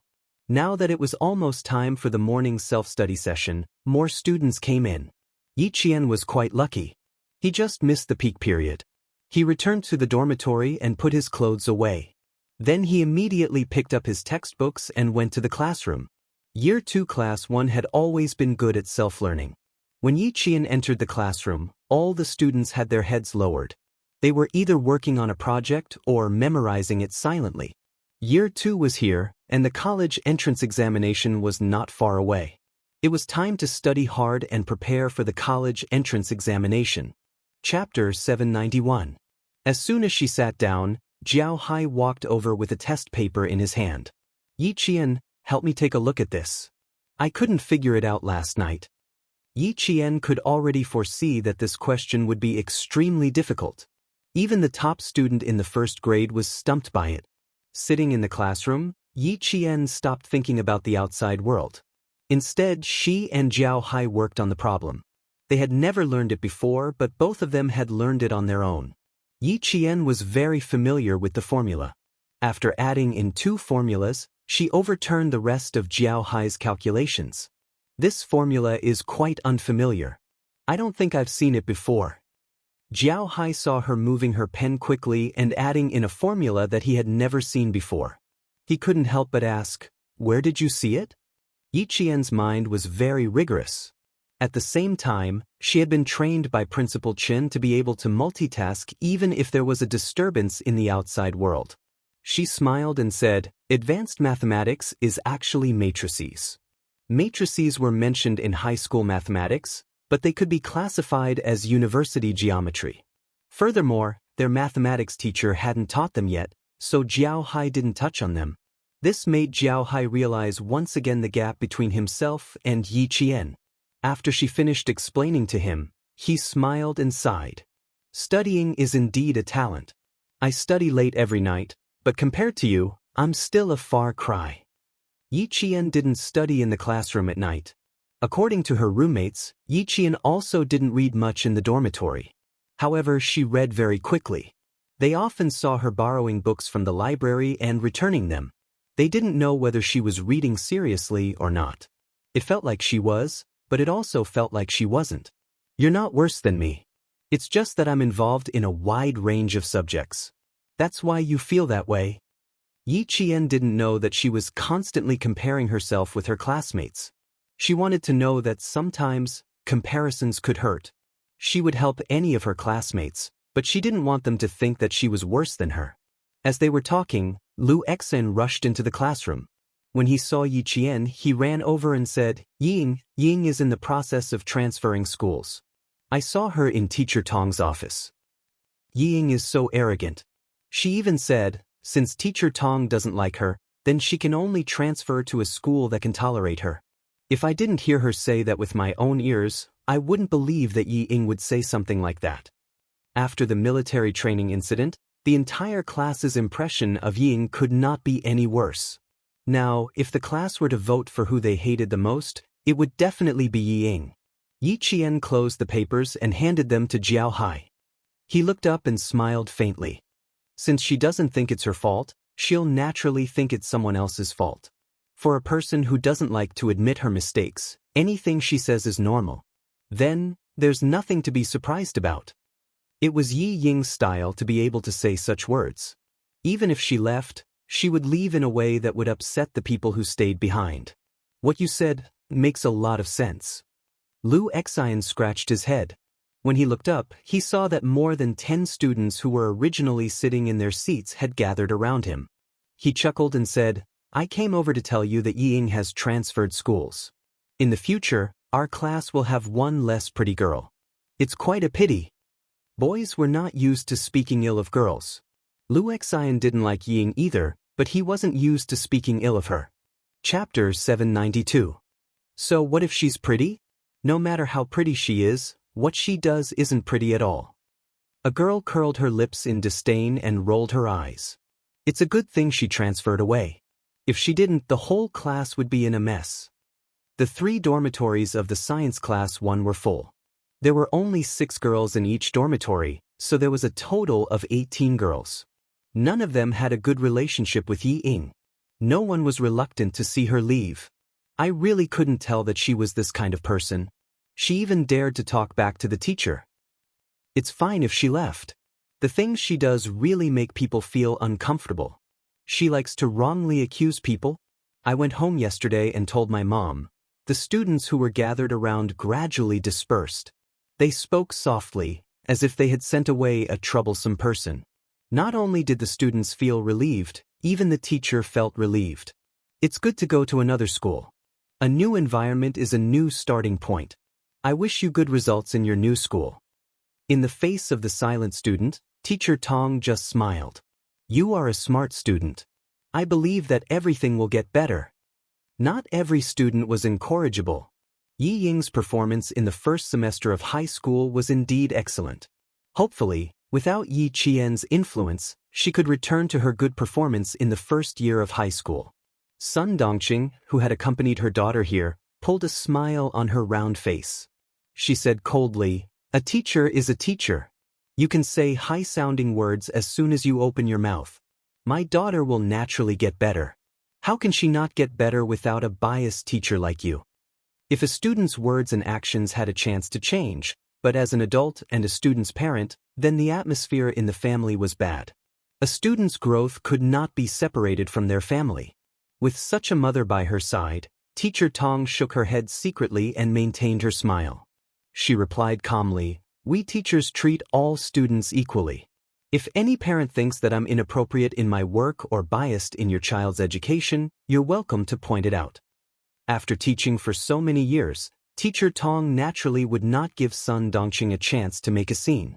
After saying that calmly, she looked at Yi Ying with a smile and let the girl who was no longer her student speak. How could Yi Ying say anything? She smiled coldly and said, "I still have to rush to class in the province's second high school. I'll have the opportunity to listen to Teacher Tong's teachings. Goodbye, Teacher Tong." Compared to Sun Dongqing, as a daughter, Yi Ying's words were more artistic. Even if this kind of student transferred to a good school, with such an indiscriminate mother by his side, it would be difficult for him to become a great talent, but he could still become a small talent. Compared to Yi Qian, Ying paled in comparison. The mother and daughter walked out of the teacher's office. Yi Ying's face was gloomy. She was no longer as arrogant as before. "Mom, let's wait for Dad in the car." She didn't want to stay in this place any longer. "What are we waiting for in the car? Your father has the car keys. Let's go straight to the principal's office to look for him." Sun Dongqing, who had never thought that her daughter had done anything wrong, could not feel Yi Ying's awkwardness at school. She smiled and said, "Mom is happy that you don't have to suffer from your own class teacher's anger." She gritted her teeth and said, "If it weren't for the fact that you still have to report to second high, I would have run into the classroom and tear that wretched girl's mouth apart. Let's see if she still dares to speak ill of you in the future." Chapter 793. A child with a mother was a treasure, while a child without a mother was a blade of grass. In Sun Dongqing's eyes, Yi Qian was just a blade of grass. Two girls walked towards her from the corridor. When they saw Ying, they stopped in their tracks. They lowered their heads and whispered, "Ying from class 1. I didn't expect her to be this kind of person. How disgusting. Let's go, let's go." Saying it was embarrassing was an understatement, but the students from other classes were disgusted. How could they not hear their whispers when they brushed past each other? Yi Ying's face turned pale when she heard them. She was so frustrated that she wanted to disappear. "Mom, let's go." She pushed Sun Dongqing, who still wanted to ask where the principal's office was. Yi Ying, who was so frustrated that she was about to cry, was so angry that she wanted to rush into the classroom to settle the score with Yi Qian. But she didn't have the guts. The 2 lessons from the military training made her realize that Yi Qian wasn't someone she could touch. She wanted to, but she was powerless. But she wasn't in a hurry. Grandma and her aunt's family were also waiting to deal with Yi Qian. Then she wasn't in a hurry. There's no hurry. I have to endure. If I make another mistake, even Dad won't forgive me. Endure for a while and calm down. Take it slow. Take it slow. There's still a long way to go. Ying lowered her head and stared at her toes. She softly warned herself in a voice that only she could hear. Yi Ying finally learned her lesson after suffering one loss after another. She temporarily suppressed her impulses and didn't run to the classroom to cause a ruckus. Sun Dongqing saw her daughter walking down the stairs and cursing Yi Qian. "Damn girl, you're getting bolder and bolder." She hurriedly chased after her. In the principal's office, Principal Chao directly rejected Yi Jifan's request. He said calmly, "It's the morning self-study period. The students have already started class. Our school prohibits students from running out during class.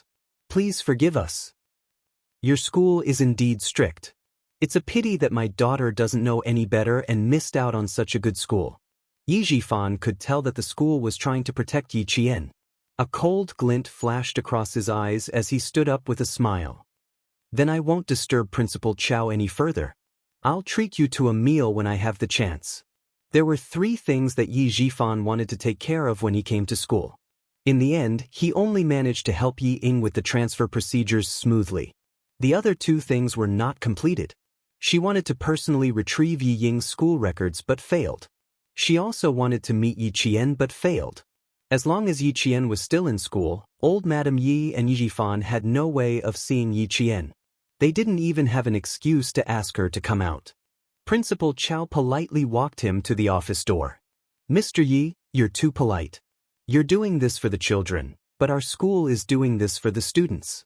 Since the students can no longer study well in school, we can only ask the parents to worry about them.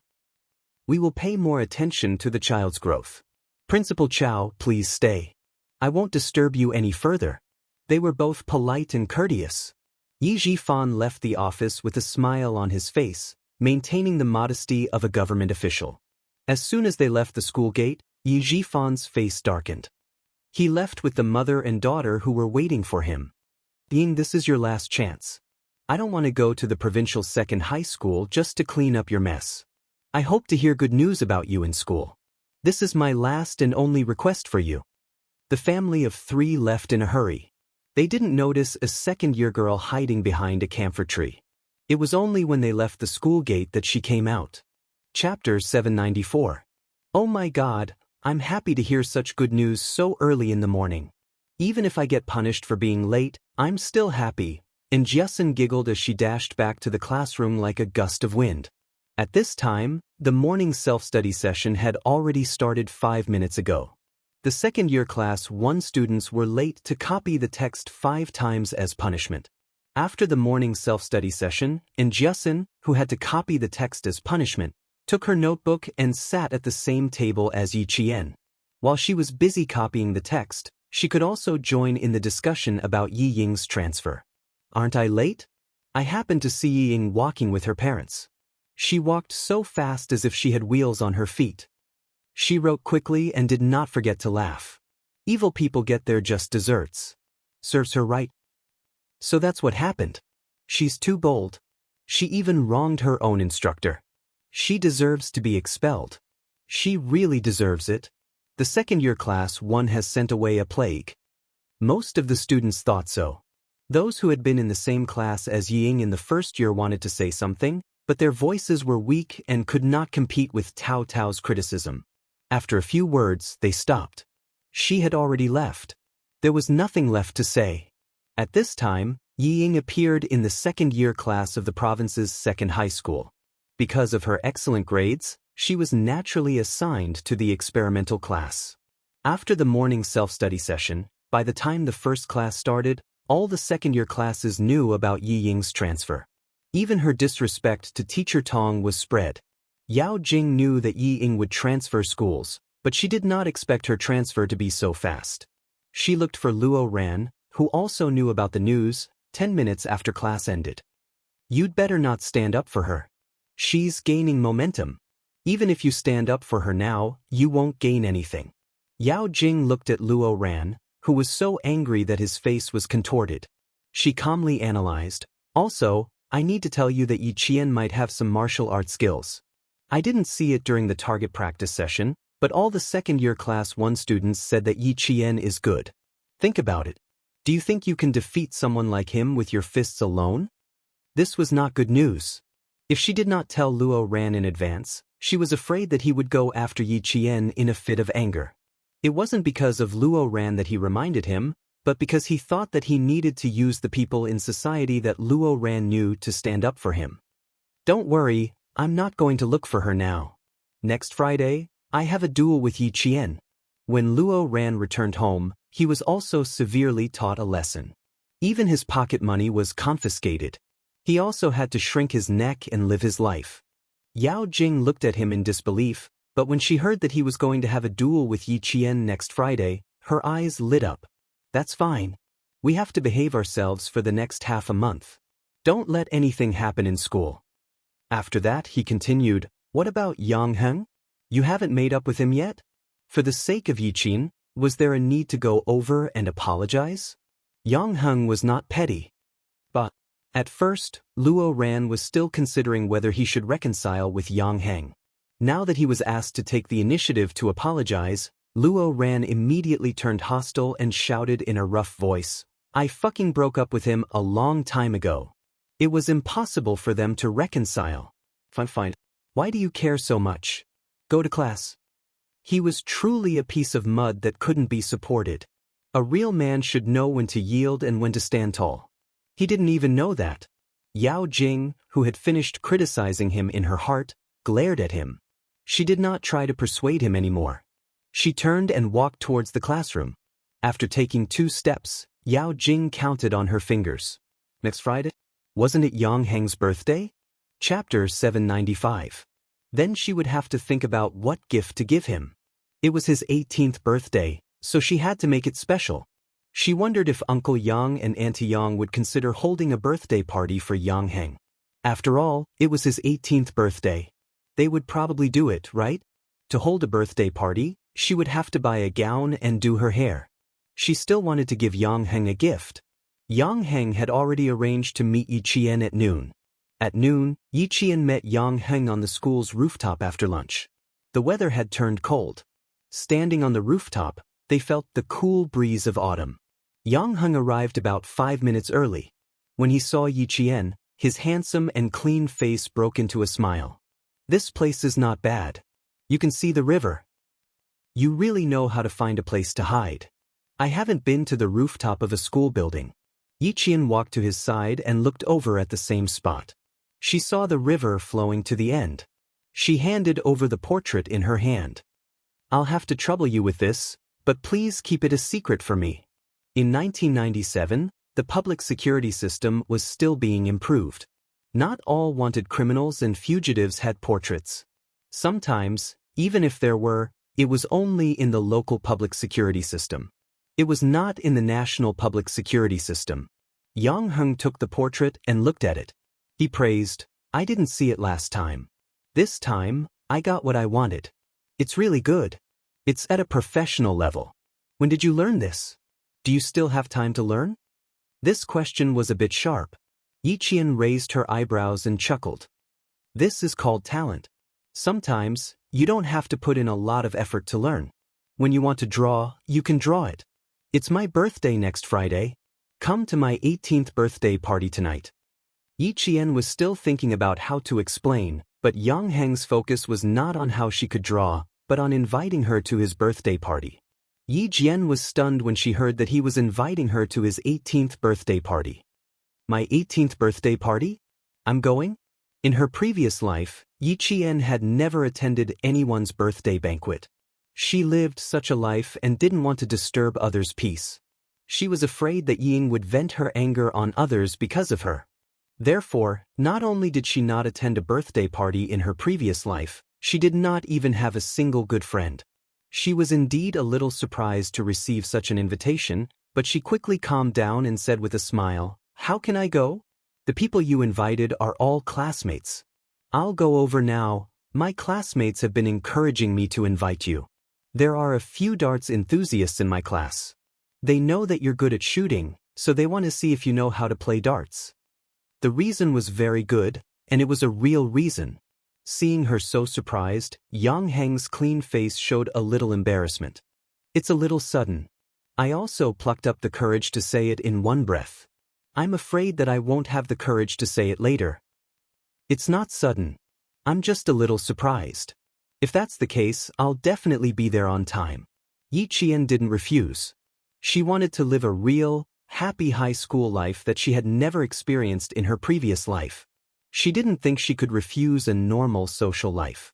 Once rejection became a habit, she would lose not only fun, but also friends.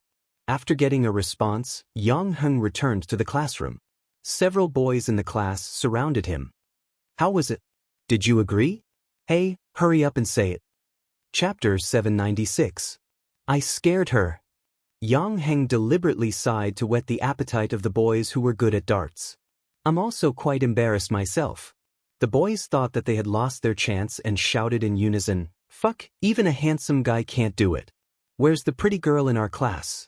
Let's invite the pretty girl to play." Yi Qian's seniors were all curious about her. She didn't even study in high school, yet she could get into a second-tier university just by taking a test. She was like a genius. Yang Heng teased them, then slowly smiled and said that Yi Qian had agreed to participate. The boys immediately put their arms around Yang Heng's neck and said, "Are you kidding us? You're asking for a beating." Not long after, the boys started laughing and playing around. School was a place where there were only worries about studying. Aside from that, all that was left was happiness and happiness. Yi Qian missed out on such a simple school life in her previous life, but she would not miss it again in this life. Yang Heng held a birthday party for his birthday. Other than his classmates, he also invited the students from the same basketball team as him. As for Luo Ran, when he heard that Yang Heng had invited his teammates, he threw the basketball in his hand to the ground and left. "What's this? Isn't it just an 18th birthday party? What's so great about it? When I'm 18, we'll all go to the Caesar Grand Hotel." As soon as he left the basketball court, Luo Ran snorted with a gloomy face, "I'll deal with you sooner or later." His bad relationship with Yang Heng was not a secret in school. When Yi Qian heard the boys from her class talking about it, she couldn't help but frown. Luo Ran liked to play dirty, so Yang Heng had to be careful. Yi Qian planned to mention it when Yang Heng brought the news back to her, but the intense monthly exam was about to start. Yi Qian even used her free time to study. Sometimes it was for herself, sometimes it was for her classmates. "I got this question wrong again. I'm so stupid. Teacher Zhang said so last time. I even got 2 basic questions wrong. Sigh, I was too careless." Yi Qian seems to have scored full marks again. I have to learn from her. Her grades have always been very high. The monthly exam is a piece of cake for her. "Hey, can you explain this question to me? I got it wrong." After 4 consecutive nights of self-study, the self-study class on Friday night became a discussion class. Yi Ying's departure did not affect the class. Wanwan had an exam, so no one had time to care about other things. Yi Qian had to pay attention to the abrasions on his arms this week, so he didn't even go to the training grounds. He spent all his time at school. After waiting for 5 days and not seeing Yi Qian, old Madame Yi, who was staying in the hotel, did not look too good. "Jifan, do you think Mom is easier to coax than before? You can easily deal with the tasks that are given to you?" Without Sun Dongqing in the room, old Madame Ye's face lost its usual friendliness. It seems that you've become a high-ranking official and have begun to play tricks in front of me. Yi Jifan, who was sitting on the sofa in the office, smiled helplessly and said, Mom, look at what you're saying. Which task of yours did I not do well? Yi Qian is at school. I can't just barge in. Also, I took half a month off because of what you asked me to do. I want to help you relieve your worries. Tomorrow is Saturday. Let's see if she'll come out. I've got people watching at the school gate. As soon as she comes out, I'll immediately bring her to you. Yi Jifan was telling the truth, but in old Madame Ye's ears, it sounded like a perfunctory remark. Chapter 797. You're much more eloquent than before. Although I'm happy to hear that, I'm still upset that you didn't get what you wanted. Old Madame Yi sighed as she spun the prayer beads in her hand. There was an indescribable sadness in her heart. She didn't see this girl. So be it. There was another thing to talk about. Old Madame Yi spun the prayer beads in her hand faster as she thought about it. Old Madame Yi had the habit of chanting Buddhist scriptures in the morning. She spun the prayer beads in her hand once before putting them back on her wrist. She picked up the black tea that Yi Zhixiang had brewed for her and said, Your sister's tea skills have improved. The tea leaves are of high quality. You can try it. If you like it, you can take 2 bottles back and keep it for yourself. It's not bad to give it away. Old Madame Yi had spent the most effort on her daughter's matters. She only hoped that her daughter's family would be safe and sound. As for her son, the old man had already said that he would never grow up well. Mom, you know that I don't have the habit of drinking tea. Drinking a few mouthfuls of water can also quench my thirst. Yi Jifan had been an official for many years. He was no match for old Madame Yi in the past, but that might not be the case now. After a lukewarm rejection, Yi Jifan looked at old Madame Ye's face darkened. He smiled faintly and said, Mom, you've been living with little sister for so many years. It's normal that you don't know my living habits. Don't blame yourself. I'm not blaming you. Old Madame Yi used to speak like this, but now Yi Jifan was giving her a taste of her own medicine. Old Madame Ye's eyes instantly darkened. You've all grown up. You've all grown up. Now that you've grown up, you don't take me seriously. Although old Madame Ye's expression was not good, her tone did not change at all. Her voice was so old that it sounded a little bleak. For your sister's sake and your 2 nephews' sake, think of a way to use some connections to get rid of your brother-in-law's identity. You should try your best to get this done. Your brother-in-law's identity isn't very good now. It wasn't easy for our family to have you as an official. Mom hopes that our family will be safe and sound. Money is not a problem. It's fine as long as it can be solved. Just as Yi Jifan had guessed last night, old Madame Yi had brought her daughter's family back to solve Sun Yaozu's identity as a fugitive. She wanted to use Yi Jifan's connections to try. It would be a good thing if it succeeded, but if it didn't, it wouldn't affect anything. At most, he would let his daughter and son-in-law go abroad to avoid it. Now that he had money in his hands, it was easy to get things done. Hearing this, Yi Jifan threw the teacup in his hand onto the coffee table and sneered, Mom, you're really considerate of Zhixiang's family. Using my future in exchange for Sun Yaozu's identity?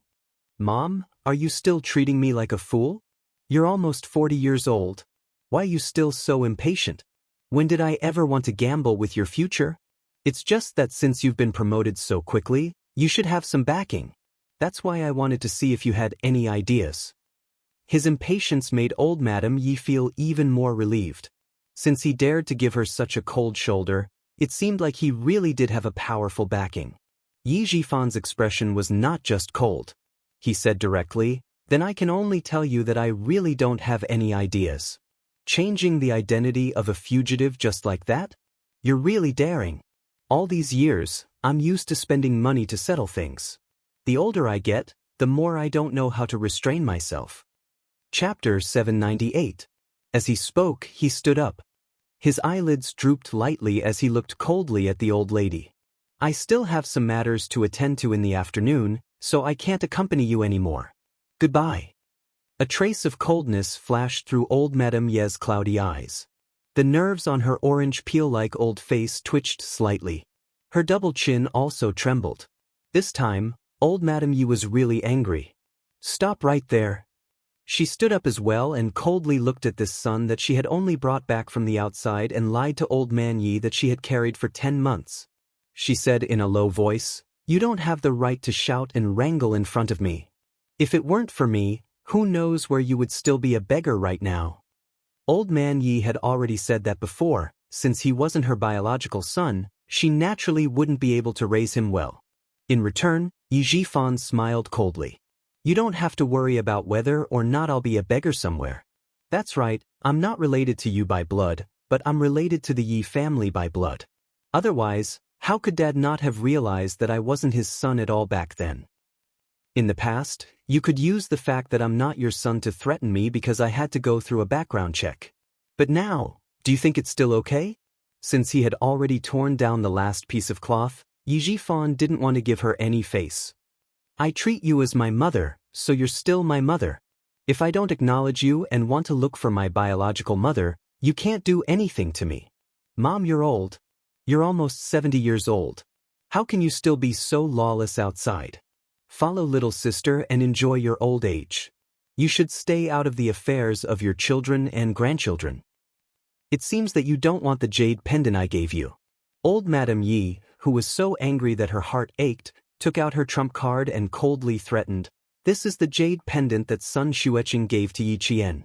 As an uncle, how can you be so shameless to hide it? This unfilial thing. Was this how he repaid her, his mother, by raising him? She wasn't his biological mother, but she had at least fed him and raised him."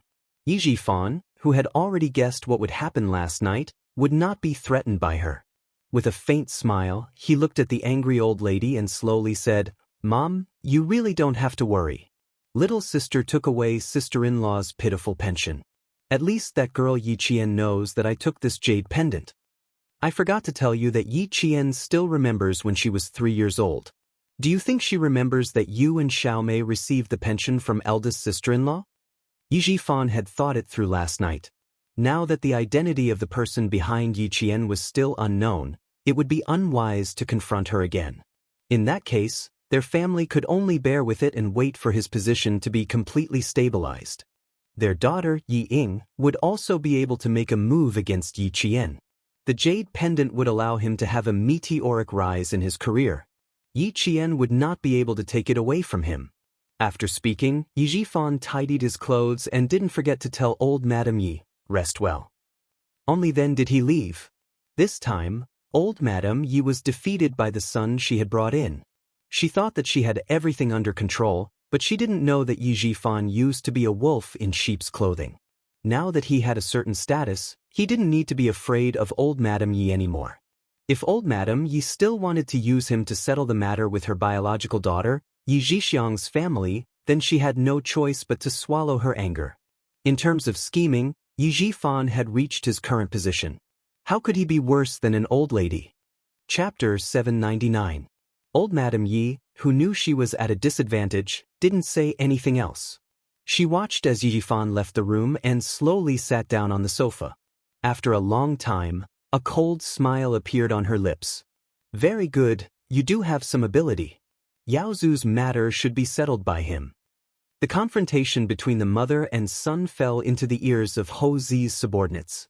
They recorded the conversation on a tape and sent it to Ho Zi that night. Ho Zi wasn't interested in the family's secrets, but with this tape, she had an excuse to call Xia Yiwei. No matter how many things happened outside, it didn't affect Yi Jian at school. After 4 days, the gauze on her arm could finally be put aside. By next Friday, the graze of the stray bullet had completely healed, leaving only a scar the size of a 5 millimeters bullet. Yi Jian looked at the wound that she could see when she raised her hand. She thought of the fine scars on Xia Jinyuan's shoulders, arms, and chest. This time, she had another scar that represented glory. The first scar was the slightly large one on her lower back. It was the scar that scared Jiasin when she took a shower. It was the scar from the fight with the mercenaries in the no man's land.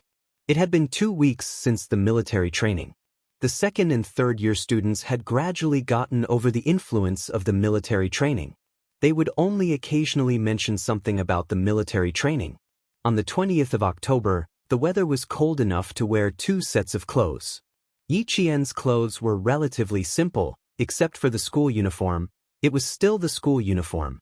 She didn't have much money to buy clothes, so 2 sets of school uniforms and 2 sets of camouflage uniforms were just right for training. After class on Friday, Yang Heng carried his backpack on one shoulder and stuck his hands in the pockets of his school uniform. The handsome and clean boy stood there like the sun. Even if his gaze was empty, it still attracted the attention of many girls. Yao Jing, Wang Dandan, and Limei walked together. As they chatted and laughed, they saw Yang Heng standing at the school gate. Among the large group of students, the most eye-catching one was the tall and thin Yang Heng. He was easily spotted. "Is he waiting for me? You two go home first." I saw Yang Heng. Yao Jing, who was walking in the middle, let go of her friend's hands and skipped a step forward. She pointed to the figure at the school gate and said with a smile, "Yang Heng is waiting for me in front. I'm going to find him first." After Ying left, Yao Jing no longer hid her thoughts. Amidst her friend's laughter, Yao Jing practically skipped over. Yang Heng, who was originally standing at the school gate, had disappeared. In other words, he wasn't waiting for Yao Jing at all. It was just her wishful thinking. Yang Heng was waiting for Yi Qian. The whole class had already boarded the bus, except for Yi Qian, who had finished school a little later than them. "I was really worried that you wouldn't come because you had something to do. Now that I've received you, I'm relieved." After receiving her, Yang Heng, whose footsteps were much lighter than before, laughed heartily. The few darts players in the car were even more nervous than me. They were even more afraid that you wouldn't be able to come at the last minute. The juniors in the first class all said that Yi Qian was a very busy person. Sometimes, they couldn't find her even if they wanted to. Yi Qian's lips curled up slightly. Her beautiful face had a faint smile like a blooming flower. "No, I won't change my mind easily unless I really have something to do. Have fun tonight. The birthday party is at the hotel that my aunt owns. You can sleep in the hotel. I've arranged a separate room for you." Chapter 800. It wasn't because Yi Qian didn't know her classmates, but because Yang Heng subconsciously felt that girls like Yi Qian valued personal privacy. Like himself, he lived in the same dormitory. Even though they were all boys in the same class, he rejected asking about their privacy. Although Yi Qian was one class lower than them, in the eyes of the boys and girls, she was a mysterious shining light. They couldn't help but be curious and want to know more about her. If they were to share a room because of their curiosity, Yi Qian wouldn't be able to sleep tonight. It was a very careful arrangement. Although Yang Heng was a boy, he was also a very careful and thoughtful boy. The bus arranged by Yang Heng's aunt's hotel could seat 56 people. Including Yi Qian, there were 55 people. There was only one empty seat. The bus was right in front of them. They could see it within 10 meters of the school gate. Yao Jing, who chased after them, didn't see Yang Heng, but saw the bus. The name of the hotel sprayed on the bus made her smile. The 18th birthday party was indeed lively. Even Auntie Song's hotel bus was here to pick up her classmates. Auntie Song was Yang Heng's aunt. Yao Jing was familiar with the Yang family and Yang Heng's maternal relatives. When the seniors in the bus saw Yi Qian coming up with Yang Heng, the boys clamped their lower lips with their fingers and whistled sharply. The girls, on the other hand, laughed. Their laughter was somewhat ambiguous. Yang Heng was a popular figure in the school. He was also the Prince Charming in the hearts of the girls. Prince Charming was handsome, good at basketball, and was not a playboy. There had never been any rumors of him being particularly close to any girl in the school. Oh, except for a junior named Yao Jing from grade 12 class 6. However, he had never brought anyone to his class to play. This time, not only did he invite Yi Qian, but he also personally picked her up. No matter how one looked at it, it felt like Sima Zhao's intentions were obvious. "All of you retract your gazes, retract them. Don't scare junior sister Yi Jian. You guys wanted to play darts, but I had to shamelessly invite her over and scare her away. You guys are responsible for coaxing her back." In the class, Yang Heng had a good relationship with his classmates. One sentence from him was enough to make them laugh. Facing his senior brothers and sisters, Yi Qian laughed and said gracefully, "Greetings, senior brothers and sisters. I'm Yiqian. It was very generous and wouldn't steal the limelight. It could be accepted by people who didn't like hot-tempered people, and it could also be accepted by people who liked straightforward people. It was polite and not invasive, and it was easier to get a good impression of people who weren't familiar with them. Junior sister Yiqian, I heard that you're very good at shooting. Later on, we won't have any target practice, so we'll only be playing darts. Do you want to have a competition? The ones who shouted the loudest were the few boys who wanted to compete with Yiqian in darts. They really just wanted to compete and didn't have any other intentions. Yang Heng put Yiqian's bag on the luggage rack in the car. He said to Yiqian, who was still gracious in front of her classmates, "They're the ones who are making the most noise. You'll have to teach them a lesson tonight. You haven't played darts before. You need to learn first." Yiqian replied with a smile. Her beautiful eyes were calm. When she smiled, the girls closest to her couldn't help but look over. Chapter 801. The legendary genius shouldn't be difficult to get along with. Not only was she beautiful when she smiled, but she also made people feel comfortable. The boy laughed. It's fine. It's all the same. As long as you're accurate, there won't be a problem. Then I'll need Senior to teach me first. I've never played before. Under Yang Heng's guidance, Yiqian sat in the first row on the left by the window. She softly thanked him before sitting down. The boy behind her could only see the top of her head, but he still said excitedly, "No problem. I guarantee you'll be able to learn in one go." A girl sitting in the row behind the two of them stood up and snorted at the boys who were yelling, "You guys bully us girls with paper bombs every day in class. Tonight we'll let our junior sister kill all of you." Then she said to Yiqian in a friendly manner, "Junior Yiqian, don't be afraid of them. We'll support you." The girl was a member of the publicity committee of grade 12. She had an apple-shaped face and a pair of dimples when she smiled, adding to her friendliness. "With the support of my seniors, even if I lose, I'll have to lose beautifully." Yiqian's bright eyes softened as she looked at her senior. She pursed her lips and smiled. "Even if we lose beautifully, we'll still win. Yes. We'll win decisively and lose beautifully." The car became lively. The driver was about to close the door when a petite figure rushed out from the side and slammed her hands on the slowly closing door. "There's still someone who hasn't gotten in yet. Why are you driving?" Fearing that the driver would open the door in fright, he held back his anger and said stiffly, "Fellow student, if something happens to you, how can we, the drivers, bear the responsibility?" The girl jumped into the car briskly and sat beside the driver. The students in the front seat recognized the girl and their eyes fell on Yang Heng, who was sitting on the right side of the car. It was Yao Jing from grade 12 class 6. Everyone in their class knew this junior sister of theirs. Yang Heng stood up and frowned.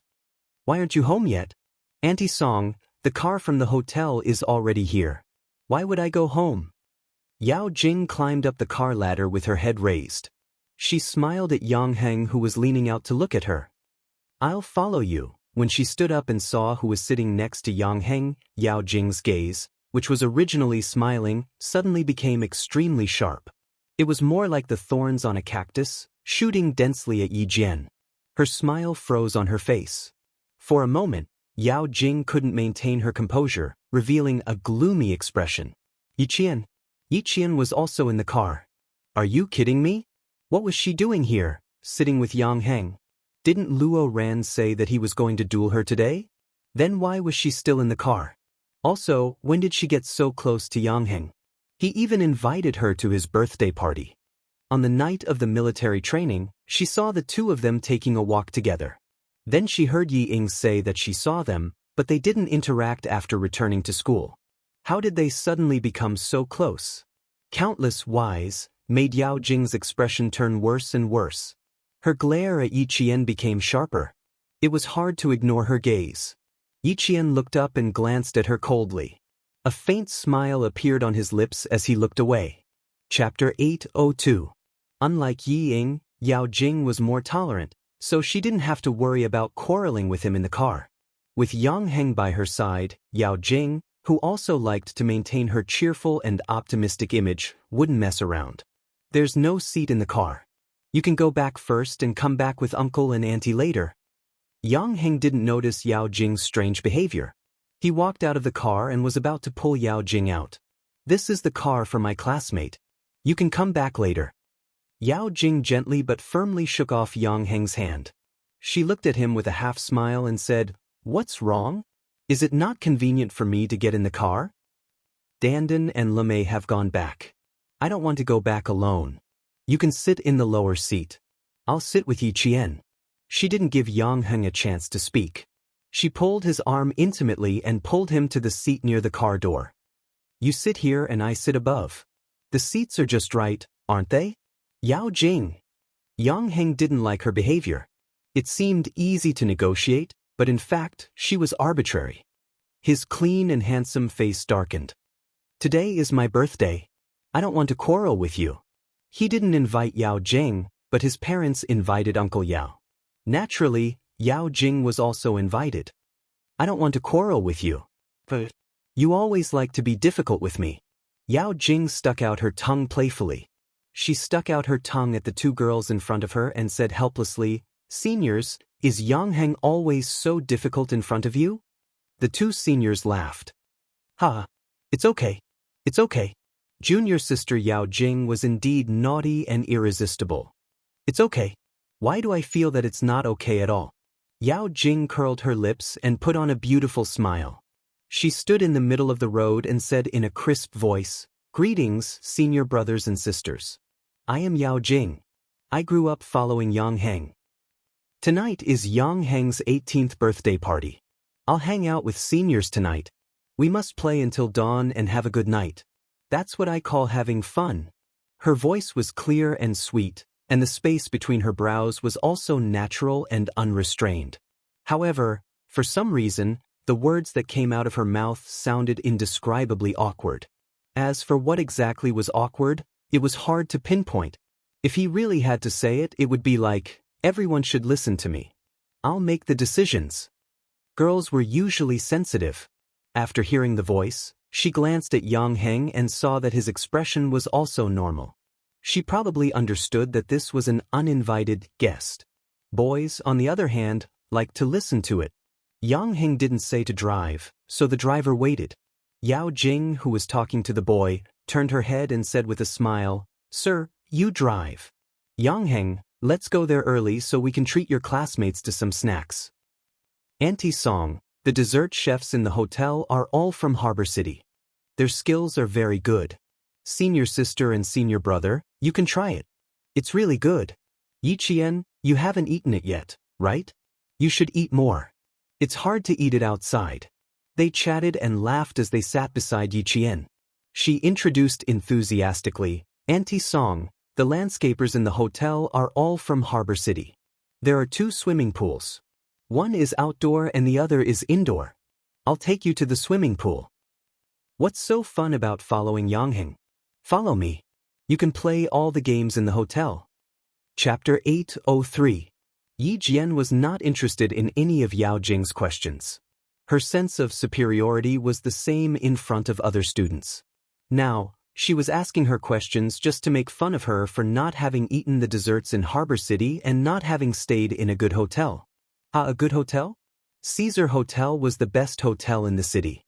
She stayed there for a night and even went for a morning run in the back garden. Speaking of a good hotel, she had to mention the hotel she stayed in when she went abroad with the leaders. The security was good, and the guards were either special forces or bodyguards from Zhongnanhai. Yi Qian, who had no intention of competing with Yao Jing, smiled faintly at Yao Jing, who was sitting beside him. He did not take her subtle provocation to heart.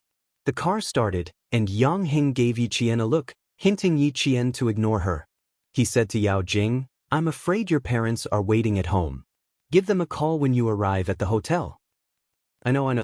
You're so strict." Yao Jing frowned. She glared at Yang Heng and snorted. "If I don't remember, it's enough for you to remember.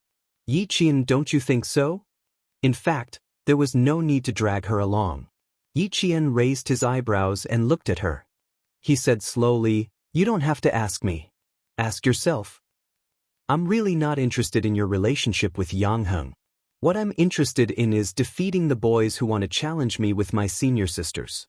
As for food and swimming, I'm not interested. The girls on the left nodded in agreement. We'll cheer for you later. Don't brag all day long about how powerful you are. You're pissing us off. My forehead was hit by Wang Jin's paper bullet today. There was a small red mark. These guys need to be taught a lesson. A few girls walked past Yao Jing and started chatting with Yi Jian. Yi Jian naturally ignored Yao Jing's questions that made her feel superior. She didn't like talking to Yao Jing, but since it was Yang Heng's birthday today, she had to be discreet even if she didn't want to talk to her. Yao Jing thought that Yi Qian would at least answer her. If he did not answer her, she would have a way to let Yang Heng see Yi Qian's unreasonable behavior. But who knew that Yi Qian would not only answer her, but also bring the senior sisters into the conversation. This way, if she opened her mouth to talk about something unrelated, it would give the impression that she was showing off. Yi Jian, you're really something. She was indeed cunning. No wonder she kicked a smart person like Yi Ying out of school within a month. Yao Jing, who was stuck in the middle of the conversation, tried to interrupt several times, but failed. Seeing this, she did not force herself to participate in their conversation. Instead, she looked at them with a polite smile. Yao Jing was able to keep her composure. Moreover, she had suffered a big setback at the hands of Yi Qian last time. She would not allow herself to fall into the same trap again so easily. How do you usually revise? The girls in the science class are really suffering. I have a headache just looking at some of the questions and I don't know where to start. Boys are really quick-witted. Just a few words of advice and you know how to calculate. For good students, the usual topic was how to study if they did not leave the topic. As for the senior sisters, it was not that they deliberately ignored Yao Jing. It was just that every word she said had a strong sense of self-awareness. It was as if she was implying, "This is what I said. You can't refute me. Listen to me." After a few words, they lost interest. Chapter 804. When talking to Yi Jian, she would politely ask a few questions. Therefore, Yi Jian was interested in continuing the conversation and was willing to talk with her. After all, no one liked it when someone made a decision for them when they didn't even express their opinion. Every time Yi Qian asked her how to study, she felt a little embarrassed because she really didn't know how to study. If it was reading, then forget it. I like to read and memorize formulas. Then I find a similar question and do it again. As long as I can understand it, it's usually not difficult. She gave a normal answer without any sense of superiority. She even felt a little embarrassed, which made the senior who asked her feel embarrassed. Yao Jing sneered inwardly. When no one else spoke to Yi Qian, she laughed softly and said, "They're about to graduate. You don't have to be so nice. It's fine as long as you don't embarrass them. There's no need to be so intimate. Being nice and being polite are two different things." "I'm just trying to be polite," Yi Qian replied calmly. He didn't seem interested in talking to her at all. People who were close to Yi Ying were basically like this. Their auras and magnetic fields did not match. "I didn't expect you to be so polite." "Not bad. Uncle Yang and Auntie Yang like polite girls. I'll introduce them to you." She naturally revealed how close she was to the Yang family. She was also warning Yi Qian to stay away from Yang Heng. Yi Qian glanced at her and smiled. "Okay, we'll talk about it then. I'll definitely introduce them to you. It's rare for Yang Heng to invite his classmates to his house. Aren't you his classmate? Since you've invited him, it can be seen that you have a good relationship in private." There were several meanings in her words. Yi Qian pretended not to understand. Compared to Ying, Yao Jing was much harder to deal with. The hotel wasn't far from the school. It was just opposite the Caesar Hotel. Yi Qian got out of the car and looked at the hotel. Old Madame Yi and her family should have left already. There was still no news about the portrait that Yang Heng had given her uncle. At this moment, she hoped that Sun Yaozu was still in Southern Province. Once they found out, it would be difficult for Sun Yaozu to leave Southern Province. The hotel had already arranged for the staff to arrange the rooms. One by one, they collected their keys and put their school bags back in their rooms. After resting for a while, they went to the hotel to have a buffet and then had some entertainment. "Why don't I have a room? Yang Heng, you are so biased. I don't plan to go home tonight." "No, you have to book a room for me." All the students had a room card except for Yao Jing, who did not have one. She took the registration book from the receptionist. Since she was facing the receptionist, she didn't have to worry about being seen. Her gaze swept down coldly. When she saw Yi Qian's name, a dark haze flashed across her eyes. Yi Qian has a room to herself. Then there's no need to get a new room. It's pretty good for us two girls to stay together. As long as they could see the name of the person who checked in, Yang Heng would take the registration book away before they could see the room number. Looking at her, Yang Heng said in a cold voice, "If you continue to pester me like this, it will be really ugly. Yao Ning, listen carefully, I will never have anything to do with you. I know what happened in middle school.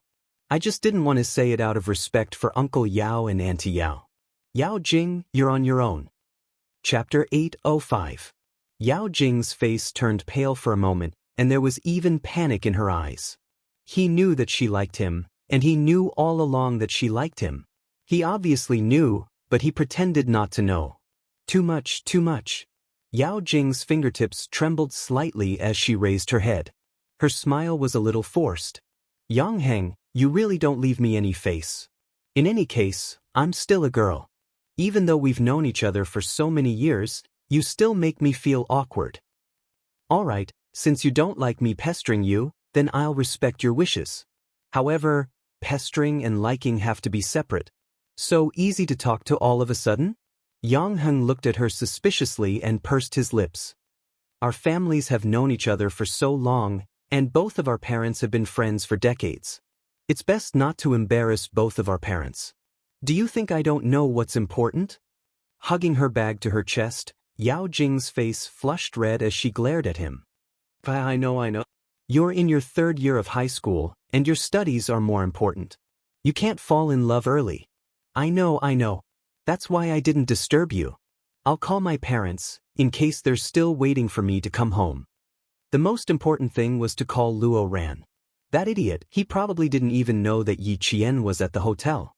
He might even be waiting for her to appear. Idiot, don't you know what you're doing? Luo Ran really didn't know about this. He was sitting in a bar that hadn't opened yet, and beside him sat several gangsters. One of them was Brother Huang, who often appeared near the school. He was a gangster with a dozen underlings who started to dominate the area around the school. He couldn't even be considered a gangster. "Luo Ran, are you trying to dismiss a beggar with this small amount of money? There are at least a dozen of us here, and you don't even have 100 yuan for each of us?" Brother Huang was holding a cigarette in his hand, and at the same time he was also holding the money. After counting it, he was a little unhappy. "You're the son of a big boss, how can you take out such a small amount of money?" It wasn't easy for this kid to take out money, so how could he not take it out? He said that he didn't like the money, but he had no intention of letting go of the money in his hand. Luo Ran replied angrily, "Forget it if you can't do it. I'll fucking find someone else. Do we need more than 10 of you to teach a little girl a lesson? Brother Huang, are you fucking treating me as a money tree?" He really did scold her. Even though Brother Huang felt uncomfortable, he had to bear with it.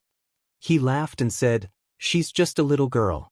Fine, let's teach her a lesson. Then, we don't need all of us to do it." Luo Ran, who had been well behaved for half a month, begged his grandmother to give him 1,500 yuan. Yao Jing reminded him that he didn't need to fight personally. Even if someone fought, it was still a fight and a lesson. "Then I'll pay for it." In the end, he would show Yi Qian the consequences of messing with him. Any random person outside would be able to deal with her. The beeping sound of the pager came from Luo Ran's body. He took it off and looked at the number. Luo Ran walked to the bar counter and dialed a number. The year 1997 was an era of pagers. Cell phones were considered high-end luxury goods, and it was impressive for a student to have a pager. Yi Qian came to Yang Heng's birthday party. Didn't you know? You've been stood up by her. When the landline phone rang, Yao Jing picked it up and immediately said, "We're at the hotel managed by Yang Heng's aunt. When do you plan to come over?" Chapter 806. Luo Ran jumped up. "Damn it, how dare you stand me up? Wait for me, I'll bring my men over now. Stupid bitch, how dare you tease me? I'll kill her." "Alright, don't try to show off. Come over and check in at the hotel first, then we'll see what happens later. Be smart, Don't let anyone see you. When Yao Jing heard that he really didn't know, she got angry. He couldn't do anything and only knew how to show off. Forget it, I don't care anymore. If Luo Ran really understood what she said, he would let the people in society deal with Yi Qian. She would just stay out of it. Yao Jing didn't expect to face Yi Qian directly. Naturally, she was afraid of the military officer who appeared in front of her the other day. She didn't dare, so she let Luo Ran and the other gangsters deal with Yi Qian. She didn't believe that a few people couldn't deal with Yi Qian. At 6 o'clock in the evening, the sky gradually darkened. The hotel reserved a large banquet hall for Yang Heng to celebrate his birthday. It wasn't extravagant, but it was equivalent to treating his classmates to a buffet in his own restaurant. The moment the 50-plus students entered the banquet hall, they could only smell the fragrance of the food. The male students' gazes immediately landed on the various delicacies placed on the table. There were prawns, fish, crabs, fried, roasted, and steamed. There was nothing missing. It wasn't extravagant, but a birthday party like this still cost a lot. Yao Jing wore a pink strapless princess dress. Her hair was tied up, and she wore a crystal princess crown. She also wore a pair of 5-centimeter white high heels with pink crystals embedded at the tips as she walked in. She instantly became the center of attention among the students in school uniforms. Beautiful. Much prettier than wearing the school uniform. Silly, how can she not be beautiful? One look and you can tell that she's specially dressed up. A pink swan in a group of ugly ducklings. How noble. Looks like Yao Jing's family is not bad. That dress must be expensive. Just looking at it makes me feel that it's expensive. Walking through the aisle of the banquet hall, Yao Jing lifted her chin slightly. She listened to the praises of her seniors and the corners of her mouth curled into a perfect smile. She walked to the white piano. She sat down and lowered her head slightly. A small lock of black hair that was intentionally curled fell from her ear, making the side of her face even more beautiful. Her slender fingers gently rested on the white piano keys. After a while, beautiful piano music flowed out. It was a song that everyone was familiar with, To Alice. The familiar piano music started Yang Heng's birthday party. Yang Heng's parents also appeared during the piano piece, and Yang Heng, who was standing beside his parents, wore a black suit. The tailoring of the suit accentuated the young man's thin figure, and the clean aura he exuded was overwhelming. The young man was like a piece of jade, attracting the attention of many people. The meal was divided into 2 banquet halls, one for the adults and the other for the students. This was a deliberate arrangement so that the students would not feel restrained. When Father Yang and Mother Yang walked to the main stage, Yao Jing stopped playing and stood beside Director Yang. Yang Heng stood beside Mother Yang. When the students below the stage saw this, they seemed to understand something. Both of them stood beside Yang Heng's parents so naturally. Wasn't this like a future daughter-in-law? No one noticed that Mother Yang frowned slightly when Yao Jing suddenly stood up. However, she quickly concealed it and did not let the group of children see it. Chapter 807. I'm Yang Heng's father. I'm very happy that all of you are here to attend Yang Heng's 18th birthday party. Yang Heng's father was a bureau chief, so he spoke in a dignified manner. He was both a leader and a loving father. During the speech, Yang Heng's mother asked her son softly, "Who is Yi Qian? Point her out to me." "She's at the back. She's a girl who doesn't like to be in the limelight. She's quiet, so I'll introduce her to you later." Yang Heng couldn't help but laugh when he saw that his mother still wanted to meet Yi Qian. "I really don't have anything going on with her. We're just friends who think alike. Don't misunderstand." Yang Heng's mother pursed her lips and smiled. "With Jing around, you won't even have the chance to create a puppy love story. You're wise." Yang Heng smiled. He knew that Yao Jing had made his mother unhappy, so he coaxed her softly. "Don't be so calculative with her. Just mention it to Uncle Yao later." Yang Heng's mother still had a smile on her face, but her tone was cold. "Your Uncle Yao's family is probably happy to see this. Just now, during the party, he intentionally or unintentionally revealed that you're close with Jing. What's there to be angry about? Boys are said to be romantic, but girls are said to have no self-respect. I'm not close to Yao Jing, But after some time, those who pay attention to our family will be able to tell. Yang Heng's mother came from a scholarly family, so she was a stickler for rules. She wasn't happy with Yao Jing's behavior. In junior high, Yao Jing forced a girl to drop out of school. There were rumors that it was related to Yang Heng, so Yang Heng's mother did a private investigation and found the girl. She confirmed that she was indeed related to Yang Heng. However, because the girl attended a school party with Yang Heng, Yao Jing held a grudge against her. After that, Yang Heng's mother had a knot in her heart. She reminded Yang Heng to keep a distance from Yao Jing. At the same time, she even moved her family away to avoid trouble. The Yang family didn't express their attitude, and the Yao family didn't say anything either. They just got along like this, so they thought that the two families would continue to get along well. The mother and son spoke softly. Chief Yang didn't talk for too long. It was only a matter of 2 minutes before he passed the topic to Mother Yang. Mother Yang's words were gentle and clear. She could be compared to an announcer. She said simply and happily, "It's fine as long as you have fun. You're an adult after 18 years old. As parents, we can't control you like children. Have fun today. If you need anything, you can look for me and the staff at any time." The parents' open-minded attitude made the students who came to the birthday party relax. When Yang Heng spoke, he was even more straightforward. Eat and drink well. Sleep well at night. Also, the brothers in our class who want to play darts with Yi Qian, you guys need to eat more. Only then will you have the strength to play against Yi Qian. The smile on Yao Jing's face deepened. So Yi Qian was invited here to compete with her senior brothers. Yang Heng did not specially invite him. That's more like it. Otherwise, she would have talked to Auntie Song tonight and let her and Yi Qian have to bear the consequences. The buffet was a relaxing meal. As they ate, they watched the programs organized by the third-grade students. Yang Heng's birthday party wasn't a high-class event, but it was exceptionally lively. Chapter 808. Mom, this is Yi Qian. She's famous in our school, a genius.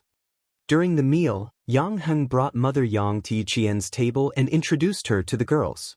She represented our country in the World Mathematical Olympiad in the second year of junior high. She was still in junior high at that time. She was involved in advanced mathematics in university and won an individual gold medal for our country. Hearing this, the smile on Mother Yang's face deepened. This little girl also looked fresh and refreshing. Wearing the school uniform, she exuded a temperament like a winter plum blossom. When she smiled, the corners of her mouth were slightly pursed. Not to mention her grades, just looking at her was pleasing to the eye. Good. You went abroad to win glory. You're really a good girl and a good student. Your parents must be proud of you. Mother Yang praised her sincerely. She didn't know that the girl's parents were absent. Yang Heng couldn't stop her in time. The girls sitting at the same table looked a little awkward. They all looked at Yi Qian. Without parents, no matter how good the child was, they couldn't see it. Yi Qian knew that Mother Yang didn't mean it. He smiled calmly and naturally. Thank you, Auntie. Yang Heng is the same. He's very good in school and is a role model for us. The girls heaved a sigh of relief. Yang Heng also heaved a sigh of relief. Even if the topic of parents' absence was unintentional, it was still a sad thing. He gently winked at Yi Qian to express his gratitude. He said to Mother Yang, "Mom, now that you've met Yi Qian, can we go to the adults' banquet hall? If I don't go and see Grandpa, Grandma, Grandpa, and Grandma, the 4 elders will say that I'm playful. You're just celebrating your 18th birthday. Why do I feel like you're an adult now? You're starting to think for the elders." Mother Yang teased her son. She looked proud and said to the girls sitting with Yi Qian, "Come and play at Auntie's house when you're free. It's big and quiet. Auntie welcomes all of you." Yao Jing walked over and overheard the conversation. Since Yi Qian was standing beside Mama Yang, she assumed that the conversation was directed at Yi Qian. She clenched her fists and walked over in a ladylike manner. "Auntie, I'll accompany you to the hall next door. I can also help Yang Heng drink a little. I just saw some people from Uncle's unit. They will definitely let Yang Heng drink." As she spoke, she wrinkled her nose and pouted. "Yang Heng's alcohol tolerance is too low. He can't even drink as much as me. Mother Yang wouldn't show anything in front of her son's classmates, but she still had to keep a distance. "You little girl, why are you drinking like an adult? Just have fun here. The boys on the stage are doing a good job. It's really nice to watch." Yiqian raised his eyebrows slightly. So that's why. No wonder she didn't dare to reveal that she liked Yang Heng.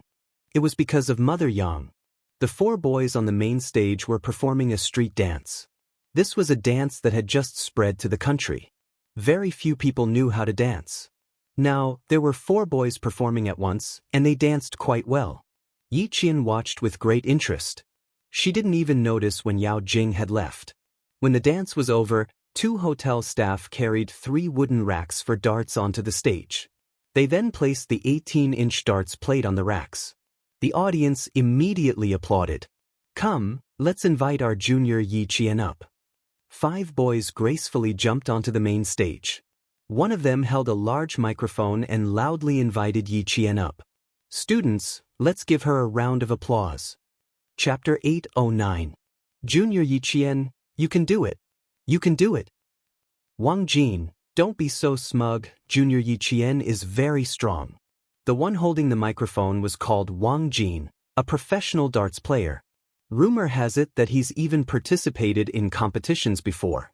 Amidst the applause, Yiqian calmly walked up the stage with a confident smile. Looking at the red, black and white colored darts board, the center point was the smallest circle, then the center point was the smallest circle. Then, the center point would expand to a total of 5 circles, with the numbers 1 to 20 on the edge. Yiqian looked at the darts board. She's never played before, so she could only guess how the score would be calculated. Darts emerged in England in the 15th century.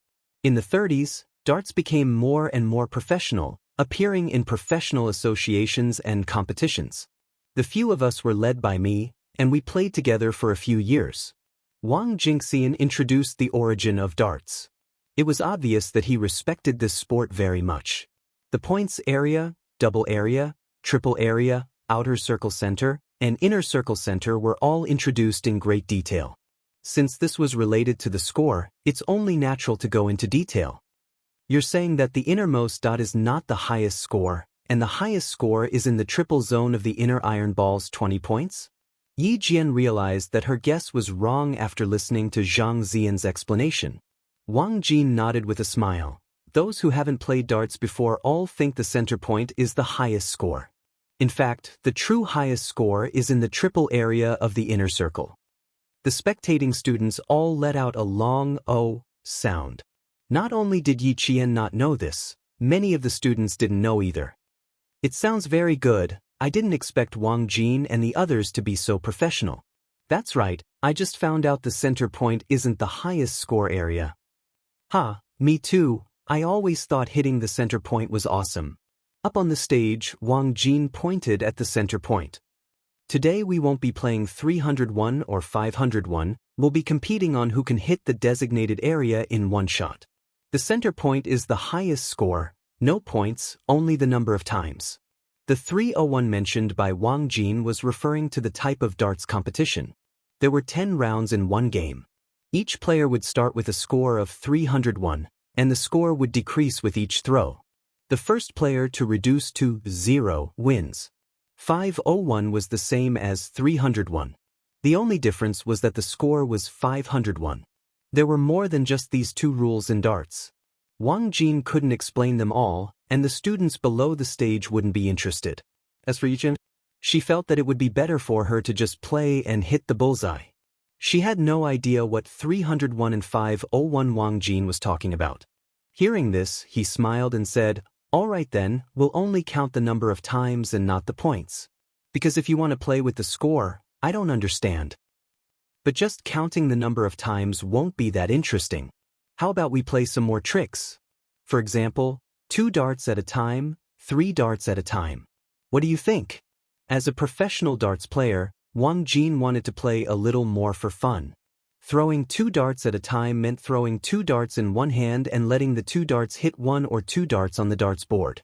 These were all fun for beginner players and belonged to the game category. The seniors below the stage laughed and scolded Wang Jin for being shameless for bullying Yi Qian, who was playing for the first time. Unexpectedly, Yi Qian thought about it and nodded. I think this is more challenging. How about this? I'll also add a rule. Whoever loses will have to do 60 sit-ups. How about that? The time limit is 1 minute. Since the other party came up with the rules, then she would come up with the punishment for losing.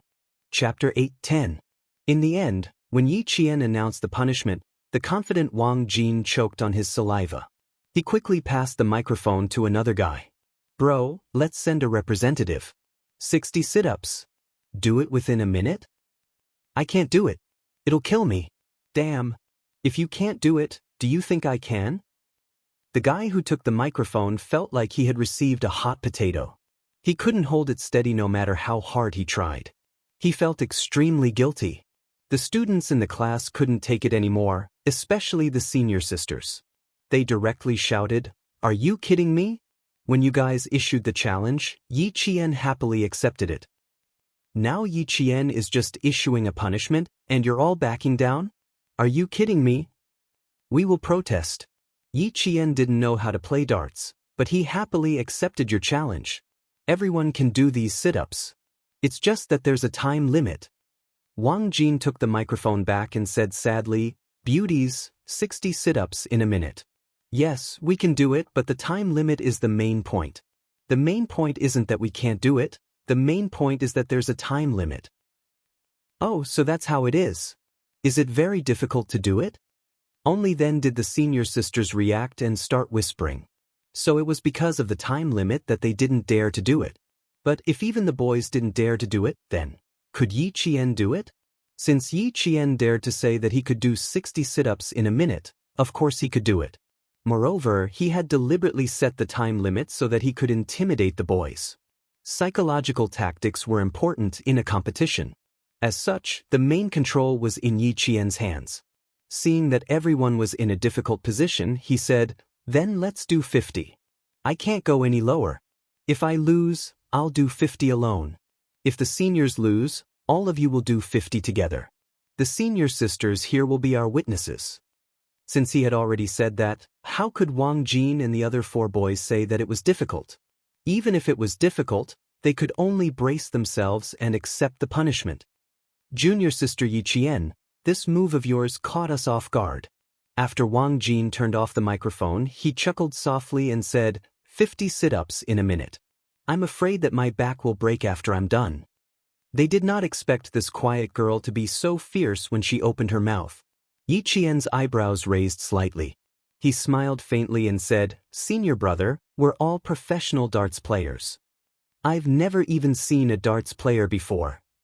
Why do you seem so certain that you will lose?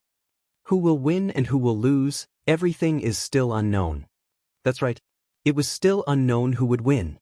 How could he be so sure that the boys would lose? Wang Jin chuckled and said, "Even if we win, it won't be honorable. We'll still have to do 50 sit-ups." Yi Jian smiled in surprise. She didn't know who was the one who had an unfair advantage. She would wait and see. It was just a game. The darts were just ordinary brass darts. Yi Qian did not know much about them, but when he held them in his hand, he knew that they felt good in his hand and had a stable center of gravity. It was like a gun. It was just a matter of feeling in his hand. First, let's see how we hold the darts. First, find the balance. Then, place your thumb slightly behind your center of gravity. You can hold your other fingers however you want. Just raise your arm and throw the darts. Wang Jin briefly explained to Yi Qian, then raised his arm and threw. The dart in his hand was the smallest dot in the center of the arrow. Chapter 8:11. At the beginning of the warm-up, the 5 boys took turns throwing darts on the 3 dart plates. The cheers and applause from the audience came like a tide. Although they didn't understand it very well, it was also very interesting to see their tricks. Yi Qian was watching from the side. She was used to watching them play one by one. She could see that Wang Jin and the others were indeed very professional. That kind of professionalism could be seen from their expressions. What are your classmates playing? The applause is so loud, and they are all saying good things. The adults in the hall next door heard the applause from outside. Director Yang smiled and asked his son who was talking to the adults, "Why don't we all go and have a look? We can come back after watching." The two halls were only separated by a wall. In the middle was a door with a folded four-leaf screen. The students were noisy, and their laughter naturally passed through the door to the adults' ears. Yang Heng smiled and said, "There are a few boys in our class who are playing darts. They should be competing with Yi Qian now. You can go and have a look." "Then let's go and have a look." Director Yang stood up and laughed as he told his family and friends what was going on. There were only 3 tables where the adults said that they wanted to go and have a look. A woman in a dark suit who looked very professional said, "It is said that there are a group of people in Heng Heng's class who are good at literature and martial arts. Let's go and have a look and broaden our horizons." "Auntie Song, you are making fun of us students. What else can broaden your horizons?" Yao Jing, who had been accompanying the adults, stood up and smiled playfully. "Later on, you will be able to see if you don't feel bored." Yang Heng's mother didn't like to hear this. She said to her sister, "Jing, sometimes your words are quite disappointing." Heng Heng's classmates specially came over to celebrate his birthday. No matter whether it is good or not, it is the children's good intentions. "Sister, how can I be so calculative with a child?" The woman, who was Yang Heng's aunt, was the manager of the hotel. She paid all the expenses for the day, including the meal. Director Yang's family didn't need to pay a cent. When they came over, Wang Jin was holding a dart in both hands. He was between the 2 dart plates. After a few test throws, he raised his arms and threw the dart in both hands at the same time. Not bad. You can even play a variety of games. This kind of game can not only entertain and relax, but also make people focus. The students in the experimental class play differently. They play things that are beneficial to them. They were all relatives and close friends, so they didn't have to pay much attention to their words. However, only Yang Heng and Yao Jing were in high school. When she heard the words experimental class, Yao Jing's expression changed. She had never been good at studying, and if she really went to the experimental class, she would lose even more face. However, the one who spoke was Mother Yang. Even if she felt uncomfortable in her heart, she couldn't refute her. Instead, he smiled and said, "That's why Yang Heng is so good. He's good at studying and playing basketball." "Eh, Heng Heng, isn't that girl Yi Qian? She knows how to play too?" Mother Yang didn't seem to hear what Yao Jing said as her attention was focused on the stage. "This little girl isn't proficient in all 18 kinds of martial arts, right? She's good at her studies and knows how to play darts, which is something only boys like." Yang Heng, who was standing in the middle of the old people, replied, "She doesn't play darts. It's the boys in our class who think she is good and want to play with her." With Yao Jing around, Yang Heng didn't want to mention Yi Qian. Even his tone was indifferent. Chapter 8:12. Yi Qian is in the 2nd year of high school's experimental class. I wanted to introduce her to you. Yao Jing looked at the figure on the stage. Her eyes flashed with coldness. She naturally took over the topic and didn't judge them at all. She said softly to Mother Yang, "Auntie, don't you think it's weird for a girl to play with a boy's game?" Mother Yao heard this and patted her daughter's head. "You think it's weird? You're different? Why are you learning to play basketball? This is a sport for boys. If you learn it, your dad and I will think it's weird." Mother Yao and Deputy Bureau Chief Yao, who had seen Yi Qian before, recognized her. Now that she was an alumnus invited by Yang Heng, no matter how weird it was, their daughter shouldn't say it out loud. They knew that their daughter had been feeling wronged since that incident, but they couldn't help it. Who told their daughter to kick an iron plate? Deputy Bureau Chief Yao also pretended to be angry. "You like to meddle in other people's business. Yi Qian is the daughter of a martyr. How can a child without parents compare to you, who grew up in a honey jar? If she wasn't stronger, how could she get to where she is today? Learn from others. Don't make me and your mom worry all day long." The two families stood together and could hear each other's words. Mother Yang's heart was not calm at this moment. Yi Qian was the daughter of a martyr. Her parents were no longer alive. She just said to the child, "Your parents must be proud of you." Didn't she hurt the poor child? If the Yao family didn't say it, she wouldn't have known. Because from Yi Qian's face, she couldn't see the cowardice of not having parents or the frivolity of an uneducated child. He gave her the feeling that he was steady and had his own opinions. After the game, she must apologize in person. She couldn't think that it was just an unintentional action and just let it go. Yao Jing, who let her parents take turns to scold her, kept acting like a spoiled child. Yi Qian stood 37 meters away and picked up a dart with one hand. In his mind, he recalled how they played darts just now. The tip of the dart needs to be slightly pointed upwards to stabilize the dart. That's right, the best way to play with darts is to hold the dart with 3 fingers. In that case, she would also try to hold the dart with 3 fingers. As for the principle, she would only know the difference between holding the dart with 3 fingers and holding it with multiple fingers after throwing the dart. Yiqin, come on, come on. Come on, come on. Defeat them. The applause and cheers were extraordinarily loud. Yiqian smiled and turned around to give them an okay sign. Her eyes were as clear as water. When she looked back and smiled, her beautiful face was like a magnolia with multiple petals. She was so clean that even adults would find her beautiful. This child was extraordinarily beautiful. Yang Heng's aunt, Chief Song, exclaimed, "Clean, really clean. Such a beautiful child is so clean. She looks so much better than the celebrities on TV." The moment the dart was thrown, Yiqian understood why Wang Jin had 3 fingers, while the other 4 boys had multiple fingers. Multiple fingers allowed for better control when accelerating, but it would be difficult to release the dart. Naturally, the fingers would be slower. On the other hand, 3 fingers allowed for unstable acceleration, but released the dart quickly. If this was a competition, this was equivalent to buying time for oneself. The tip of the dart did not hit the smallest dot, but it was still pretty good. It hit the second. 1, 2, 3, 4, 5. Oh, it didn't drop, it didn't drop. Yiqin, come on, come on. You're amazing. You're amazing. According to the 5-second rule, the dart had to be on the dartboard for at least 5 times. If it dropped, it would be considered a loss. Chapter 8:13. The girls cheered loudly as if they had seen hope. Wang Jin and the others looked at each other. Was this luck or skill? Did he hit it as soon as he went up? The distance was 37 meters, which was the standard distance for professional darts. He hit it as soon as he went up?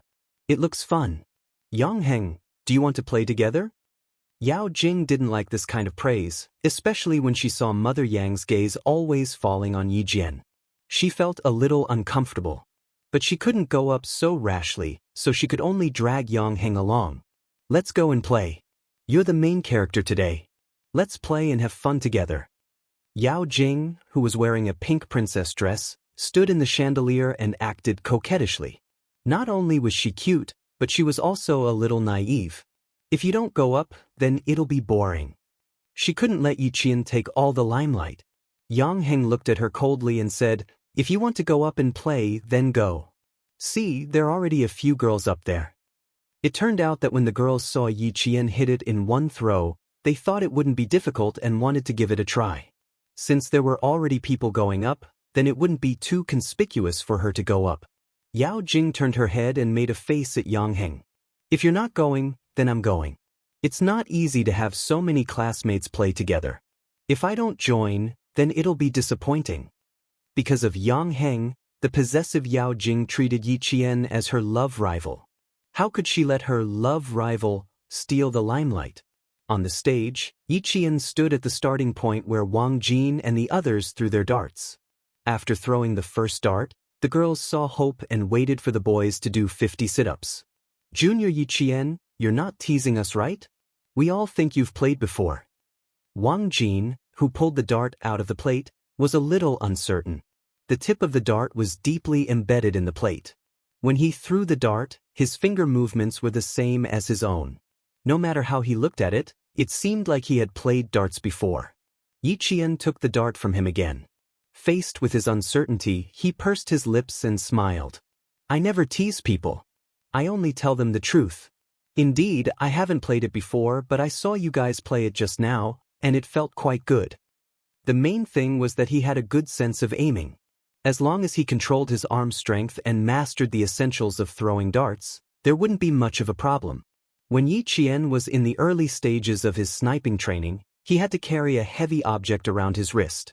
When it came to sniping training, he had to hold a sniper rifle that weighed about 5 kilograms with both hands and lie down in one place for several hours without moving.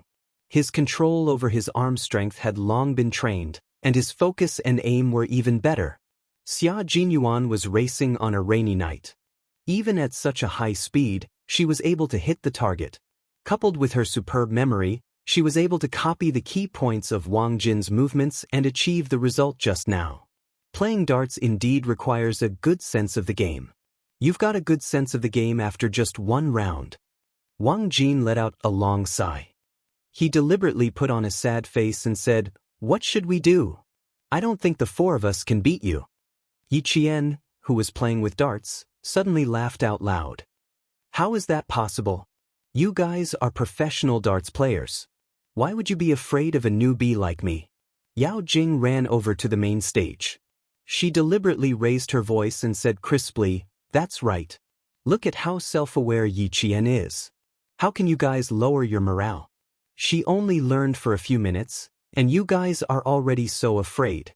It seems like darts are pretty easy to learn." She then turned her gaze to the other high school girls who were watching from the stage.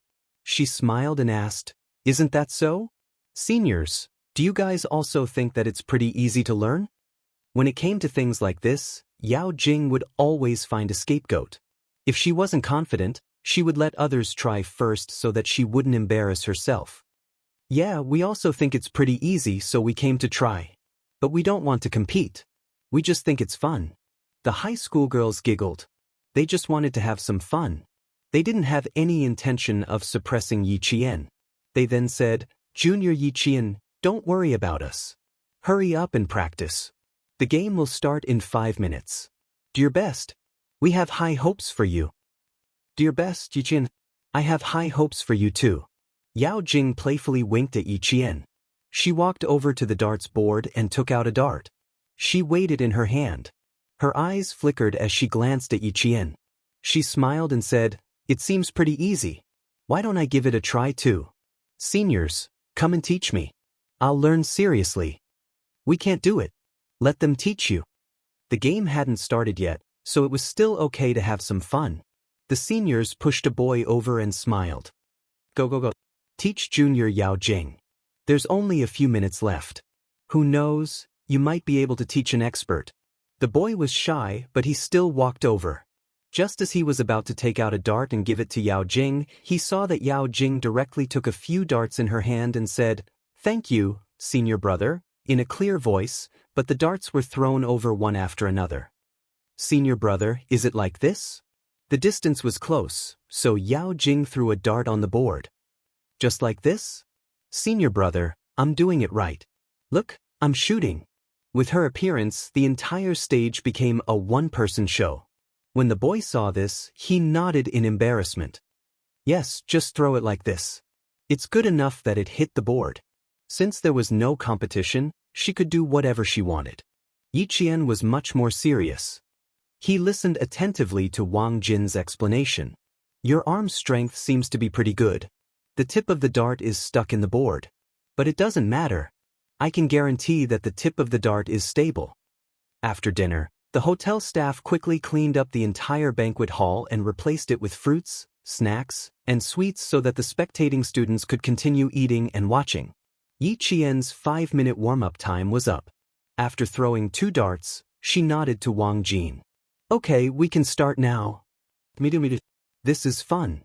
Yao Jing, who had at least 5 darts in her hand, trotted to Wang Jin's side. Tonight, she was the one with the most smiles and the sweetest smile. "Count me in. I want to play too. Just now, the seniors said that I played well. Senior sisters are also playing well, let's play together." "No, we have to make a bet. It's more fun with a bet." It was just for fun. There was no need to make a bet. Wang Jin quickly stopped her. No. We're just playing. There's no need to make a bet. It's a hobby, not a bet. If you want to play, let's play together. It was more fun with more people. Yang Heng walked up and took the 5 darts from Yao Jing's hand and handed them to Wang Jin. "You can't leave me out. It's more fun to play together." Yes, it was more fun with more people. Chapter 8:14. Deputy Bureau Chief Yao said to Mother Yang, These two children have been the same since they were young. They always stay together no matter where they go. Heng Heng is mature and steady. My daughter is mischievous and loves to laugh. One is quiet and the other is active. They complement each other and don't be impulsive. How can you say that? The children are all grown up. Stop joking around and don't make them feel awkward. Mother Yao smiled and glared at her husband. She said to Mother Yang, "Huing, old Yao doesn't know how to talk. Don't listen to his nonsense." Heng Heng is in her 3rd year of high school. Studying is more important. When she gets into Hua University or Shi University, you can just wait to enjoy life. In this day and age, no matter what kind of parents, as long as they send their children to school, they all want their children to get into a good school. Only then will their family have hope. Mother Yang understood the meaning behind her neighbor's words. She smiled and said, "The children are all grown up. I see that Heng Heng treats everyone the same. She's cold and indifferent. I don't know who she takes after. One is quiet and the other is active? They complement each other and don't be impulsive. What's wrong with old Yao's family? The children are only in high school. Why do they act like their daughter can't get married? No matter how anxious they are, they shouldn't be this anxious. Could it be that there's something else? Yes, the children are all grown up. They don't belong to us anymore." Mother Yao nodded as if she was speaking from the bottom of her heart. She then looked at her daughter who was wearing a pink princess dress. She was especially dazzling among a group of students in school uniforms. Even Yi Jian could not steal her daughter's limelight. However, Yi Qian did have some tricks up her sleeve.